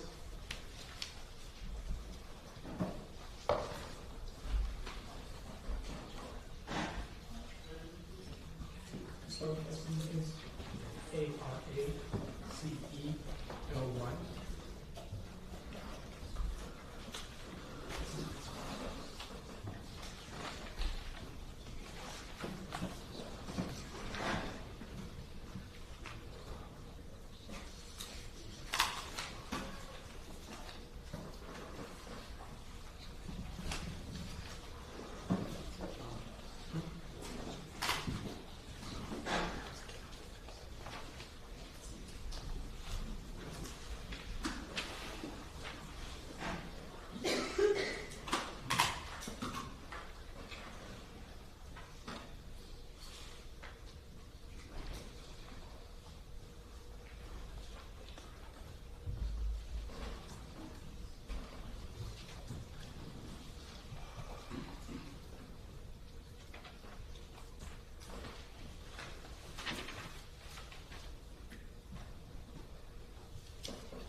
Please step forward, please the clerk, raise your right hand and sworn.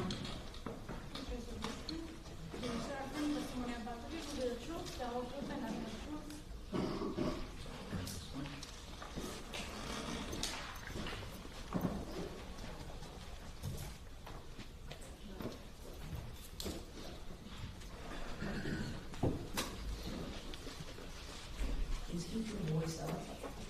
Microphone is in one direction, yours is in another, so it's a little bit louder. Okay. Thank you.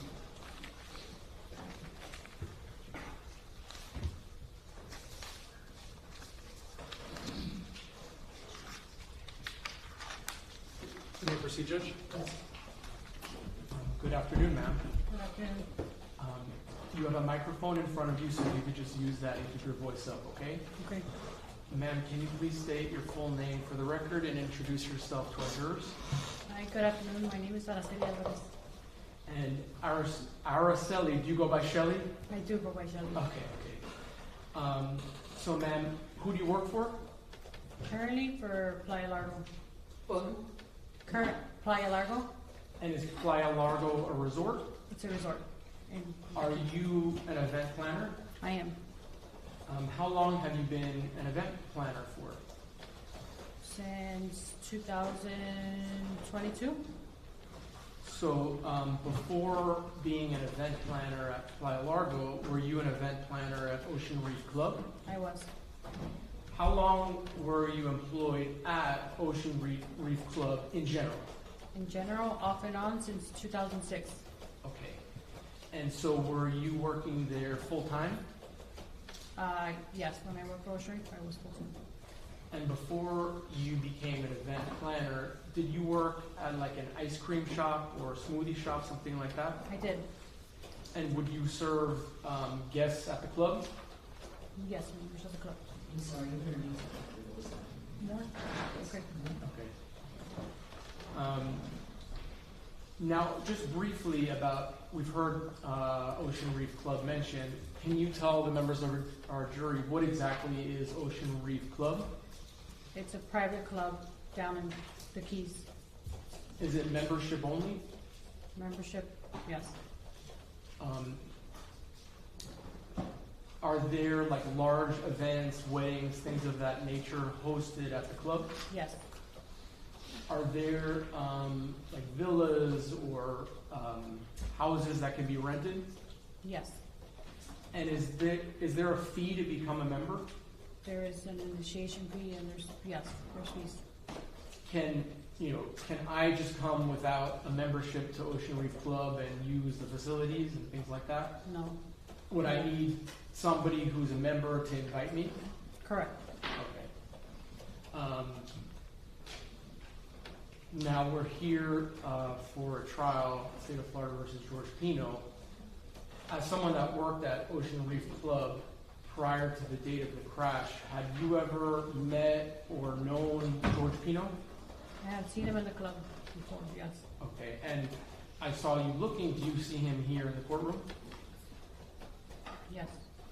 Could you just describe an article of clothing that he may be wearing? Blue jacket. Okay. Light blue tie. It's a blue jacket with a light blue tie. Identified. Thank you. Thank you, Judge. Now, just so that I understand, although you may have seen him around the club, was he like a personal friend of yours or anything like that? No, he's just, he's a client of ours. He's a patron, basically. Correct. Okay. Now, how about the Fernandez family with their daughter Lucy Fernandez that is now deceased? Did you know that family as members of the club as well? I did. Would it be accurate to say that just like George Pino and his family, they were just people you recognized, but no close connection or personal connection to them? Correct. Okay. So I want to draw your attention to a banquet event order that was filled out for the date that we're all here to talk about, September 4th, 2022. Were you the person that created this event order? Yes. Okay. And was it George Pino's wife, Ceci Pino, that requested this event to be planned? From what I recall, yes. Now, I think that you recall communicating either by phone or email, but you're not quite sure which. I'm not sure exactly how we communicated. But either way, are you sure that you didn't speak to her face to face?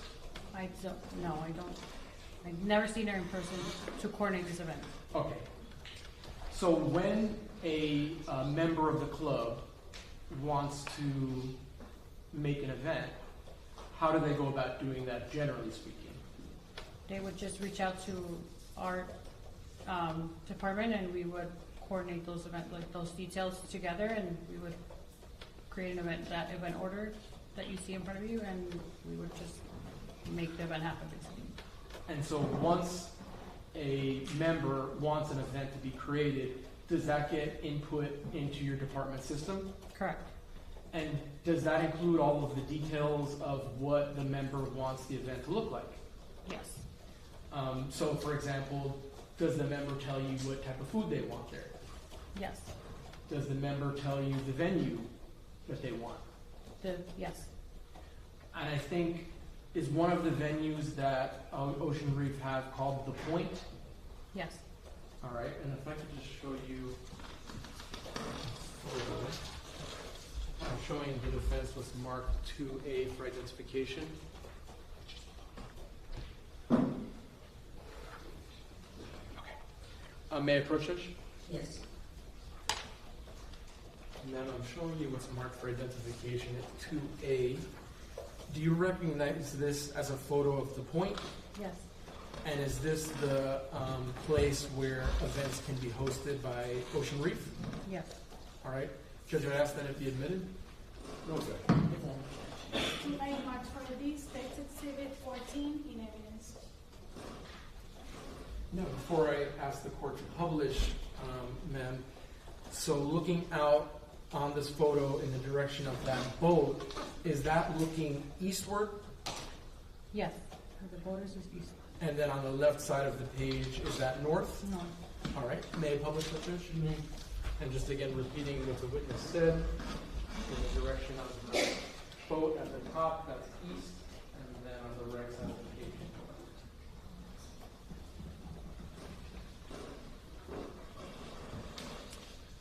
And so the jurors will have a chance to look at that in evidence, but what type of events happen at the Point? We can do anything from a simple cocktail party to a ceremony for a wedding. It's an open space, so we can practically do any type of event there.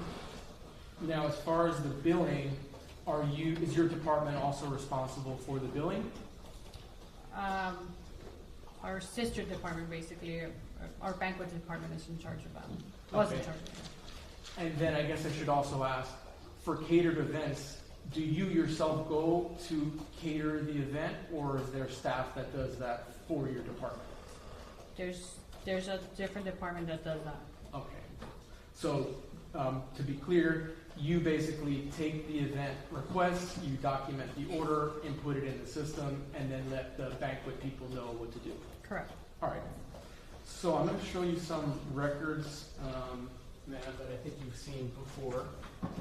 This is states 1Y and 1Z for identification.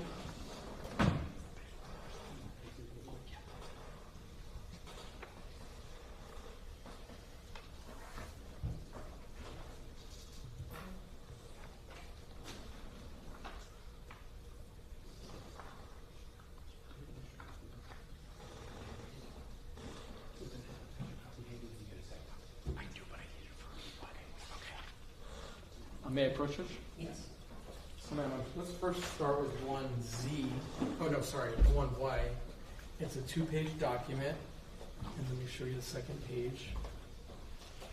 Is this the banquet event order that was generated for the Pino party to be hosted September 4th of 2022?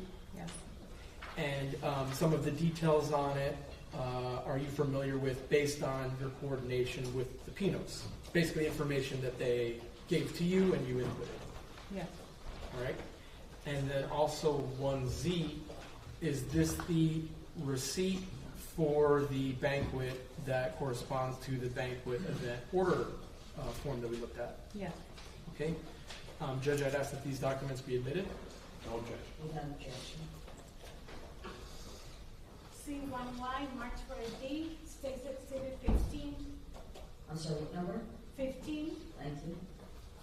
1Z, State's Exhibit 16.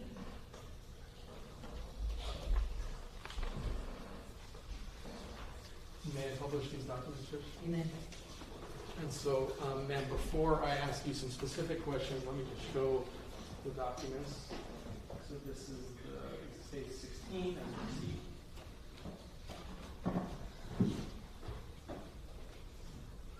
And then states 15 as the banquet event order. And I know it's small print, so ma'am, I'm going to ask that for you to help me publish this to the jury, okay? So why don't I hand you the event order forms?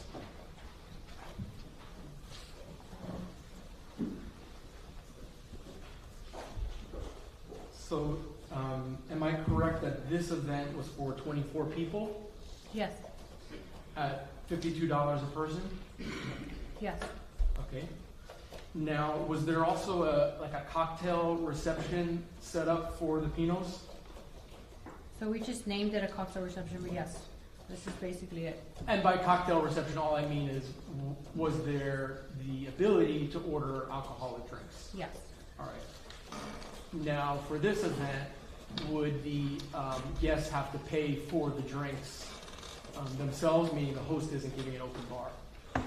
The host is giving juices, waters, and soft drinks, and then the alcohol was going to be paid by the guests. Okay.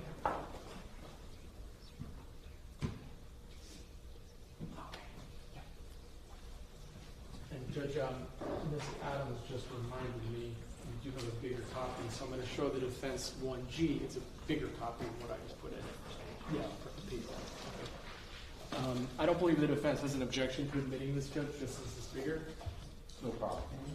Thank you. 1G, marked for ID, State's Exhibit 17. Okay, and since it's bigger, I'll just republish this, please.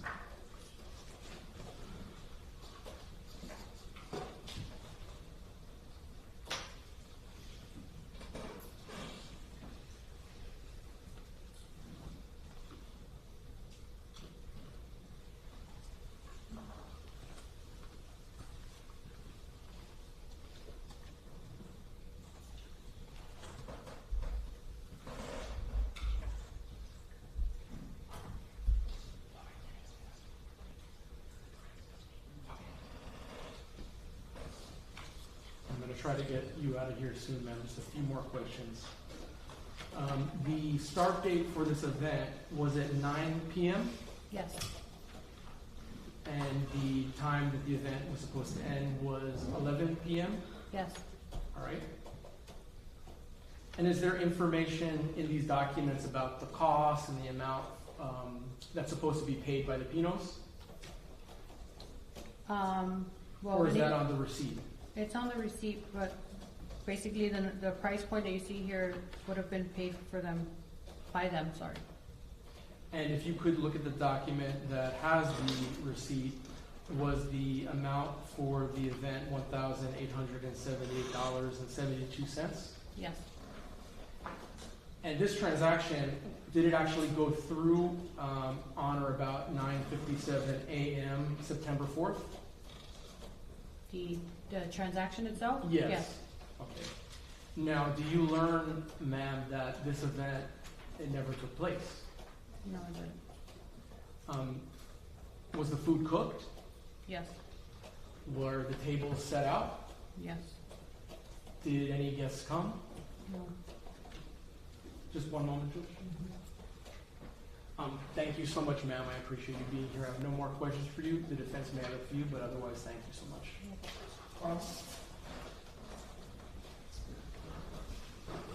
Good afternoon, Mr. Araceli. My name is Mark Shapiro. Hi, Mark. I think you and I had an opportunity to speak previously when I took your deposition in this case. I don't know if you recall that or not.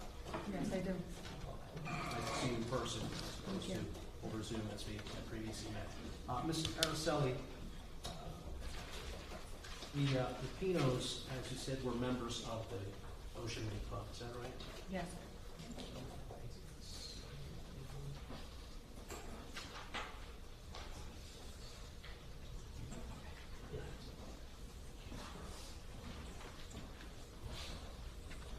And members of the Ocean Reef Club, they have certain benefits, one of them being a member to begin with. Is that right? A member to what, sir? I mean, they're having membership at the Ocean Reef Club brings with it certain benefits, does it not? Yeah. For instance, being able to make a reservation at the Point Restaurant, correct? The Point isn't a restaurant, but yes, they have an ability to make reservations at a restaurant. Well, where the banquet was to be taking place, they have the benefits of membership by being able to reserve that space, invite guests, and enjoy the food and beverages that the guests will be provided, correct? Yes. All right. Now, on this particular reservation, it was set for September 4th, which was the Labor Day weekend. Is that right? Yes. I think we already established that. And Mrs. Pino, you testified, was the person who actually finalized the transaction, securing the location. Is that right? From what I recall, yes. All right. Well, on the receipt that you referenced a moment ago, we have.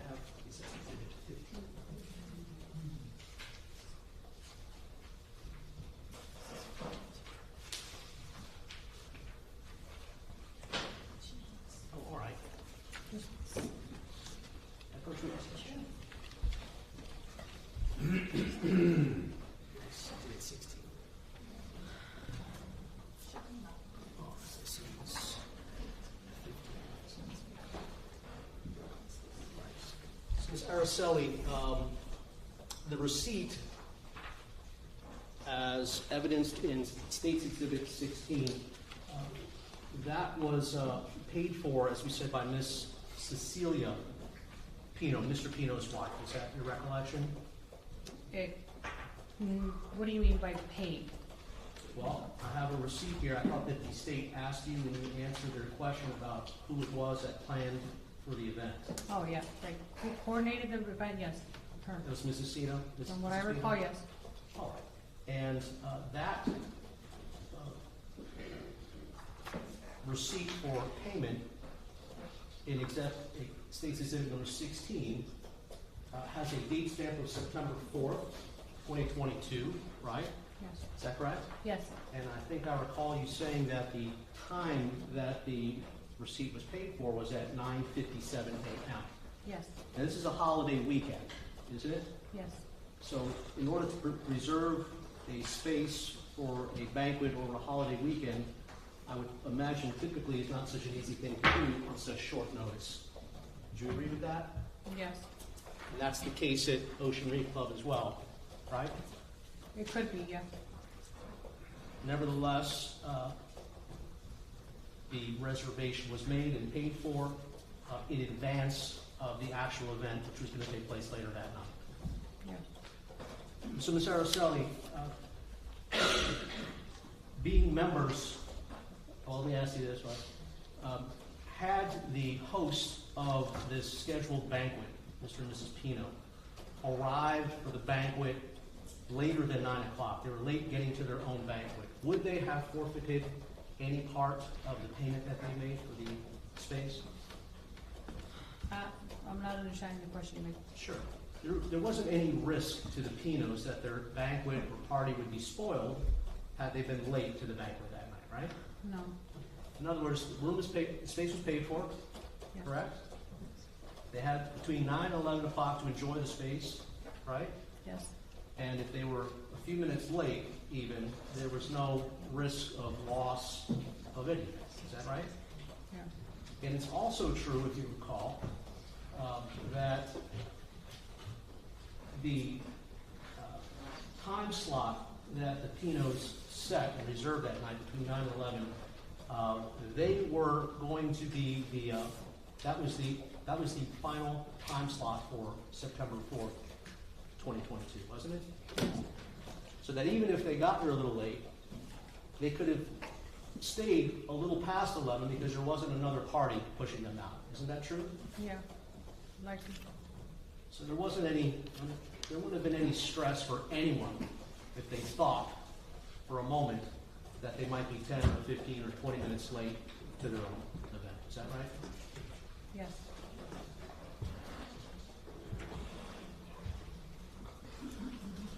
Just a moment, please. All right, thank you, Ms. Araceli. Nice to speak to you. Anything to add?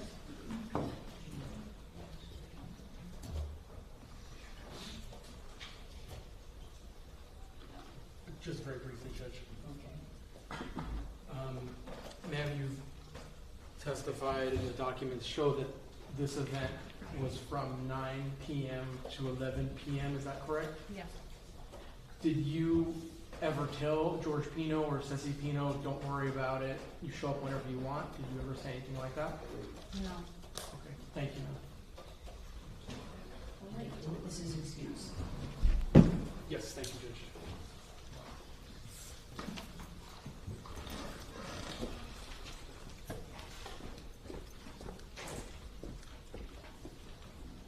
All right. Ladies and gentlemen, we're going to take our mid-afternoon, little comfort break. We have some coffee for you and some snacks. You can leave your notepads, please, inside your envelopes on your chairs. Renee's going to take you out in about 15 minutes. Please remember not to discuss this case with each other, anyone else, and no research or efforts to gain information outside the courtroom. None of that is evidence. And we'll be back in here at 4:15. Okay? All right, very well. Let's let the jury read for a second.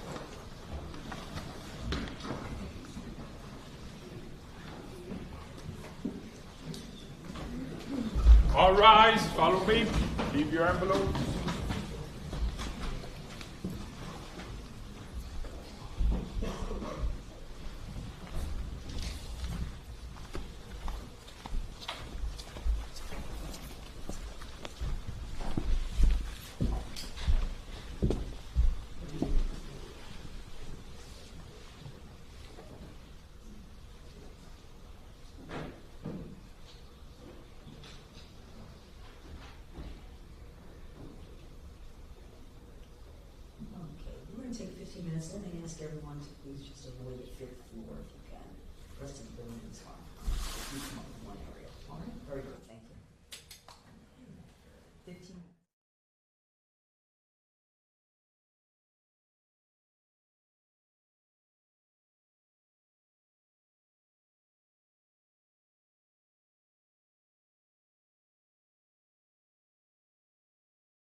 was making sure everyone stayed and that you all had water if you needed water.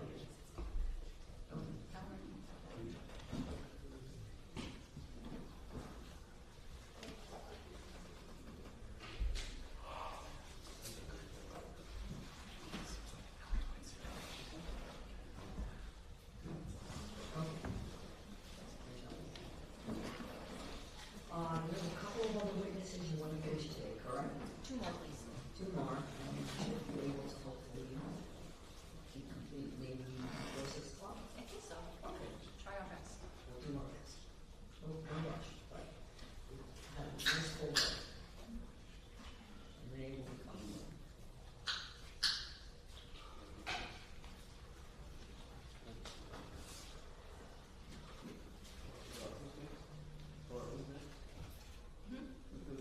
Hillary Candela.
They will call Mr. Hillary Candela, please. Hillary, H-I-L-A-R-Y. He's a gentleman. And the last name? Candela, C-A-N-D-E-L-A. Thank you.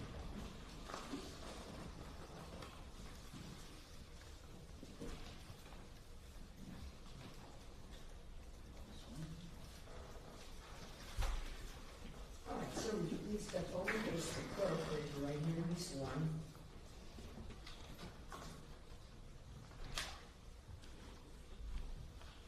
Do you solemnly swear affirm the testimony you're about to give will be the truth, the whole truth, and nothing but the truth? Yes. You may have a seat, sir.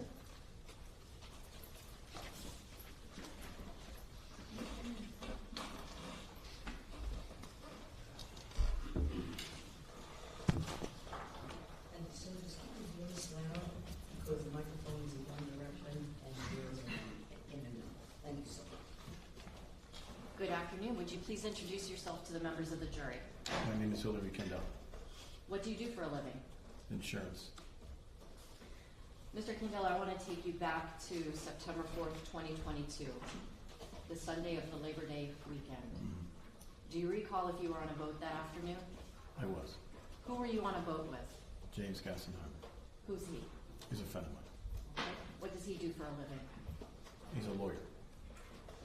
Were you all, what brought you two together that day? James had just become a member of Ocean Reef. I used to be a member of Ocean Reef with my parents as a child, and I was Hold on thinking. one moment. Judge, do you know if I close that door?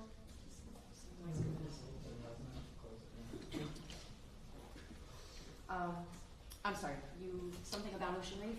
And if you can try to keep your voice up, I know it's not easy, but Sure. talk louder than you think you need to, right? Okay, thank you. So James had become a member of Ocean Reef, and I was thinking about becoming a member of Ocean Reef again. I used to be a member as a child with my parents growing up, and so that's why we were there. Okay. Did there come a time when you and Mr. Gassenheimer go out on his boat into and past a part of the waterway called Angelfish Creek? Yes. Do you remember about what time of the day it was? It was dusk. It was not dark. Okay. What had you been doing earlier in that day? We were touring Ocean Reef with the Gassenheimers and another couple. Who's we? So it was James Gassenheimer's wife, me and my wife, and another couple. Okay. Where were you guys going to be heading to as you leave Ocean Reef at dusk that day? Where were you? We were taking James's boat back to Coconut Grove. Okay. As you leave past Angelfish Creek and make the turn to go north, like up toward Coconut Grove area, can you tell the jurors what is it that you see? We saw a collection of boats and something strange that was white coming out of the water. Okay. Did you later get a chance to see what in fact that white thing coming out of the water was? Yes, it was. What was it? It was a capsized boat. For the record, I'm showing counsel states 1K for identification.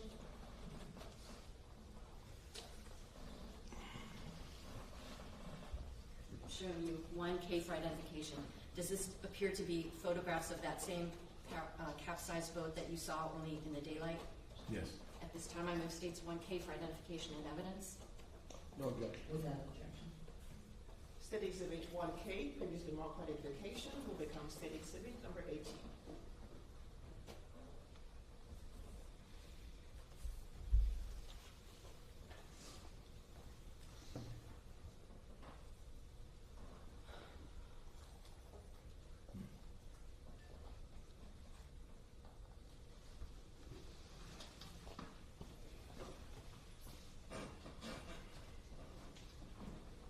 Can you tell us what happened as you and Mr. Gassenheimer approached this capsized boat?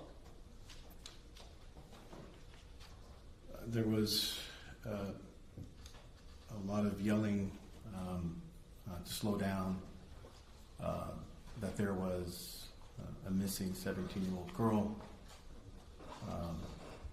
and as we slowed down and we began to drift north, we were heading in the direction of the capsized boat.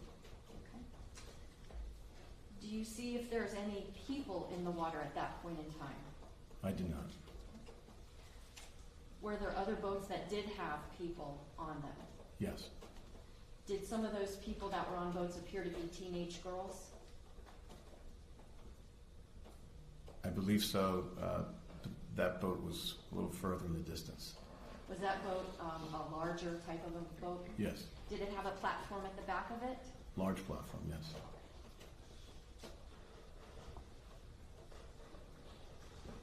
As you get closer and closer to this capsized boat, do you see if there's anybody near it? Yes. Who? The defendant, What is his name? George Pino. I want to ask you, did you know George Pino from before that day? Yes. How did you know him? We were friends. Tell us about what happens as you approach that boat. As we approached the boat,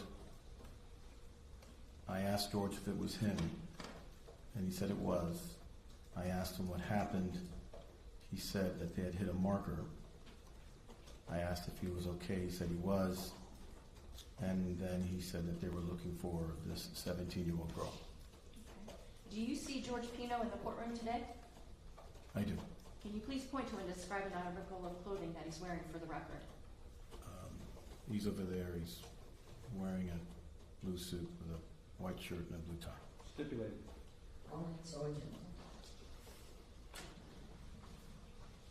Do you remember what part of this capsized boat you saw the defendant next to? He was holding on to the bow of the boat.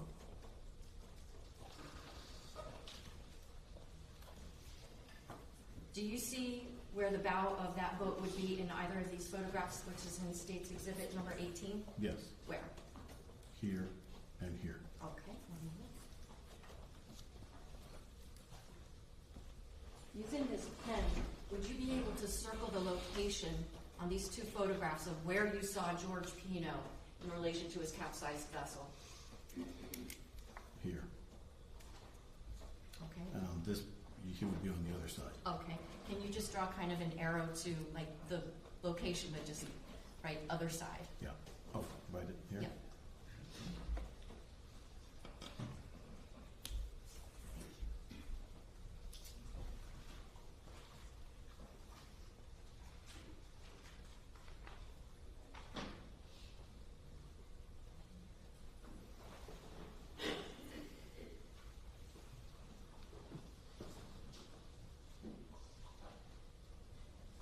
In the lower photograph where we see all the damage, is that the port side of the boat or the starboard side? That would be... I know it's tricky because it's upside down. Yeah, that would be the starboard side. Okay. And so you saw him on the port side front of the boat? Mm-hmm. Is that yes? Yes. Okay. Sorry. That's okay.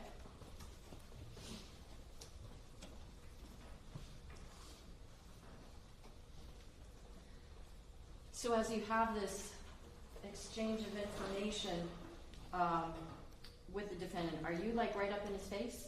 No. Are you still on Mr. Gassenheimer's boat? I was on Mr. Gassenheimer's boat, yes. Okay.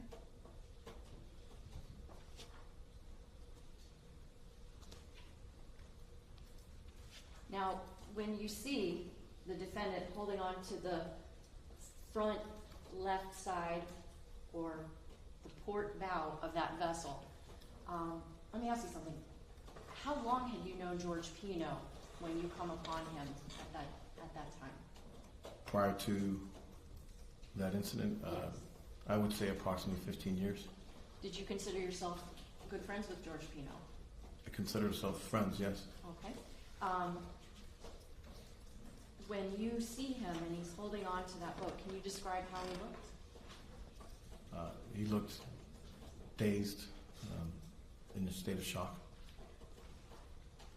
Now, as people are calling out saying that there's a 17-year-old missing, do you say anything to the defendant? I told him to look under the boat. How did you say that to him? As best you can recall, even though we're in a courtroom, can you please try to recreate the manner in which you spoke to George Pino from Mr. Gassenheimer's boat? So I was standing towards the bow of Mr. Gassenheimer's boat, and as I looked around, the water looked fairly clear, might have been 6 feet deep. At that moment, it dawned on me she probably was not in the area because she would have been found by that point. So she must be under the boat. And so I told George to go look under the boat. He didn't respond initially, and then I moved. Hold on, let me ask Okay. you something. Did you say to George Pino, go look under the boat? Yes. No. Did you say it this way, go look under the boat? Oh, no. How did you say, go look under the boat? I yelled at him to go look under the boat. You can turn away from the microphone. Can you yell for us the way you yelled to George Pino that day? Yes. I said, George, go look under the boat. What was his response? He froze. Okay. What did you do at that point? And then I yelled a second time. Can you yell for us now, in this courtroom, the way you yelled at the defendant to look under the boat? And then I yelled more loudly, "George, go look under the boat. If not, I will." What happened at that point in time? At that point, he said, "Okay," and then he took a breath and went underwater.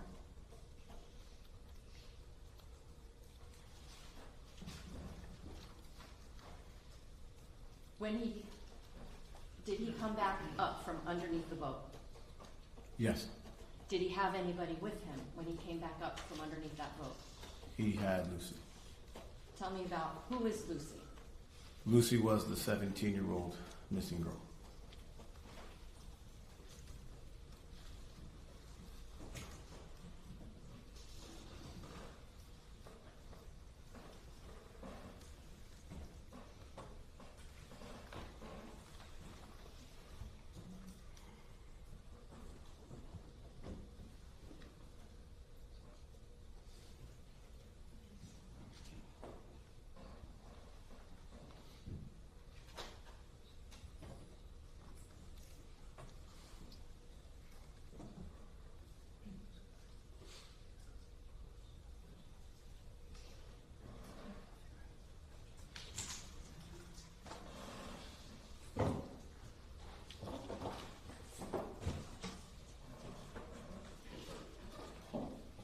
Showing you State's Exhibit 1.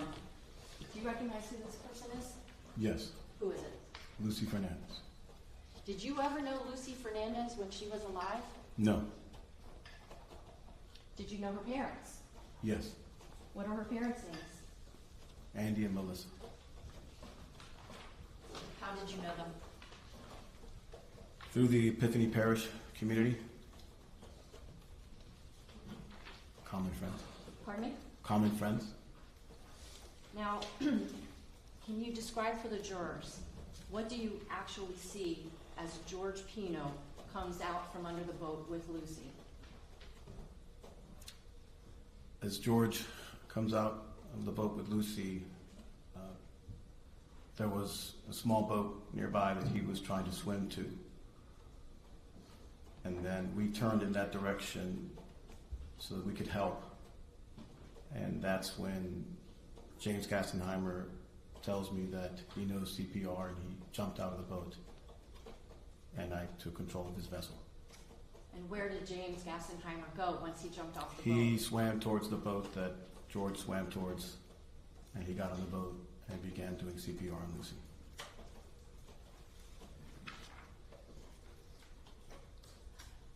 Did you see any helicopters over this area during this time? Yes. What did you see with the helicopter? They had a rescuer from the Coast Guard on a cable. He was dropped into the water. He swam over to the boat. He got onto the boat, and then he took over for the CPR. Okay. Does that boat remain in the same place? Or let me rephrase that. Does Lucy remain on that small boat? Not for the entire duration, no. Okay. At some point, is she transferred to another boat? Yes. Okay. And did you see that boat leave? Yes. Did you follow that boat? No.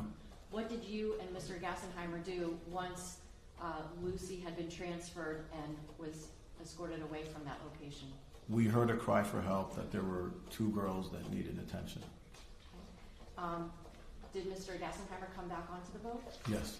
Who actually piloted that vessel in the direction of where allegedly there was more help that was needed? James Gassenheimer.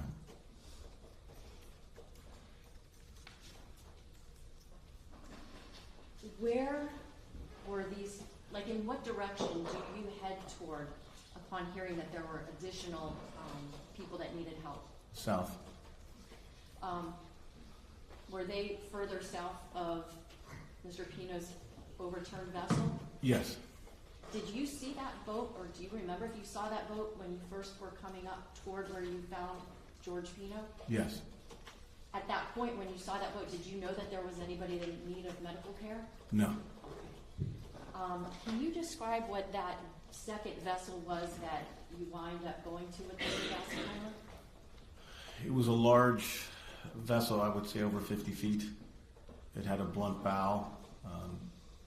I call those style boats Van Dutch boats. Okay.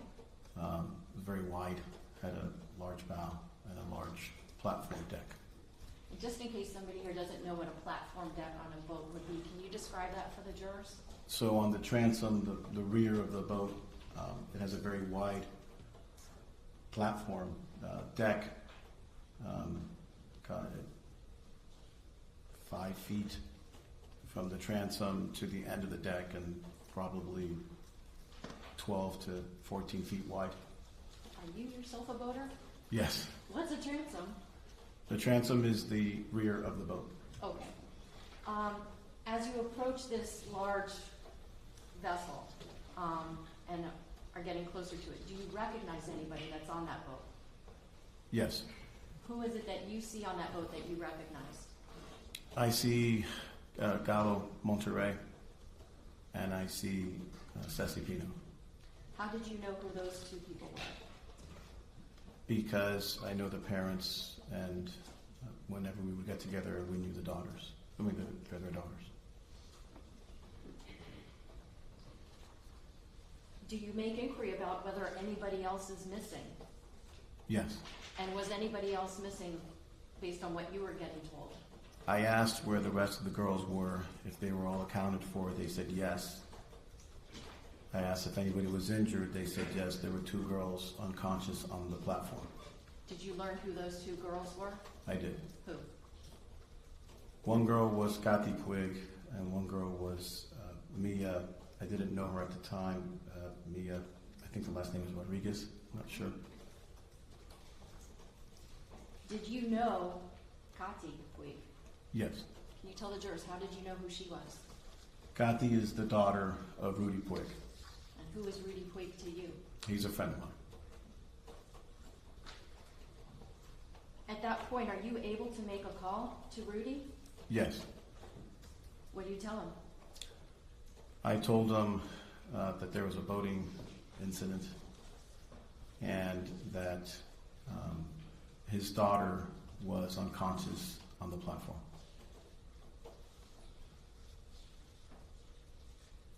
At some point, does a police boat make its way to that large boat with the big platform? Yes.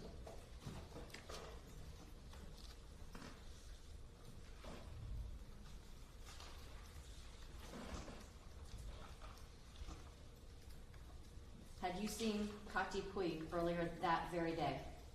Yes.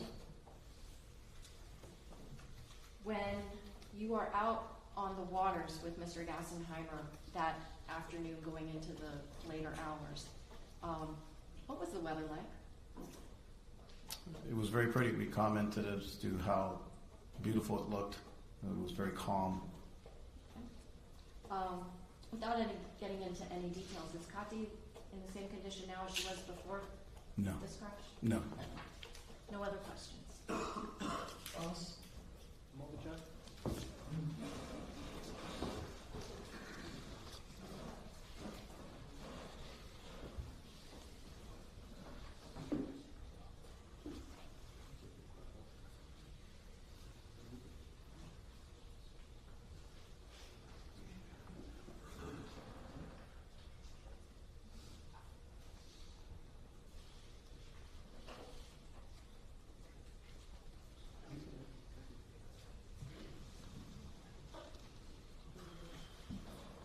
No questions, Judge.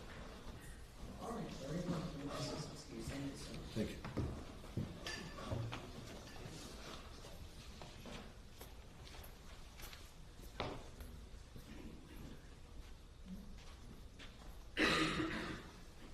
All right, state your next witness. Yes, Judge, thank you. The state calls Robert Bruto, Spell the last name. Brutto.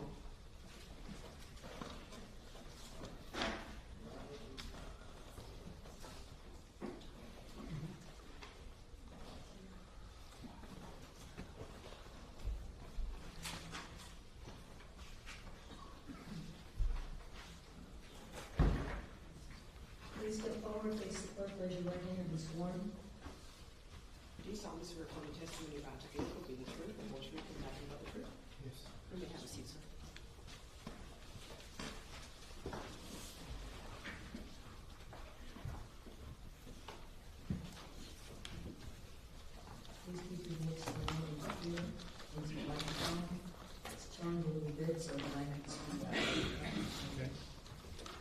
proceed, Judge? Yes.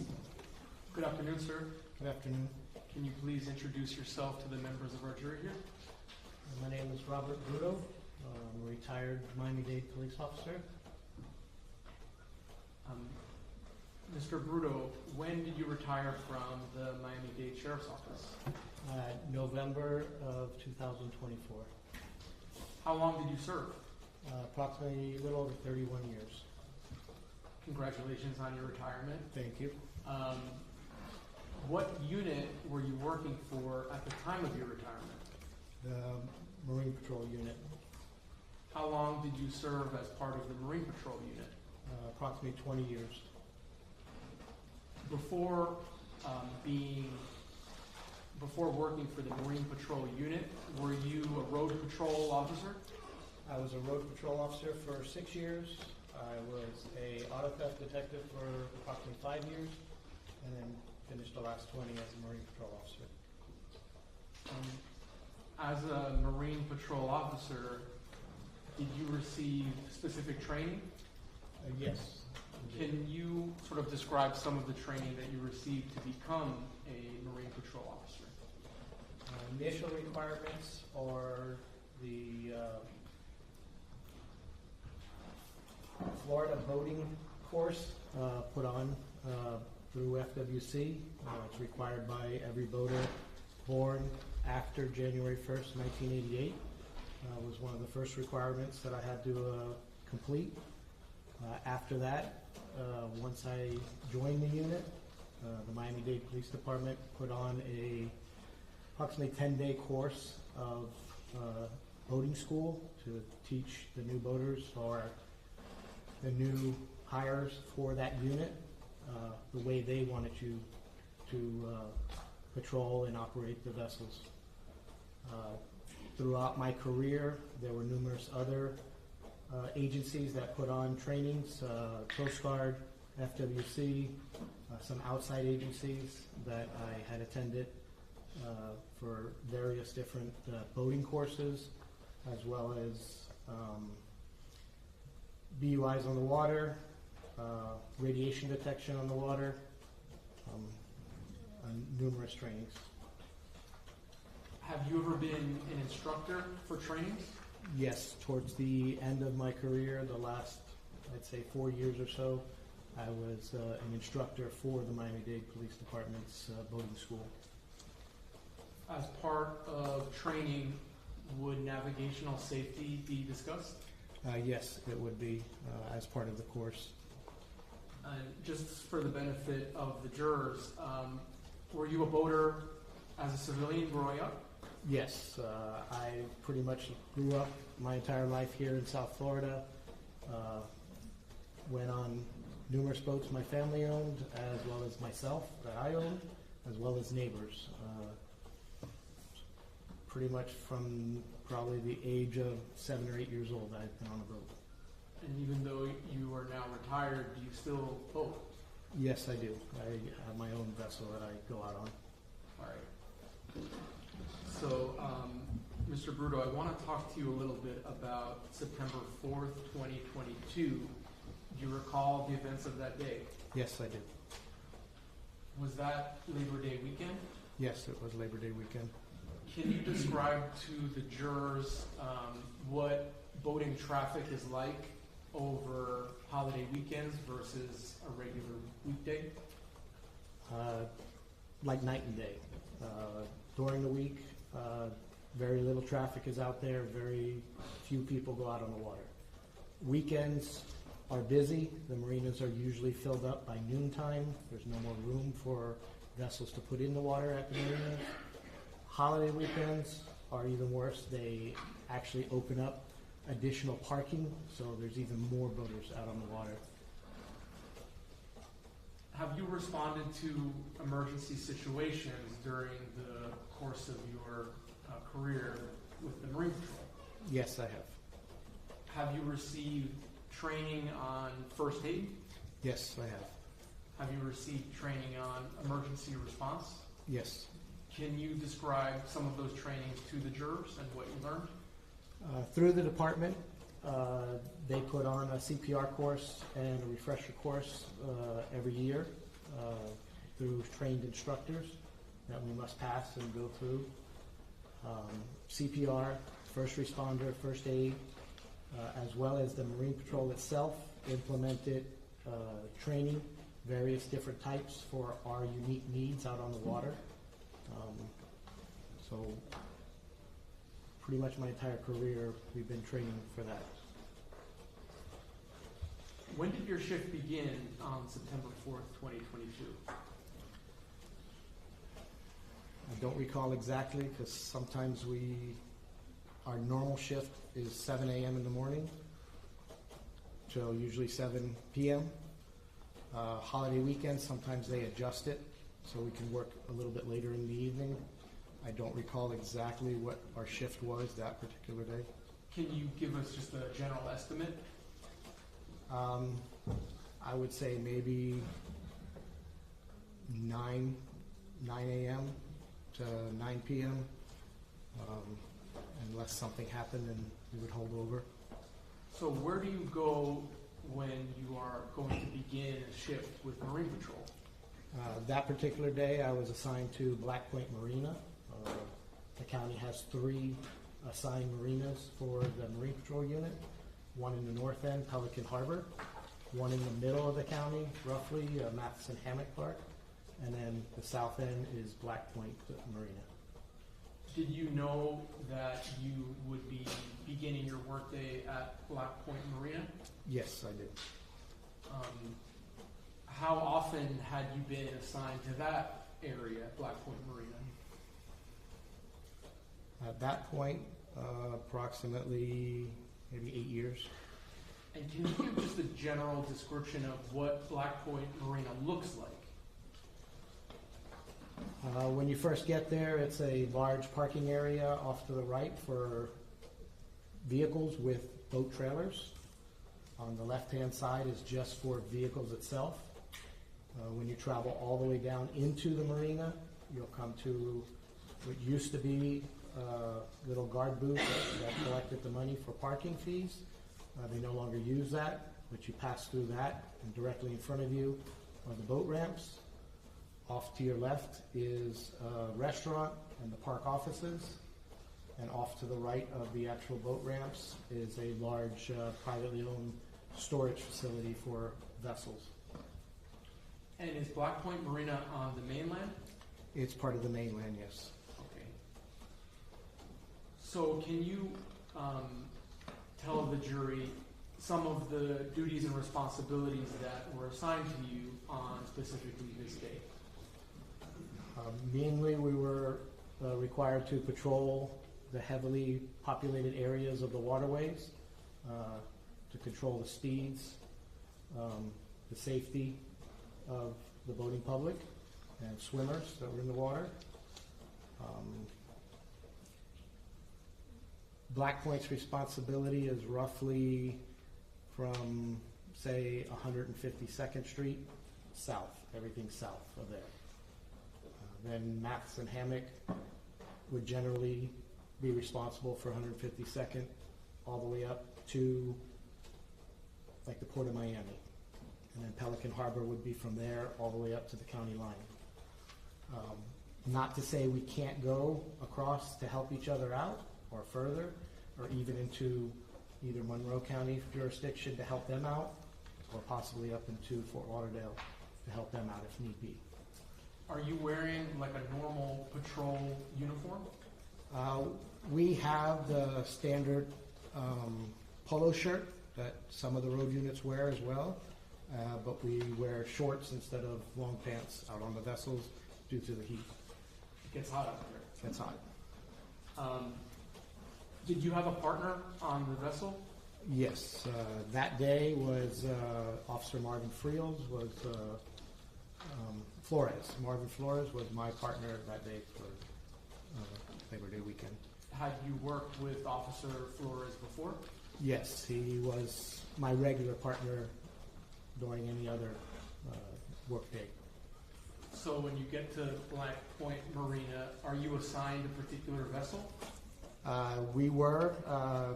Generally, it's the senior officer or the supervisor picks the vessel they want to use for the day, and then the next senior on down the line will pick whatever vessel they want to use. Generally, it's only 2 officers working normally on a day, and we'll just pick whatever boat best suits the conditions for that day. But on a holiday weekend, when everybody comes in, it normally goes by seniority to pick the vessels. I was going to say, you were pretty senior as far as time in. Yeah, but the supervisor kind of trumps seniority all the time. Understood. I understand that. So what was the vessel that you wound up taking?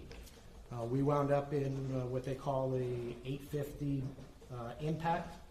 It's a boat built by Brunswick Corporation, which is a subsidiary of Boston Whaler. 850 is the metric equivalent to approximately 25, 26 foot vessel. What is the top speed that that vessel can go? That particular vessel does approximately 52 to 54 miles an hour. And would you go at that speed if you were to respond to an emergency? If the conditions were correct or conducive to that, we would. It just depends on the conditions that we were presented with, whether it be weather, sea conditions, boating traffic conditions. It just depends on the totality of the circumstances that we're in. What was the weather like on September 4th, 2022? It was clear, clear skies, a light chop on the bay, no rain, so it was a nice day out. And just to give a little bit of insight, when you say light chop, how does that affect boating? It's just the amount of wave that the wind produces on the water. Smaller vessels, it's going to affect more than larger vessels. So it just depends on the direction they're going in and which direction the boat is traveling in. Did the weather conditions or the conditions of the water, did it impede you at all in conducting your duties and responsibilities on that day? No, it did not. Was there anything unique or unusual about the weather conditions or the water conditions on the day of the shift? No. So, throughout the day, did you respond first to an unrelated medical emergency? Yes, we responded as a backup unit to one of the other units that had a medical emergency. Around what time of day was that? And you could estimate. Approximately 2 o'clock in the afternoon, maybe, or 1:30 it started. So, how do you communicate with dispatch? We have our radios that are programmed, and they're programmed to a specific frequency to communicate with the dispatch. We also have our handheld radios that we carry on us that we usually put on a side frequency specifically for Marine Patrol so we can communicate with each other. We also have our VHF radios. It's a boating radio. Any boater is able to have that radio as well, so we can communicate with them or Coast Guard or each other, as well as fire rescue. That's a good point. Does the Marine Patrol unit work with other agencies in protecting the safety of people on the water? Yes, we do. Numerous other agencies. Can you just name some agencies that assist with that? Down in the Black Point area, the main one would be Biscayne National Park officers. Also, Florida Fish and Wildlife has vessels in the area. As you get further north, you have Coral Gables Police Department that has some vessels. Key Biscayne has vessels. Coast Guard also patrols the area, just to name a few. And you mentioned earlier that for Miami-Dade on holiday weekends, there's more officers working. Usually they bring in officers on an overtime basis to help out because of the amount of boating traffic there is. Do you know if that's the case for these other agencies as well? I couldn't say for sure, but the majority of them usually do. Okay. So let's talk about the unrelated medical emergency, do you respond to that? We responded as a backup to secure the landing zone for the air flight from Miami-Dade Fire to airlift the patient out because we're out on the water. Does your vessel have a stock of medical supplies? We do. We carry a first aid kit with basic first aid stuff. We carry a backboard up in the vessel. We also carry a AED, an automatic defibrillator, on the vessel as well. What is the purpose of having a backboard? Backboard is usually to stabilize somebody that possibly could have back injuries, spine injuries. We usually put them on that board to stabilize them so they can't move and cause further injury, and strap them down to it. Fire rescue commonly uses it, even with the gurneys they use. They put people on the backboards when they suspect back injuries, neck injuries, or something where they need to immobilize the patient. Is that especially important when the patient is on a boat that moves? It would be. If we suspect they might have back injuries or neck injuries, we would want to stabilize it the best we can and strap them down because the boat is constantly rocking in the water. And you mentioned a defibrillator thing, right? What is that? It's a medical device that we use to not necessarily restart the heart, but regain the rhythm of the heart if it's not pumping correctly. It'll indicate if it needs to shock the person to get it back into rhythm, or if we just need to monitor them and the rhythm is okay. Were any of those type of supplies used in the unrelated medical emergency? They were used from the other boat that the sergeant had, because the sergeant and the other officers on that vessel were the ones who responded to that call, so they utilized what they had on that boat when they first responded there. Once they called for additional backup and needed us to go to the Boca Chita landing zone, we responded there and just secured the area, but our medical supplies weren't used for that. Okay, so the Boca Chita landing zone, what caused you to go there? We were asked to go there to secure the area so there would be no vessel traffic or pedestrians walking on the island where the helicopter needed to land life flight to pick up the patient.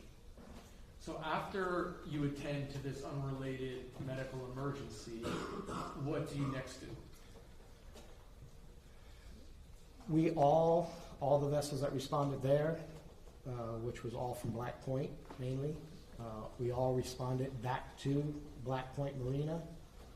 At that point, we were breaking to have a little something to eat and try and restock the vessel that used the medical supplies with medical supplies back in there because it was such a busy holiday weekend. We wanted to make sure we were prepared if anything else occurred. How long were you at Black Point Marina restocking medical supplies before another call comes out? I would say 3 to 5 minutes, if that. We had just walked upstairs and just walked in the office. Did you go into emergency mode? At that point, we jumped back on the boats. The call that came out was a boat overturned with a female in the water that they could not find. So we all jumped back in the boats. We had 3 vessels working at a Black Point Marina that weekend. Our boat, the sergeant's vessel, and then a boat with divers on it. When the emergency went out, since there was a possibility of someone being in the water, instead of the divers taking their boat, they just split up between our boats and jumped on our boats, and we all responded to where initially the call went out. The vessel accident or overturned vessel was by Boca Chita Island. Did you respond to Boca Chita Island? We responded to Boca Chita Island moments before we were pulling into the harbor they have. We received additional information that the boat was possibly somewhere along Elliott Key, but Elliott Key is a very long island, approximately 10 miles long. So it didn't give a specific location, so we immediately turned southbound and started traveling down along Elliott Key to try and locate it. Is that uncommon for the location of the emergency to be difficult to determine initially? Most boaters aren't aware of the exact location of where they're at, unless you've been boating many years and know the areas. And even at that, there are some boating maps that call one area something, and on a different style map made by a different company, they'll call an area something different. And then there's areas that are designated as a specific location, but people go there and make up a nickname for it, and some of them stick, some of them don't, and they'll call it the nickname. But it just depends on who's calling in the call, whether they know exactly where they're at, or they just give a nickname or some type of coordinates. So it's not uncommon that they'll give out an information or say, we're 3 miles from Turkey Point, but they don't give a direction of 3 miles where, north, south, east, west. They'll just say we're 3 miles away from Turkey Point. So it's happened more often than not. How much time passed between the initial call and when you and your partner pulled up to Boca Chita Island? If you could estimate. Maybe 15 minutes from Black Point Marina to Boca Chita. It's approximately 10 miles. So it's a good distance, even on the water where there's no technically speed limits or streets that you have to follow. There's still wave conditions, other boating traffic, and it's just 10 miles. It's a long ways to travel.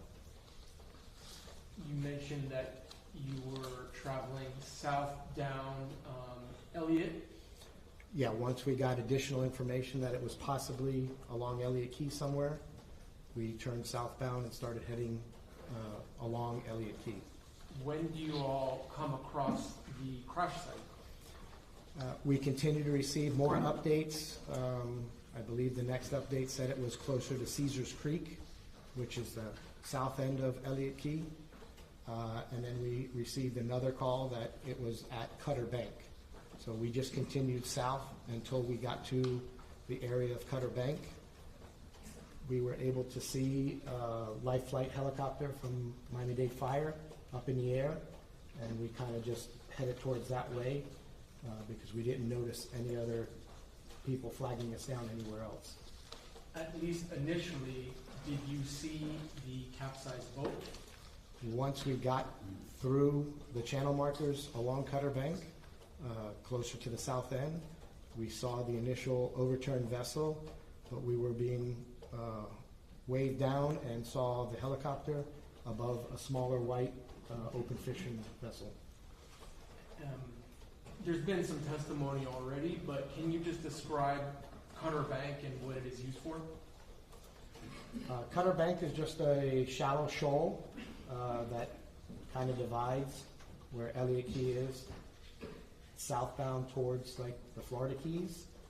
There is a channel marked that they put up markers on either side of it to travel through where it's dug out deeper so you don't get stuck in the shallow areas on either side of it. It's a long channel and a wide channel. And all of these locations that you're discussing here in court, are they locations that you are familiar with? Yes. With the court's permission, I'd like to use what's already in evidence. It states to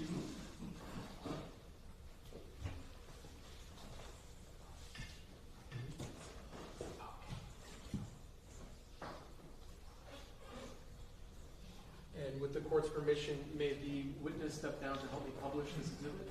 Yes. All right.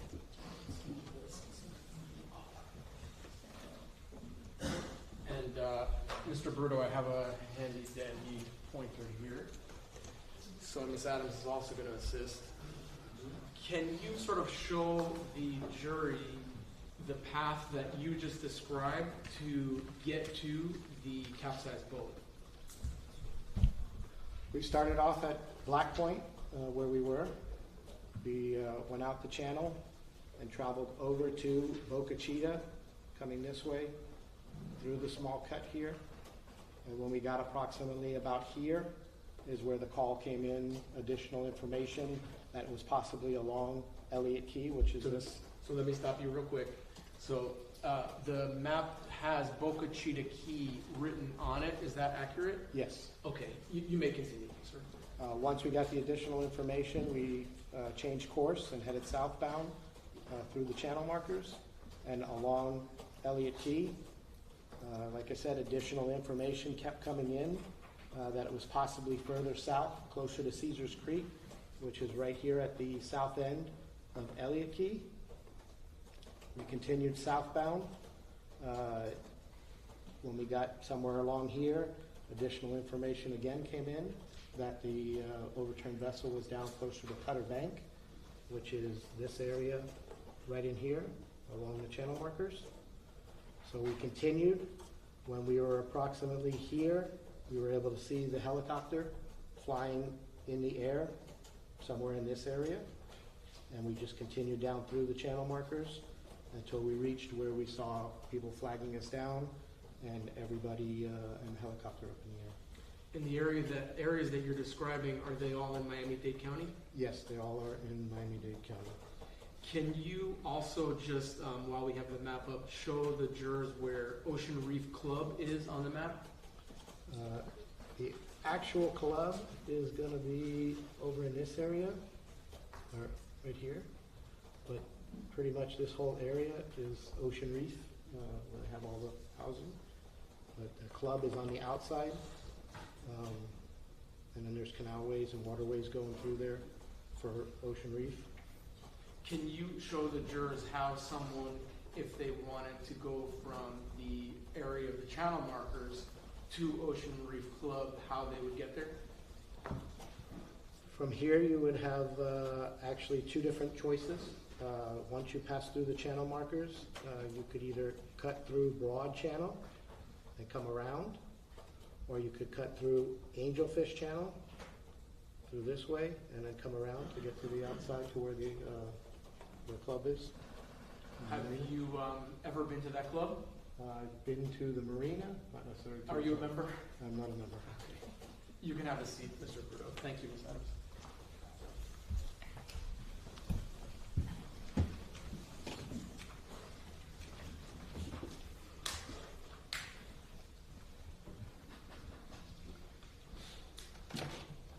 So you mentioned seeing a helicopter? Yes, the air life flight from Miami-Dade Fire Rescue. What else did you see coming from the helicopter? As we approached and came through the channel, they were already beginning to lower one of their paramedics down to the small white open fisherman that was waving us down. How close did you get your vessel to what we've been describing as the Good Samaritan boat? Once we got through that channel and saw him coming down, the prop wash from the helicopter began turning the small boat. So we pretty much went right up against the side on the right side of the Good Samaritan vessel. And I'm just going to interrupt you. Just in case, prop wash, what is that? From the rotor blades of the helicopter, as they're spinning, it's sending down the air to keep it up in the air. It goes straight down below it, and since they were directly above that small boat, the small boat started to turn. Very slowly, not fast, but just very slowly, so it was making it difficult for the paramedic to be dropped and lowered down onto the bow of that vessel. How did you use your vessel to help in that situation? I took my vessel, and again, we came up alongside and pinned that vessel's right side to our vessel, and the other vessel with the sergeant on it pinned it on the left side and stopped it from moving, because now you got a larger mass And it still would spin, but a whole lot slower. Our vessels were also a lot larger than the Good Samaritan's vessel, so it was easier for him to lower down onto one of our vessels than to the bow of that vessel. Now, when you look on that Good Samaritan vessel, who do you see on there? There were two females sitting up in the front seat. There was, I believe, a male driver, and then there was another female or two females in the back. One laying down, appeared to be unconscious, and the other one appeared to help with CPR. Was the younger female that was unconscious, did she later become known to you as Lucy Fernandez? Yes. Did you get on that boat to render first aid? Myself, no. Since I was the operator of my vessel, I was obligated to stay with it and keep control of the Good Samaritan's vessel once I tied to it. Who did board that boat from Marine Patrol? I believe it was Marvin Flores, that was my partner, Peter Gonzalez, one of the divers that came with us, Tom Kennedy from the other vessel, and I think Adam Fuyana went over there and left the sergeant on the vessel to control his vessel and the three of us. Was Lucy transferred from the Good Samaritan boat to your vessel? No, she was transferred to the larger contender, which would be more stable in the water. And can you describe how she was transferred from the Good Samaritan vessel to the police boat? We utilized the backboard that we had on our vessel, since we still had one. The personnel, along with the paramedic from Fire Rescue, got her on the backboard as safely as they could and strapped her as secure as they could. And then they lifted her up and moved her over to the bigger vessel. And what was the goal for Marine Patrol in that moment? What were you trying to do? Trying to get medical attention to the people that needed it the most. Did you know that there were other injured persons as a result of this crash at the time that you were with Lucy? Other than the two other females on that vessel with Lucy, at that point we didn't know, because we didn't get a chance to speak with anybody. Did you see any vessels in that moment nearby that may have had other injured persons? Right at that moment, we were concentrating on getting the medical attention to them. Once she was placed on that vessel and they took off to a landing zone on Elliott Key, I stood with the Good Samaritan vessel to get information from them for the report. And within seconds, another vessel approached, saying and pointing to a darker colored vessel that was further south that had more victims on it.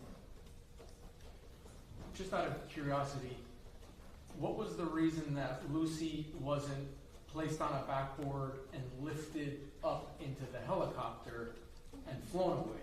Was that an option?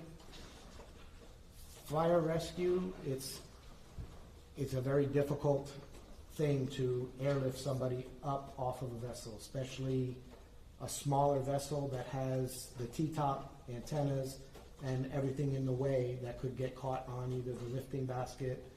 It's something that they practice on a regular basis with their fire boat. Usually their boat is moving at a slow, steady pace forward to maintain control as they're moving along with it, to airlift them off, to make it safe coming up off the back away from antennas or any obstructions that could tangle up the board. And just for the benefit of the jurors, what is a T-top? T-top is the shade covering, the aluminum pipe structure on some vessels. Some have what they call a bimini top that's foldable and could be collapsed down. The T-tops are usually rigid and are permanently mounted, so they can't be taken down. And if you need to sir, you can refer to your police report, but who were the 3 individuals that went on that boat at that time?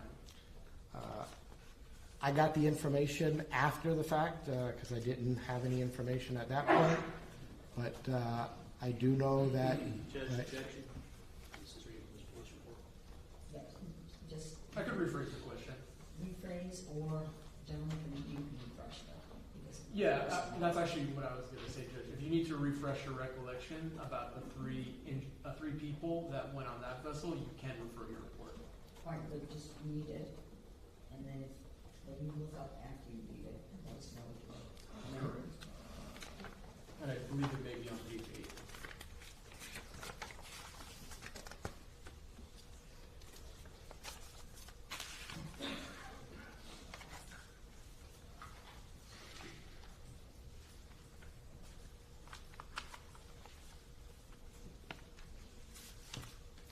Okay.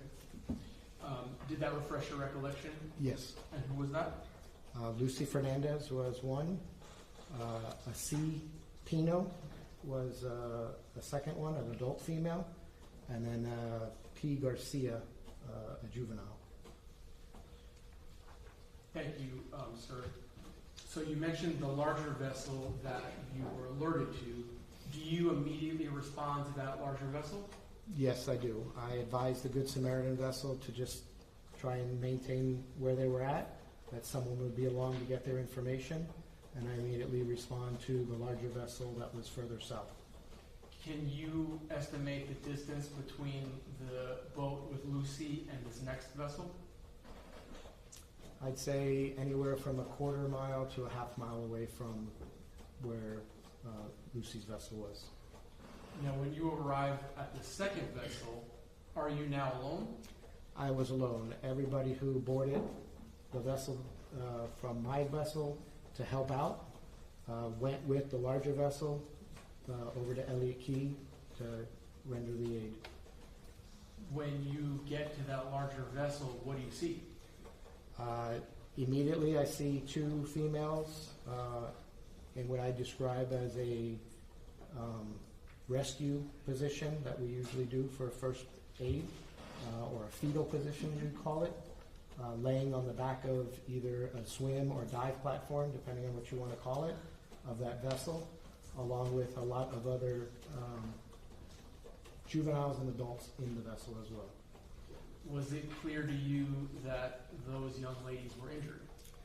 The 2 on the back seemed to be injured. The ones inside, I couldn't tell if they were injured or not. Do you tie your vessel to this second boat? Yes, I came up to the back of that swim platform or dive platform and tied off my vessel perpendicular to it so I can assess their possible injuries and find out what's going on. Do you actually board that second vessel? Yes, I stepped off across to the platform and checked for responsiveness and vital signs on the 2. One female on the right-hand side was able to nod and answer basic questions, but appeared to be in pain. Female on the left-hand side, she was non-responsive. You could hear the labored breathing she had, and very shallow, and her pulse was very weak. Did you have a backboard with you? My backboard went for Lucy Fernandez and went with that boat, so I didn't have a backboard with me. If you did have a backboard, would you have used it? If I had personnel to help me, it takes more than one person, especially someone that appeared to be as injured as the females were. You would need somebody to stabilize the neck, as we were taught, before you put them on the backboard to hopefully not cause any further injury. Did you learn as part of this investigation that the young lady that was unconscious... Objection, Your Honor. What was the name of the first female that you encountered? The first one was the one that wasn't responsive, which was, I later learned to be Katiana Puig. And how about the second female? The second one, I'd have to refresh my recollection. Okay. Can you do that using your 10-page report? Yes.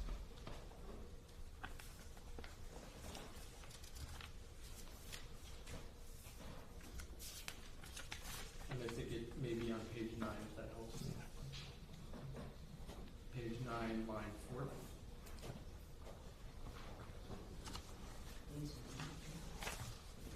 Okay. Did that help refresh your recollection, sir? Yes. And what is the name of that individual? An I. Rodriguez. Okay. Were these girls teenage girls? They appeared to be young, yes. How many other younger women were on that boat? I believe approximately 9. And were there any adults on that boat when you first got there? Yes. Did you speak with them without saying what they said? Did you speak with them? Yes. Did they provide you information about, what they had done prior to you arriving? Yes. Are you using your radio to try and get help? Yes, I immediately radioed back to dispatch that we needed medical personnel, possibly an airlift at that point, being we had a larger vessel, so it's more stable, to airlift at least Ms. Puig, because she was unresponsive and very seriously injured. I radioed back to dispatch as well as on our side frequency, the marine frequency, to my supervisor who were setting up a kind of triage first aid area on Elliott Key. Elliott Key, is that the ranger station there? It's approximately in the middle of the key. Like I said, it's about 10 miles long, so approximately in the middle they have a ranger station and another building along with bathrooms and a large area that they can use as a landing zone for the helicopter and dockage. Mr. Bruto, at the time of this crash, when you responded, were you equipped with body-worn camera? Yes, I was. Did you activate your body-worn camera at some point that day? Yes, I did. Yes.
with the witness, and maybe during cross-examination, and I think they should go past 6 o'clock and anything.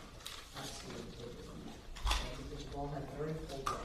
So let me give you some instructions, please. Can we excuse Mr. Bruto? Okay. Sir, I'll instruct you, please, you cannot discuss your testimony with anyone. You are currently on the oath, and we'll have you back tomorrow. Please get you back here at 9:30. Okay. Thank you. Thank you.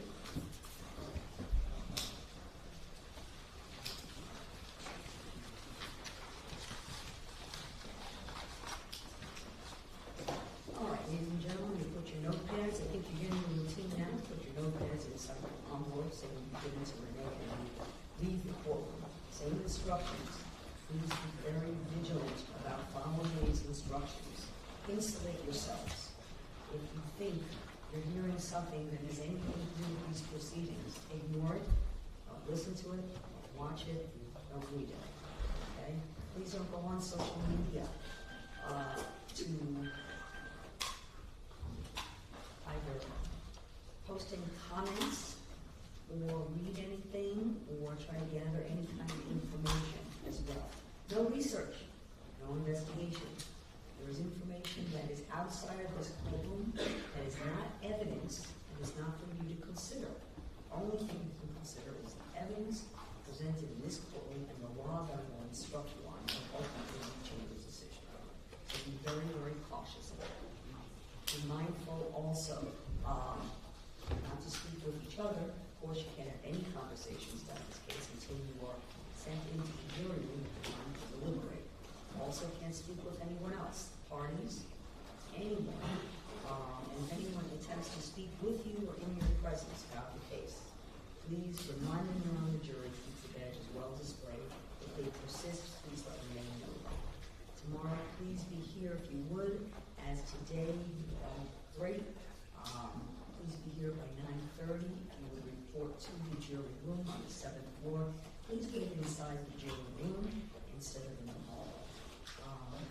And then we'll bring you to the courtroom when we are ready to proceed. Okay? So have a very restful and pleasant evening, and we'll see you tomorrow night. All rise.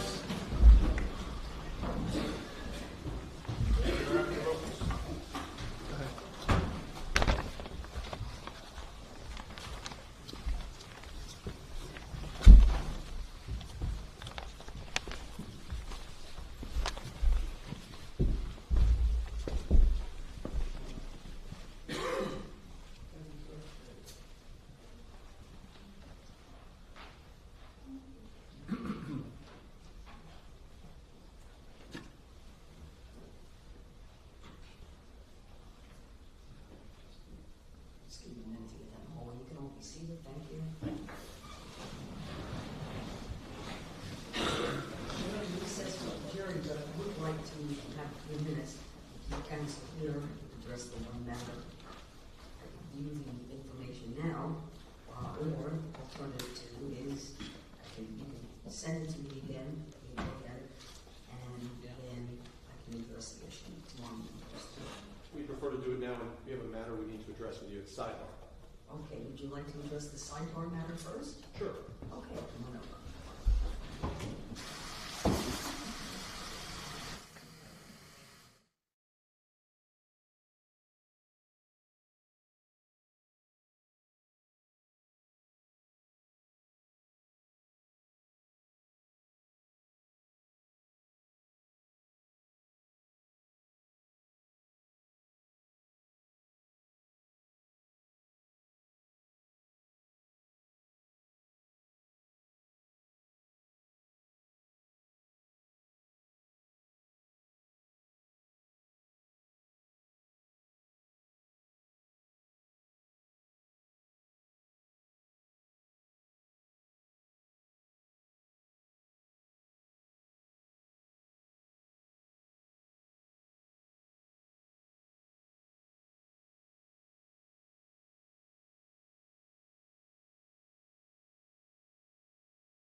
whether this one legal issue just came up now. I want to look at this is the body worn of the last witness. Yes, Judge. Okay. And just to be clear, it's 7 minutes of what would be like an hour and a half long body worn camera So video. it's a portion of his entire body worn. Correct.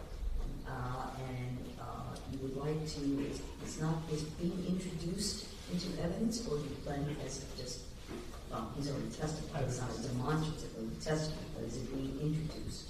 As evidence, yes. As evidence, okay, let's go ahead and vote.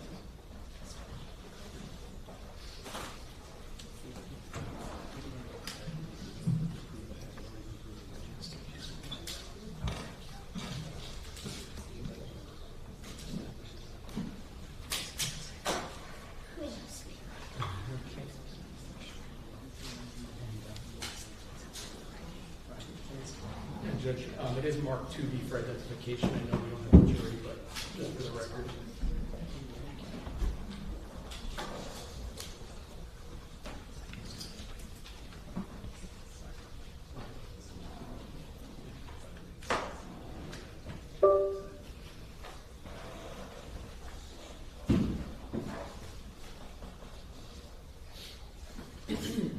May I publish it, Judge? Yep. It's 7 minutes, 3 seconds.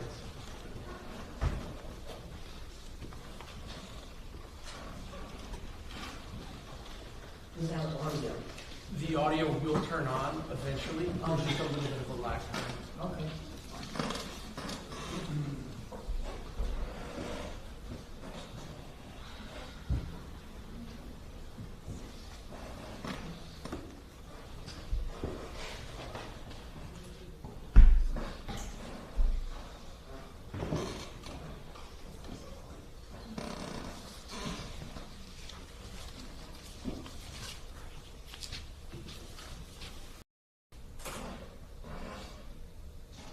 Is that the arm of the witness?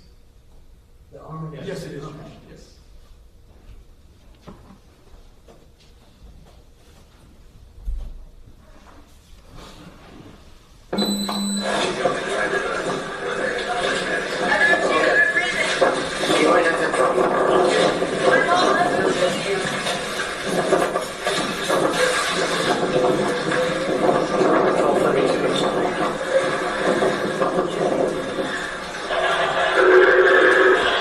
Do we have anybody else in now?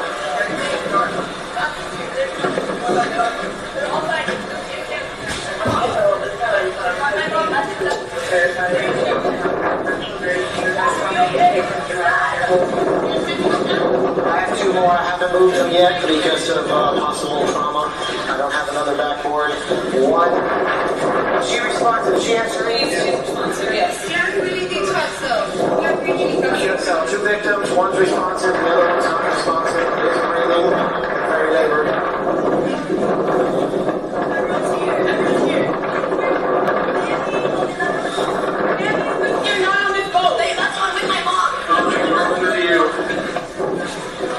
Yeah, I need a backboard for sure. 1, possibly 2.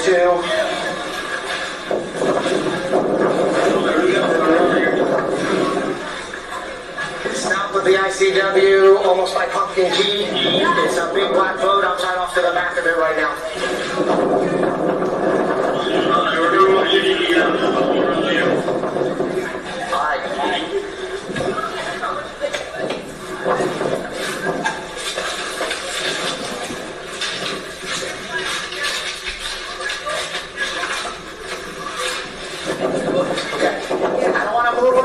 Anymore. I've got someone coming with backboards and all, so just let them stay. As long as they're still breathing, we'll just keep monitoring them for right now.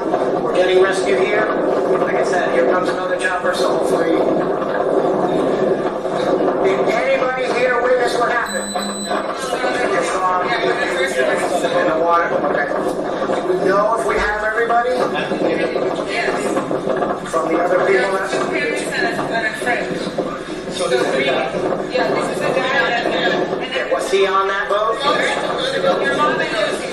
Right here. Okay. No, I can't help. I can't. Do we have everybody that we know of? Okay.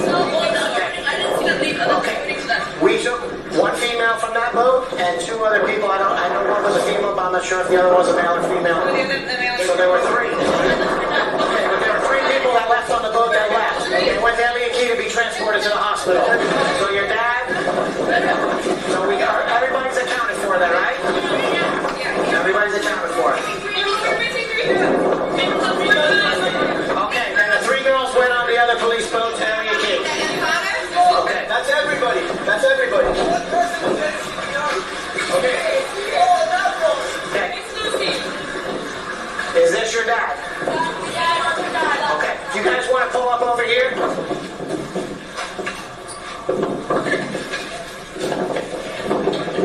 Marine Patrol 32. I'm with some of the parties that were on the vessel that overturned. They're advising everybody is accounted for.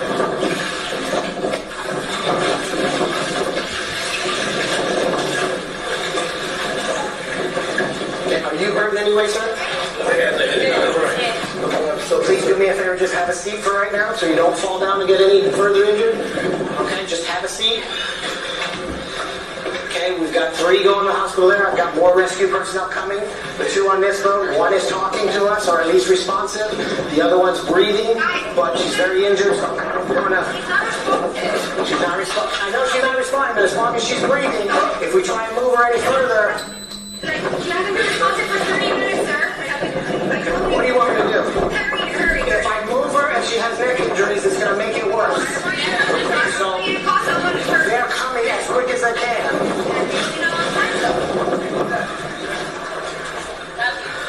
Not sure. Okay. Like I said, please just sit down so you don't fall down. I see you got some injuries. Okay? I just don't want you to get further.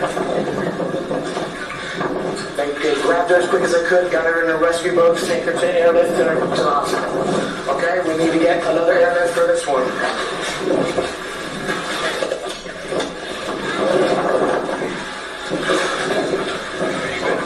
Marine Patrol 32.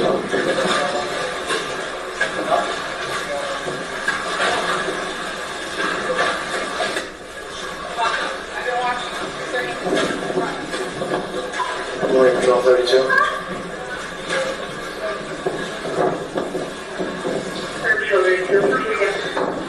Can you check the fires? If they have another air rescue, they can maybe respond down this way. We got one that's in a really bad shape.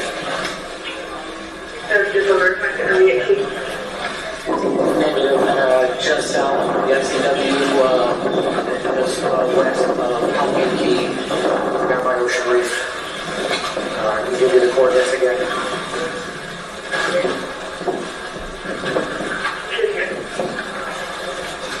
2521-397-080-17394.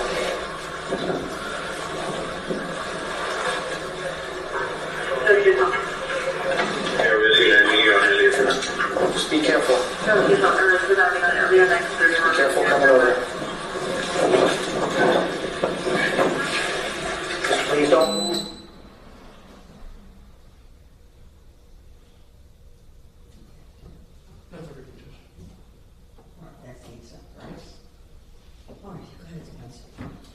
So with regard to the observations of the injured passengers, doesn't seem to offer anything relevant for the jury that's at issue in the case.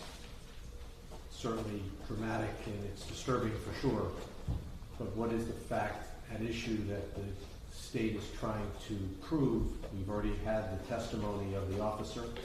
This is now cumulative of the testimony of the officer, just more graphic. I doubt the relevance of the testimony in the first place because it has nothing to do with the cause of the crash. This idea that the extent of injuries is somehow relevant to the culpability of the operator seems counterintuitive in many ways. We have catastrophic injuries in civil court every day, and the extent of injuries in a civil case doesn't turn it from civil into criminal. And so that logic that was offered to you at the sidebar doesn't work. Otherwise, every catastrophic injury would be a criminal case. So that doesn't work. And of course, that even assumes that these are the victims of the crime at issue. And this is a homicide case. We've already unfortunately had to hear and see some evidence about the death. And this is cumulative of that evidence, and therefore even less relevant as well. Okay, speak to me two things about the audio portion, which frankly, the opinions of, and I understand, I think it's been made clear to the jury that several of the girls were very seriously injured. Okay. I think that this witness's audio about, you know, how critical or what bad shape, I think it does get cumulative in some regard, but also the only charge here in the criminal case is the matter involving the death of Lucy Fernandez. So I question the audio part of it. You know, corroborating his testimony through the video, what he did, what he observed, I think over defense objection, I think there's a good portion of that I think is fine in terms of corroborating his testimony. Okay. But then it does become to the point if there are more witnesses you're going to be presenting to, it becomes a cumulative issue, and then that's where it outweighs any value. Not ever to minimize the significance, but I think the point has been made. So explain to me about what more, because I do see portions of this that I think, particularly the audio, that I think the point has been made. I think he's testified to that, as to its seriousness and the, extreme nature, and he's already testified that these two young ladies were so injured that they were transported to the hospital for treatment for their injuries. I think that makes the point. So, what do you say? Well, what I would submit, Judge, first off, is that there's nothing, I mean, it's sad, but there's nothing gory, bloody, anything like that. So that's number one. Number two, the footage, I would submit to the court, is really important to give a context within which this mass casualty event was being handled. It was a very difficult and chaotic scene for law enforcement to have to figure out who's gone where, who's injured, is everybody accounted for.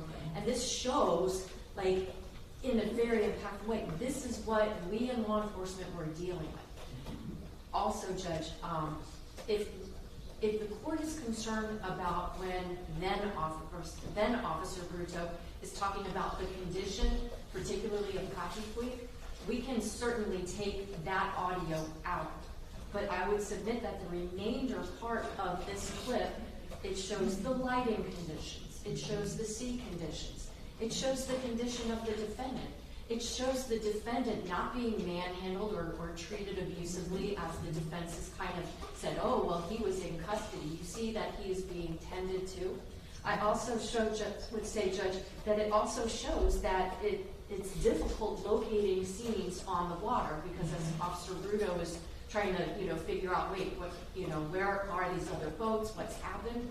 And also, Judge, it shows when he goes to open his supply cabinet where medical supplies would be, it's basically empty because everything has already been given over. Well, again, for corroborates. Yes, it corroborates. So if the court has concerns about the audio portion where Officer Bruto advises that one of the girls looks like she's in really bad shape, we can easily take that part out. But the rest of it, I don't think that there's more than even 25 seconds where you're actually seeing him checking on the well-being of the girls, and there's no audio during that part. There is no audio. I understand and agree to that. I understand the defense point. Okay. I'm gonna think on it, but I would like you to exercise it, or you can actually, for purposes of playing for the jury, which I will allow, in terms of the audio can be I have to give instructions anyway regarding, and this would be the first instruction, about these body-worn cameras, because there's going to be excise portions. But the question I then would have is, how many, the point of what the conditions were at that moment, time of day, all of that, is relevant to the entire picture. I agree with you there. How many of those body-worn cameras, because we have a lot of witnesses with body-worn cameras, and I know I'm going to see, and the jury's going to see more of them. So my caution is to the point where it becomes cumulative. Right? I understand that, Your Honor. What we deliberately did in this matter was we selected Officer Bruto's video clip, which only pertains to when he has already attended to Lucy. Lucy has already been transported off. He's the only remaining officer that now goes to this second vessel. Got it. So we didn't have And any... is he the gentleman that has the first contact with Mr. Pino from law enforcement after the crash? Yes, because what happens is Mr. Pino is picked up by this other vessel, Right. and then is brought. So as Mr. Pino's vessel is being brought to where all the other girls are, then you see Officer Bruto saying, "Hey, let's get him on here. Sir, sit down. I don't want you to fall," etc. Okay, but that's the first point of contact with any law enforcement with Mr. Pino. Correct. From the moment of the crash. This is the first point. That's correct. Okay, all right. So what I would like to do then, because I am very nervous that in the courtroom that we would play the BWC without having that part actually removed, because I don't want to take a risk that we hit the mute button I don't want you to do that. inappropriately. So what I would like to do, with Your Honor's permission, is although we have marked this clip, what we'll do is we'll make another clip with our litigation support team tomorrow morning that will remove the portions where the officer is communicating that one or more of the girls is in very bad shape. His opinion, I don't see any prejudice. I'm not prejudice to at taking all. that out at all. I just want to make sure that's what Your Honor wants. That's what I for want this. to do. No problem. We'll And take it out. everything else would be over defense objection. You're still objecting, I'm assuming, to the entire portion, anything showing the two other girls with injuries. Right, we don't object to the portion where Mr. Pino comes into frame. We agree that that's appropriate. You're objecting to the portion, Show me whatever number of minutes or seconds it is, where there was any video of two other girls that are injured that the witness talked about being laying on the platform. Yes, but beyond that, the concept that the state wants to show the context for a mass casualty, as if what impact this crash has on the law enforcement community and how devastating this is and how complicated, what the repercussions are of the elision, so that the jury can start getting angry at Mr. Pino for causing all of this context, to use their words. Chaos, I think, is another word they've used. Well, and so that is now... In terms of how you ask the questions. Can I explain, though? It's not about, oh my goodness, this is so terrible that this has happened. It's about law enforcement, specifically, ultimately, Lieutenant Thompson, who is tasked with the responsibility of managing this. He's getting information piecemeal because the police that get there before he does are getting information piecemeal. And I think that ultimately is going to factor into the manner in which he communicates with the defendant. And because his statements have been ruled admissible, and because one of the instructions the court would give, if we do in fact admit these statements, is that a statement alleged to have been made by the defendant has been placed before you, and it is important for you as jurors to measure and weigh that evidence with great care to make sure that it was voluntarily made. So this goes into that concept that what he is saying is not a product of, and I know it's a legal, issue, whether it's coercion, but the jury has to make a finding that it was voluntarily made. And so seeing these interactions and how the police have had to marshal their resources to try to collectively figure out what they had, I think really goes to explain what winds up happening subsequently at Elliott Key. It's not that, oh my gosh, so many people are injured. We're really not getting into the injuries much at all. I think it's the use of the term mass casualty, I don't, it's, again, horrific, even though it's a choice of words.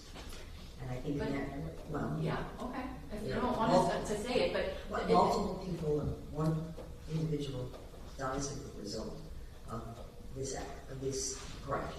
2 other girls are seriously, very seriously injured. I understand that, but this is a terminology that police use when they're talking about handling a scene like this. When there are multiple There's people different injured, areas of society. it's considered a mass casualty event. So if I were to say to somebody from FWC, did you respond to what turned out to be a mass casualty event? Yes. Okay, well, what does that mean? It means that there were more than one person injured. You know, that's what they call it. But to the point, I understand the defense position to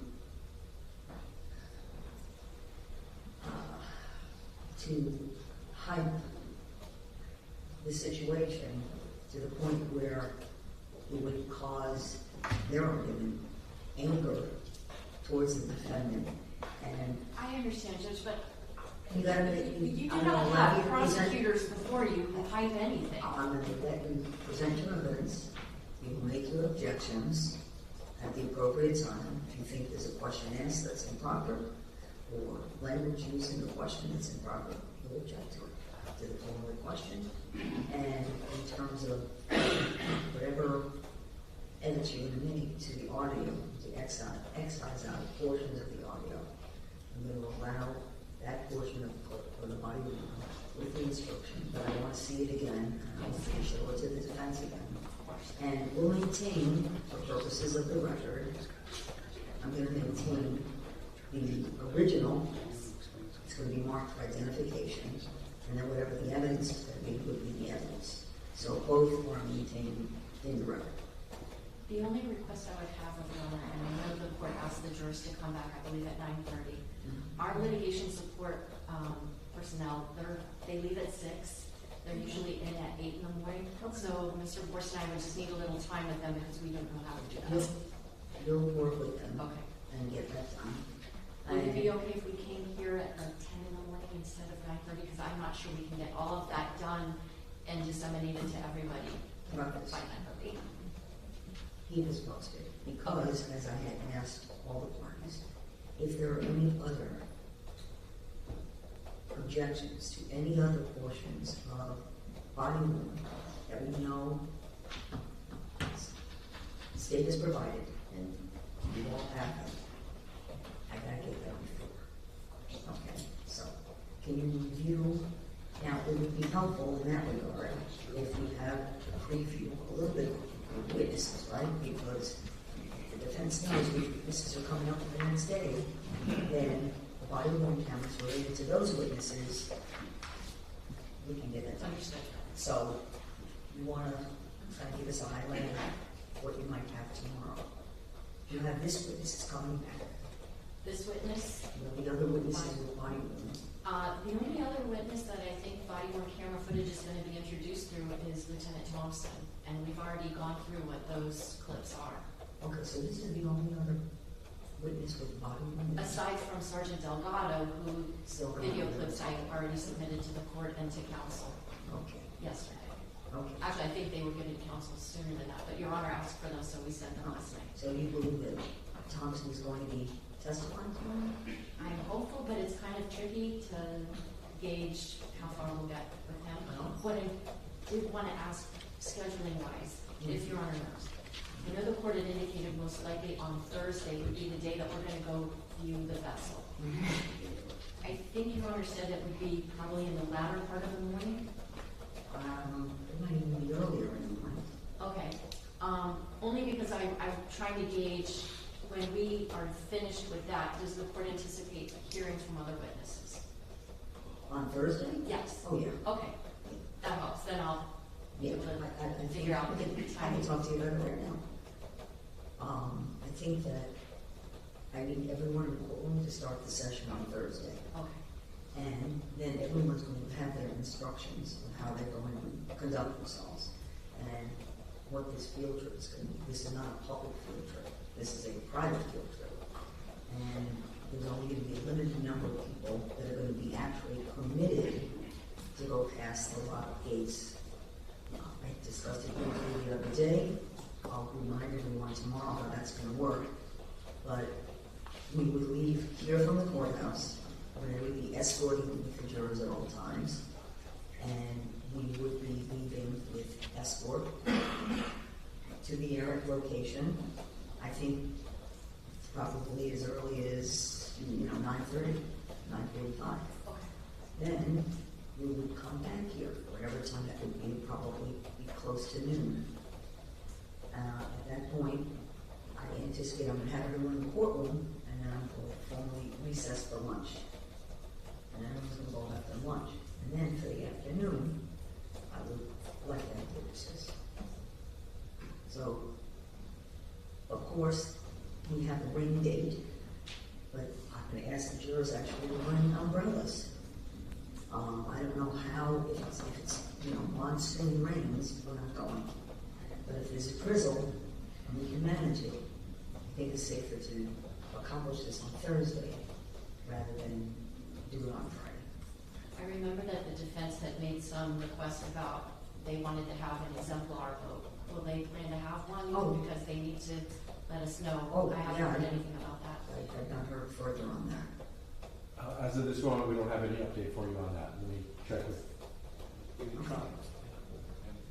Well, those arrangements would have to be made, like, I would say by midday tomorrow, because there's a lot of moving parts, and whatever exemplar vote, if there was one, would have to be placed at a fair point at the same location, at the FWC yard, whatever they call it. So, you'll let me know that, please, before midday tomorrow. And again, we won't have it done until tomorrow morning. Okay, so we'll be able to review it. Now, the other thing is, perhaps, well, one of you or someone else, your law clerk or someone else, okay, might continue to work on that. Perhaps you can get into other areas that you might have questions on, and then circle back. Okay, So, we'll just see how it goes. Yeah. Okay? All right, have a good night. Thank you. In recess. Yeah.